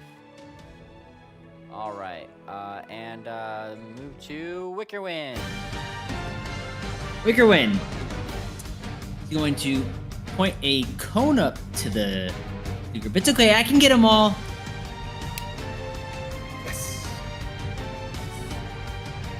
Damn. Nice. For fire. Oh, nice. Whoa, that's a cool spell. Yeah, it is. Whoa, you're singing. Ah, They all start roll your reverberating. fortitude. Yeah, they all start reverberating. Oh. By the way.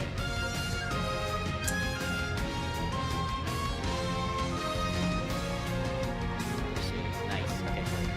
So, the main guy succeeded. That guy succeeded.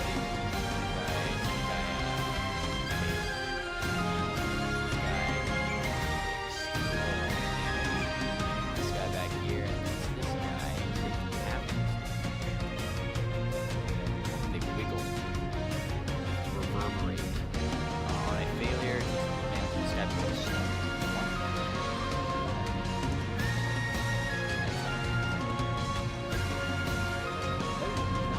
Alright. Cool.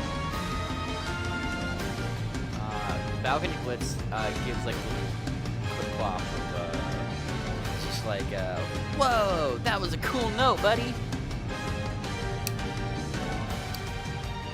Thank you. Did you see the way they were jiggling? Yeah, he holds up. They didn't like like that. He holds up like a little tent on a whiteboard. With imaginary whiteboard. All right. And Is that your turn? Yeah, the last action of cast shield.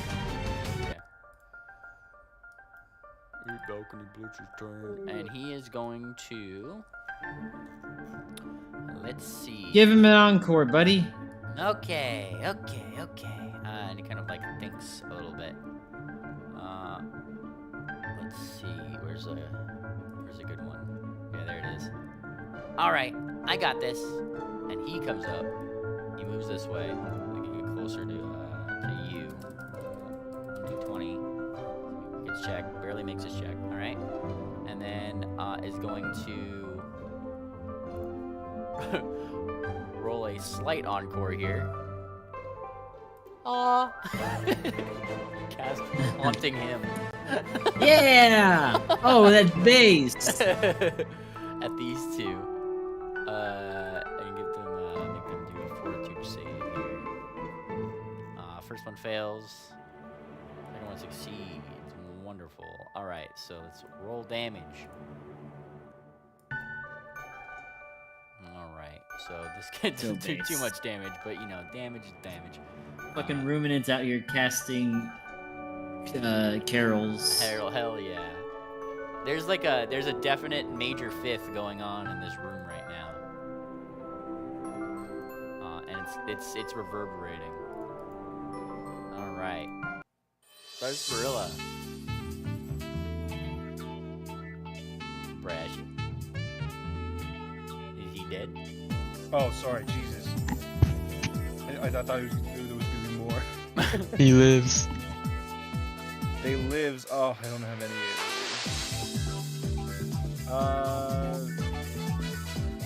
Maybe we'll just say mean things too. Let me join in your song. I'll target the one on the south side. And she brings out her book and holds it up. Okay, I'm going to need your help. I'm going to say some mean things, and I want you to amplify it. Okay? Okay. Okay. Well, first off, I gotta hit the you suck. Your mother is fat. He just kind of like shouts. He doesn't really sing. You suck. You are amorphous. Like he just kind of. I just hit the attack button. Yeah. Well, that's a fun how do you do. You do not eat your vegetables. Nice. Oh yeah, you hit him. You should have eaten your veggies. Damage. All right. And then it like collapses because it didn't eat its fucking vegetables. That's pretty. That's simple. That's simple. I will always eat my vegetables from here on out. See, it's very, very important. Okay, Yes. you guys keep the song going. I'll stand behind the here. Cool. Alright, it's Thumbtack's turn. Come on, I really want to go hit it now. It's like he's biting his nails. He really wants to cause a problem right now. So much so that I gotta roll a little save for him. Sorry, don't tell you are the problem. Usually. Kind of like thinks, I'm gonna have something else. And he starts like rummaging in his pack. And he goes, got it! And he pulls out a vial. I've had one of these knocking around forever. I don't know how to use it. And he's going to attempt to throw it in that direction of those other two. He's gonna throw out the far one back there. Eat it, Logi! Just floats in the oil. I did it! I did my best! I can't complain! You did it. And then, hang on, it's technically this thing's turn. Yeah, there we go. It's this thing's turn, the other thing's turn, I guess. I'm not working the same initiative. Alright, Bellhop, you're the thing in range. Uh-oh. Boy, oh boy. All right. Oh boy! Mop them up! You get pseudopoded. Ah, fuck off! Critical hit. Let me see this. All right. You're getting struck, Bellhop, for 60 whole points. Of Ow! damage. It is using a second action to grab you.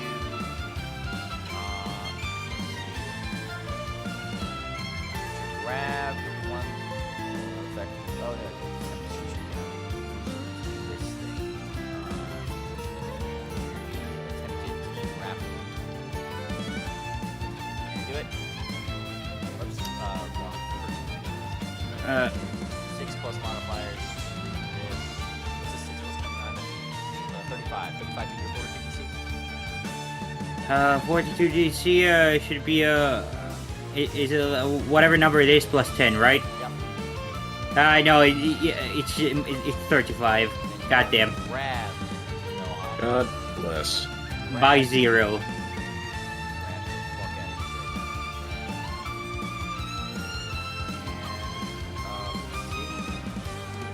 Do you have any armor? I do got one, yeah. Yeah, you have this on. What's the HP of this armor? I don't fucking know. How do I check it?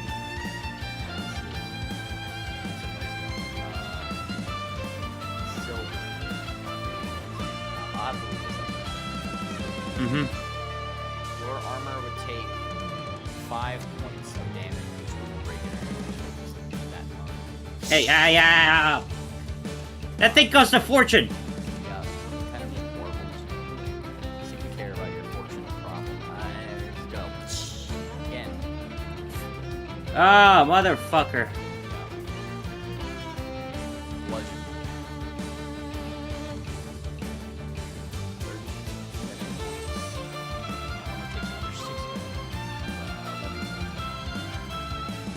30 Damn. A third one. Gets it. 3 hits. Bellhop.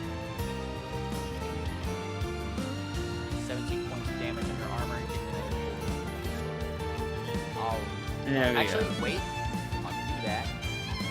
No 31 is taken. It's in the stun one. Aha! And the other one in the back's turn now. Which this thing has this way.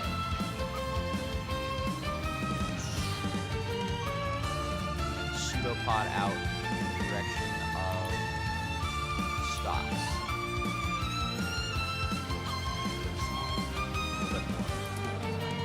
Pseudopod misses.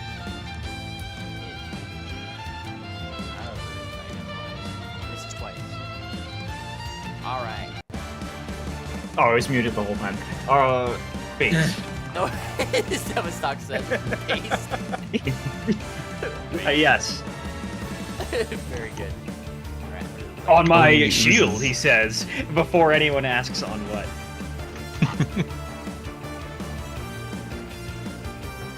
All right. Just a second.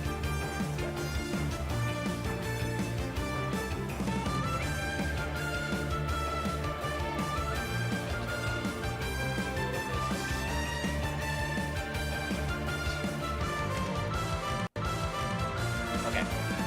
Behind you, more snickering. And then kind of here.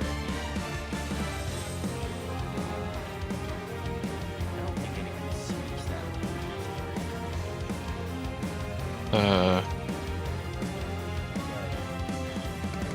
There's like a weird, like, definitely has a demonic, that's for sure. Like, this weird tongue. Things say something, it starts to stomp. Say something. It stays there. You can tell that there's something on the other side of the door. And the door closes. It's like something Moon Planner. Yeah, the soap's not working out. I only have a slashing weapon. So Moonplaner is going to fall back and try to open this door. You go back. This door is locked. Alright. Well, Moon Planner is locked, going it's locked. to. You try to push it open. I mean, the locker's on this side. Something is holding it on the outside. Oh, okay. Moon Planner is going to bash the door down. Alright, well, this is going to be an athletics versus athletics here. So this is going to be... Alright, let's see what Moon Planner can do.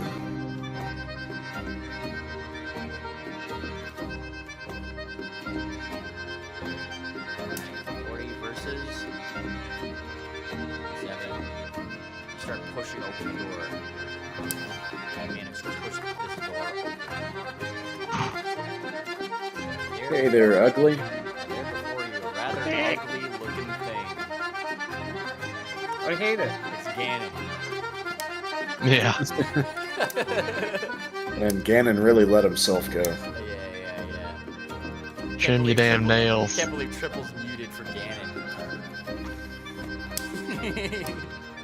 Sorry, I hurt my hand, so. Oh no! He saw Not really. Yeah, I'm sad that you didn't get that.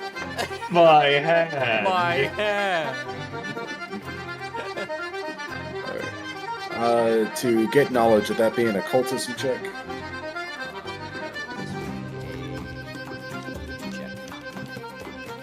What kind? Religion check. Religion, okay. I got a little bit. That would not be enough. Okay. Not sure what this Let's find out if it bleeds. Final action. Attack. Oh, wait, you know what? Yeah. Final action. Attack. Oh, that teased a 19. Okay, that's Moon's turn. Alright. You attack it with a, You attack it with, like, a weapon, yeah? And it looks at that weapon. Oh, there is greed in those eyes. And as you critically fail against that, it enacts a greedy grab. No, it doesn't. It does too. I roll to disbelieve that greedy grab. So it's going to try to disarm you of that thing, because it wants it. And that's just how this works. So, what's your fortitude DC? Or reflex DC, sorry, reflex.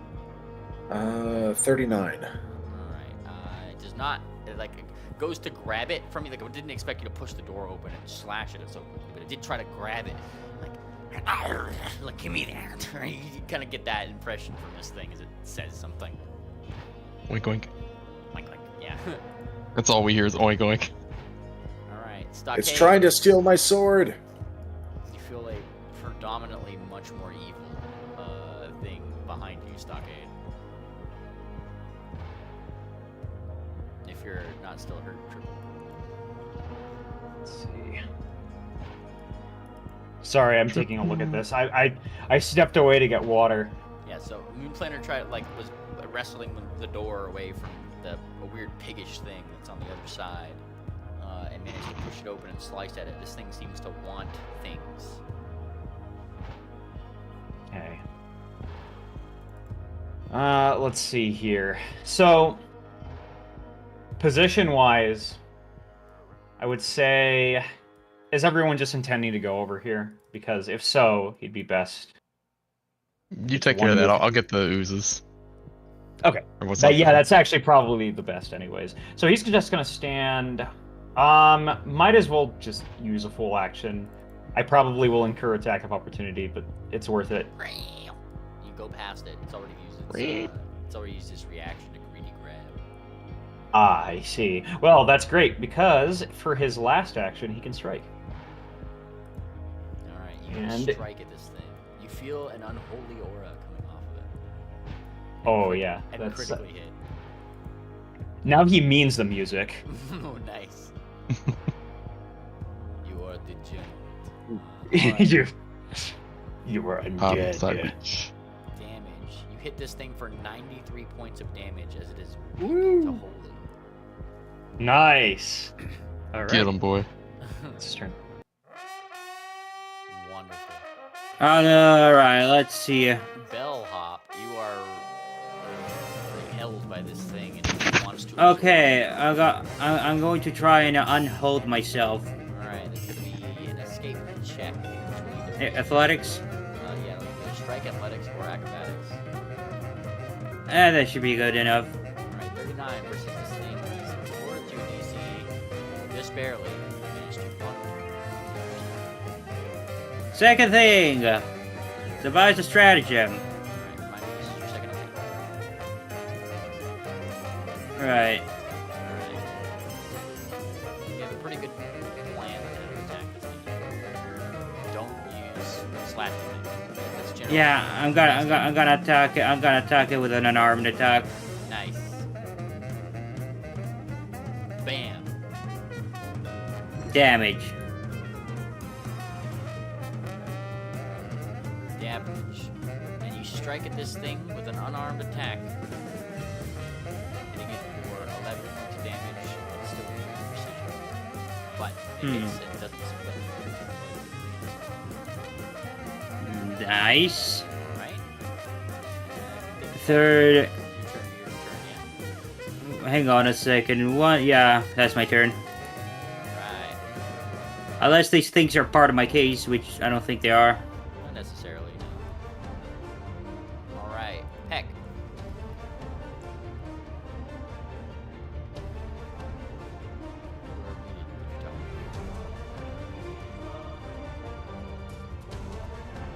Heck. Heck. I don't know what you're doing, but you're striking. I'm talking, sorry. I said I'm stepping forward once and punching the one that Bellhop attacked just to make sure it just dies. Hopefully this kills it. Punch it. Punch it good. Whip it good. How Right, that one's gone. do you want to do this? I'm just... I mean, it's an ooze. I punch it. I don't quite know Explosion. how else I'm supposed to kill it. Explosion with my fist. Yeah, Um, off the ooze. I'm gonna grab the ooze heart out of it and squish it. Okay, second attack. Yeah. I'm gonna take the heart of that one and shove it in this one and punch it again.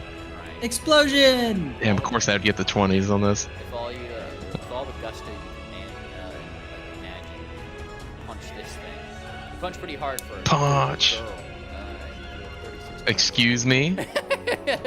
Duck's gonna hear about this. Oh yes, true. All right, this one still has some fight left in it. That missed? What's My your- God. What's your third? Is it negative 10? That is the... Oh yeah, move. So that is my third action. Whatcha? All right. Yeah. That's my turn. Cleaning up. We could win points a hoof. I'll finish it off. Cast another divine lance at it. Pew!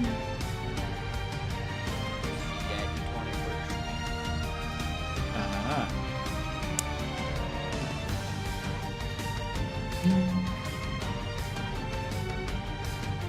Nice.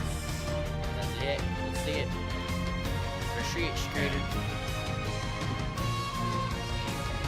Fine damage. It takes it. It was a crit. It's immune. Oh wait, these are immune to crit, aren't they? Yep. I remember that. And this thing warbles severely. Dang it. It's like falling off of whatever it was trying to stick to on the wall. Terribly so. And Balcony Blitz goes over here. I got it, buddy. Hang on. And like he kind of goes over here. and All he- you, buddy. He steps into the oil a little bit so he can be like over here. And he just goes la, and that's it. Like he's just a la. La la la. And he has to roll a d20 to get this one off. Dang it! It does nothing. I see. And he's out of range of the wreath. Yeah. Just barely. He says la, and then realizes, oh crap, I'm too far away. Sorry, You should buddy. have just done it through me. I could did- take it. I did nothing. I'm useless. I know. Sarsaparilla. Poor guy. I mean, we know, but you don't have to say it out loud, Mr. Blitz. It's so over. Aw. Okay, I'm going to deal with Big Pig. So Yeah. first action. It looks. hunt prey. You say I'm gonna deal with Big Pig, and the thing snores like, and your book says like, "Watch who you're calling pig." Like, it's like the book is rising, like saying this in defense of you for some reason. Damn. Stunned for a second. Yeah. And What? like, you still got you still got your biting words active, I think, right? It is still active. Oh, fine. She'll turn over her shoulder. Eat your vegetables. So that'll be the first attack on The word vegetables reverberates around this thing. Yes, it does. All right. Let's see that vegetables attack. Vegetables, bulls. Please hit. Nice. Yeah, that hits. Okay. Here. It takes a whole 1 point of damage and then falls over. 'Cause that's how much it had left. It says 38, but it only has 1 left. Oh, okay. That feels off. Alright. Thanks for the help, balcony. I did it! I'm not useless! You did it! You did! I You did it. It was the vegetable. You ate yours. I freaking love carrots! They're good for your eyes. Okay, she'll. She turns her over her shoulder, says, "Eat your vegetables." It dies. Turns back. So hunted prey, and then hunted shot. Nice. Hell yeah. Tell him. What did I walk in on? Sergeant Gorilla told the thing to eat vegetables, killed the third slime, and then turned around to go strike at the fucking. Oh, yeah. Vegetable status eaten. Yeah. That's how you defeat slimes. That's their weakness. Is the pig off guard? No, right? Not to you. Not to me. But it is a critical regardless. So yeah, it'll This be thing is crit. not immune to criticals. So, Baba Booey, it takes 52 points of damage. My rolls are suddenly not showing up for me, but if they're showing up for you, I don't. And technically. So now it's off guard. Now it's off guard. Yep, and it technically can be pushed to some idiom, but I'm not sure if you want to or not. Oh, okay. Cool. Alright. For flavor, we'll. Oh no, it'd have to be away from me. This is the second part of the hunting shot. Make sure it's off. Oh, yep, sorry. I still have action. Did I hit? Yep, that's it. And then I still have one more attack after this.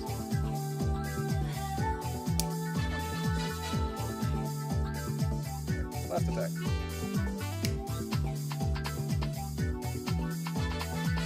Hit? Nice. Yep, that's a hit.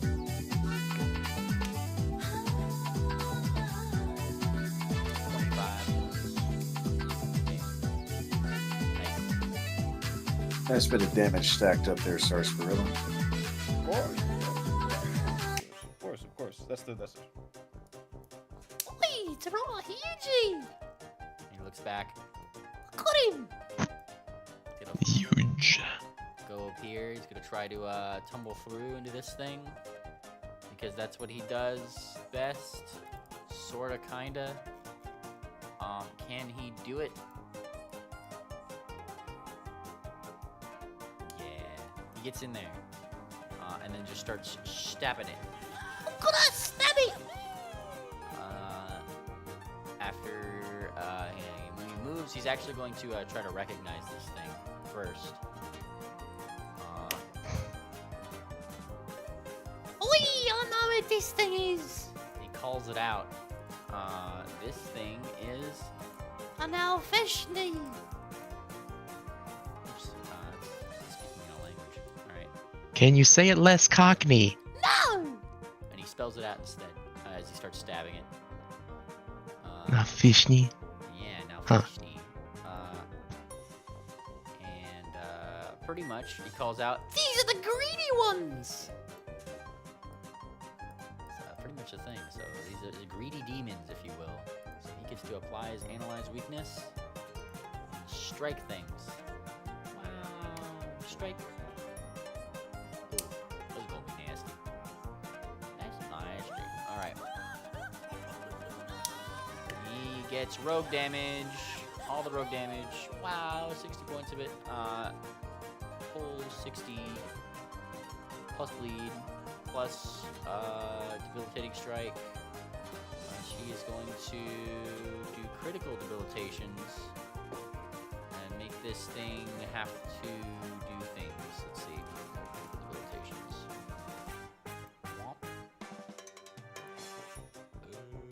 Class DC. Okay, so his class DC is that. He needs to do fortitude save. Yeah, that's the one.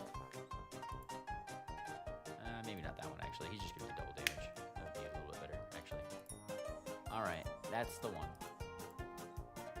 So he's going to do... Oh, he doesn't actually have that one.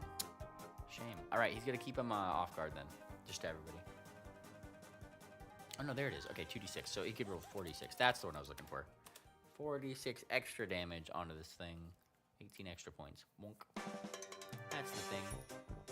Alright, that's his turn.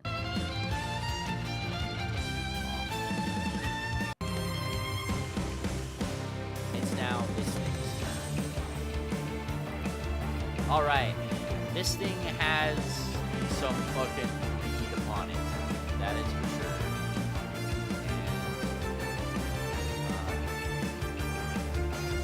He is now looking at 4 things here. He uses 2 actions to enact Light of Avarice. He's looking at Moonplaner's sword. He's looking at Stox's sword. Thumbtack's fucking rapier. And Sarsarilla's bow. Don't get any ideas. Oh yeah. You can't have it. For 1 minute, let's see.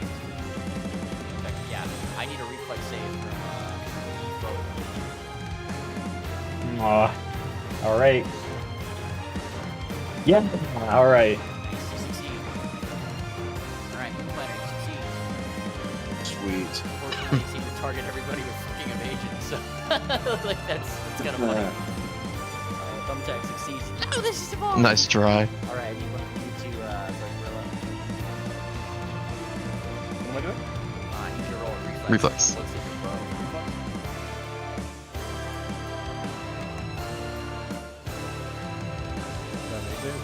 That did. He looks at your guys' bow and you kind of pull them out of his gaze. Like they turn to this weird nauseating color for a second. You guys felt as if you might be sickened by this thing. As if you kept holding it, but you just like shake his gaze off.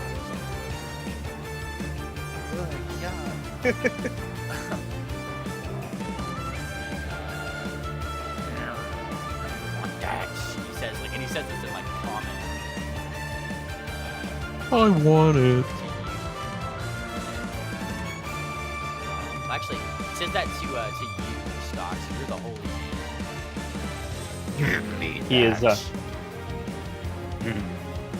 Give it to me. Your He says, and he prints you. your stupid voice shows you're degenerate. Ah. It's mine. Tries to like wrestle with him. Like he's like clawing Yeah. to try to get to it. It's points of damage. All right. He takes that, but he's not gonna let him get that if he can help it. Yes. This guy's bleeding, but he does not fucking care. He wants that thing. Alright, Moonplaner. Oh, this guy takes some double bleeding. We'll do that real quick. Damage. Damage. Recovery check. Alright, he keeps bleeding. Moonplaner. Alright, Moonplaner is going to share prey with Stocks. So Stocks, pull out Edge Flurry, put that on yourself. Thank you. You're welcome. And yeah, Moonplaner's just going to unload on this guy. Try to put him down right now. Nice. That's it.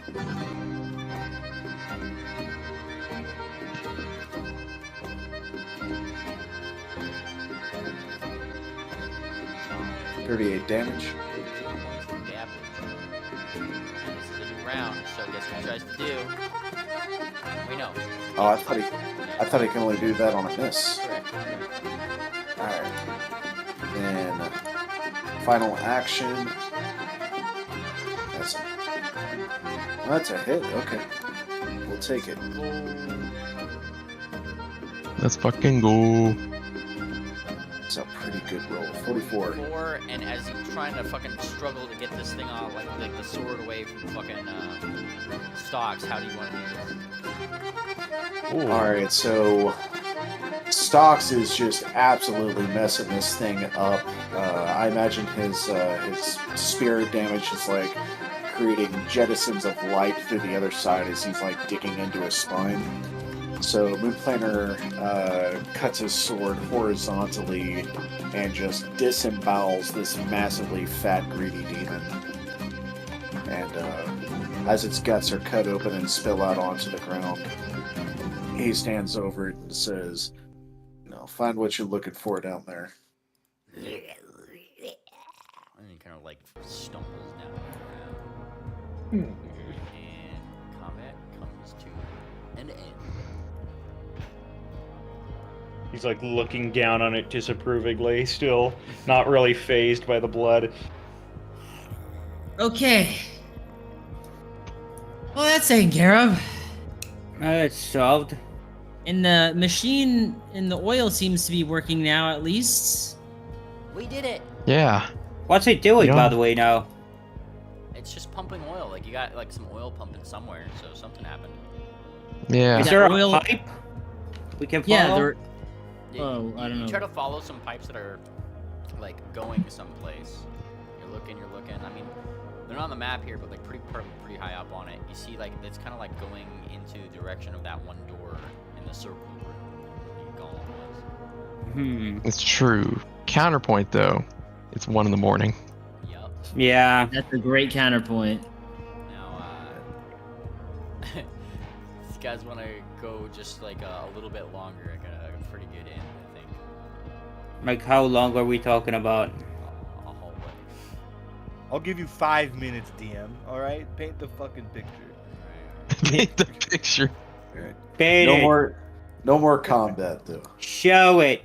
Yeah. All right. Bop it.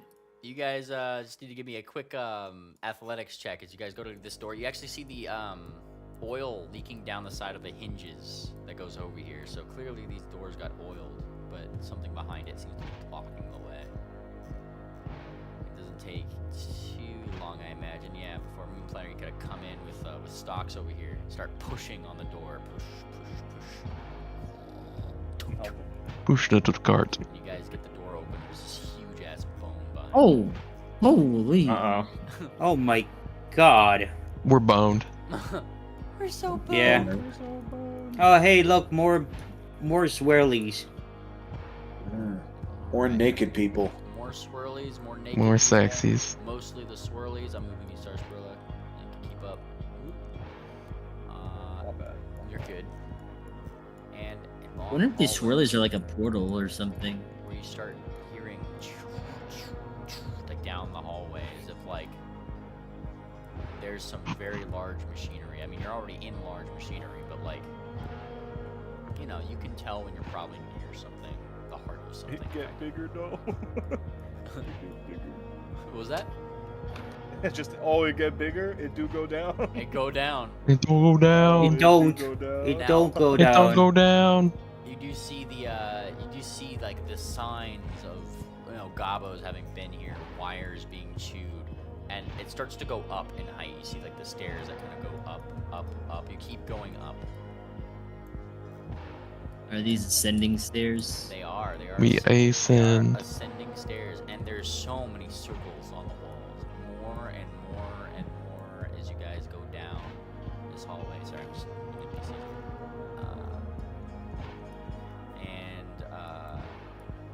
Oh yeah, I mean, Moonplaner, you kind of like around the corner, right down here. You kind of like look down. There's some marks on the ground, 2 levers, and a very large door that simply says Log Wheeler in what seems to be a like the the symbol of a giant painted-on cogwheel. Oh. We found the war boss's room. Oh, cool guy up ahead. Watch out. Put on your hard Mm. hats. Look at this thing on the Yeah. ground. You guys see a quick save We point? pass. Some health bottles, I'm sure. Oh no. Yeah. Oh shit! They're telegraphing Safe the sphere. guy, the boss. We passed by a gigantic dinosaur bone, so I think there's going to be a massive. What's this bone dead rising golem. bathroom doing? In before the war boss, it's really, really small, thumbtack size. Yeah. Alright.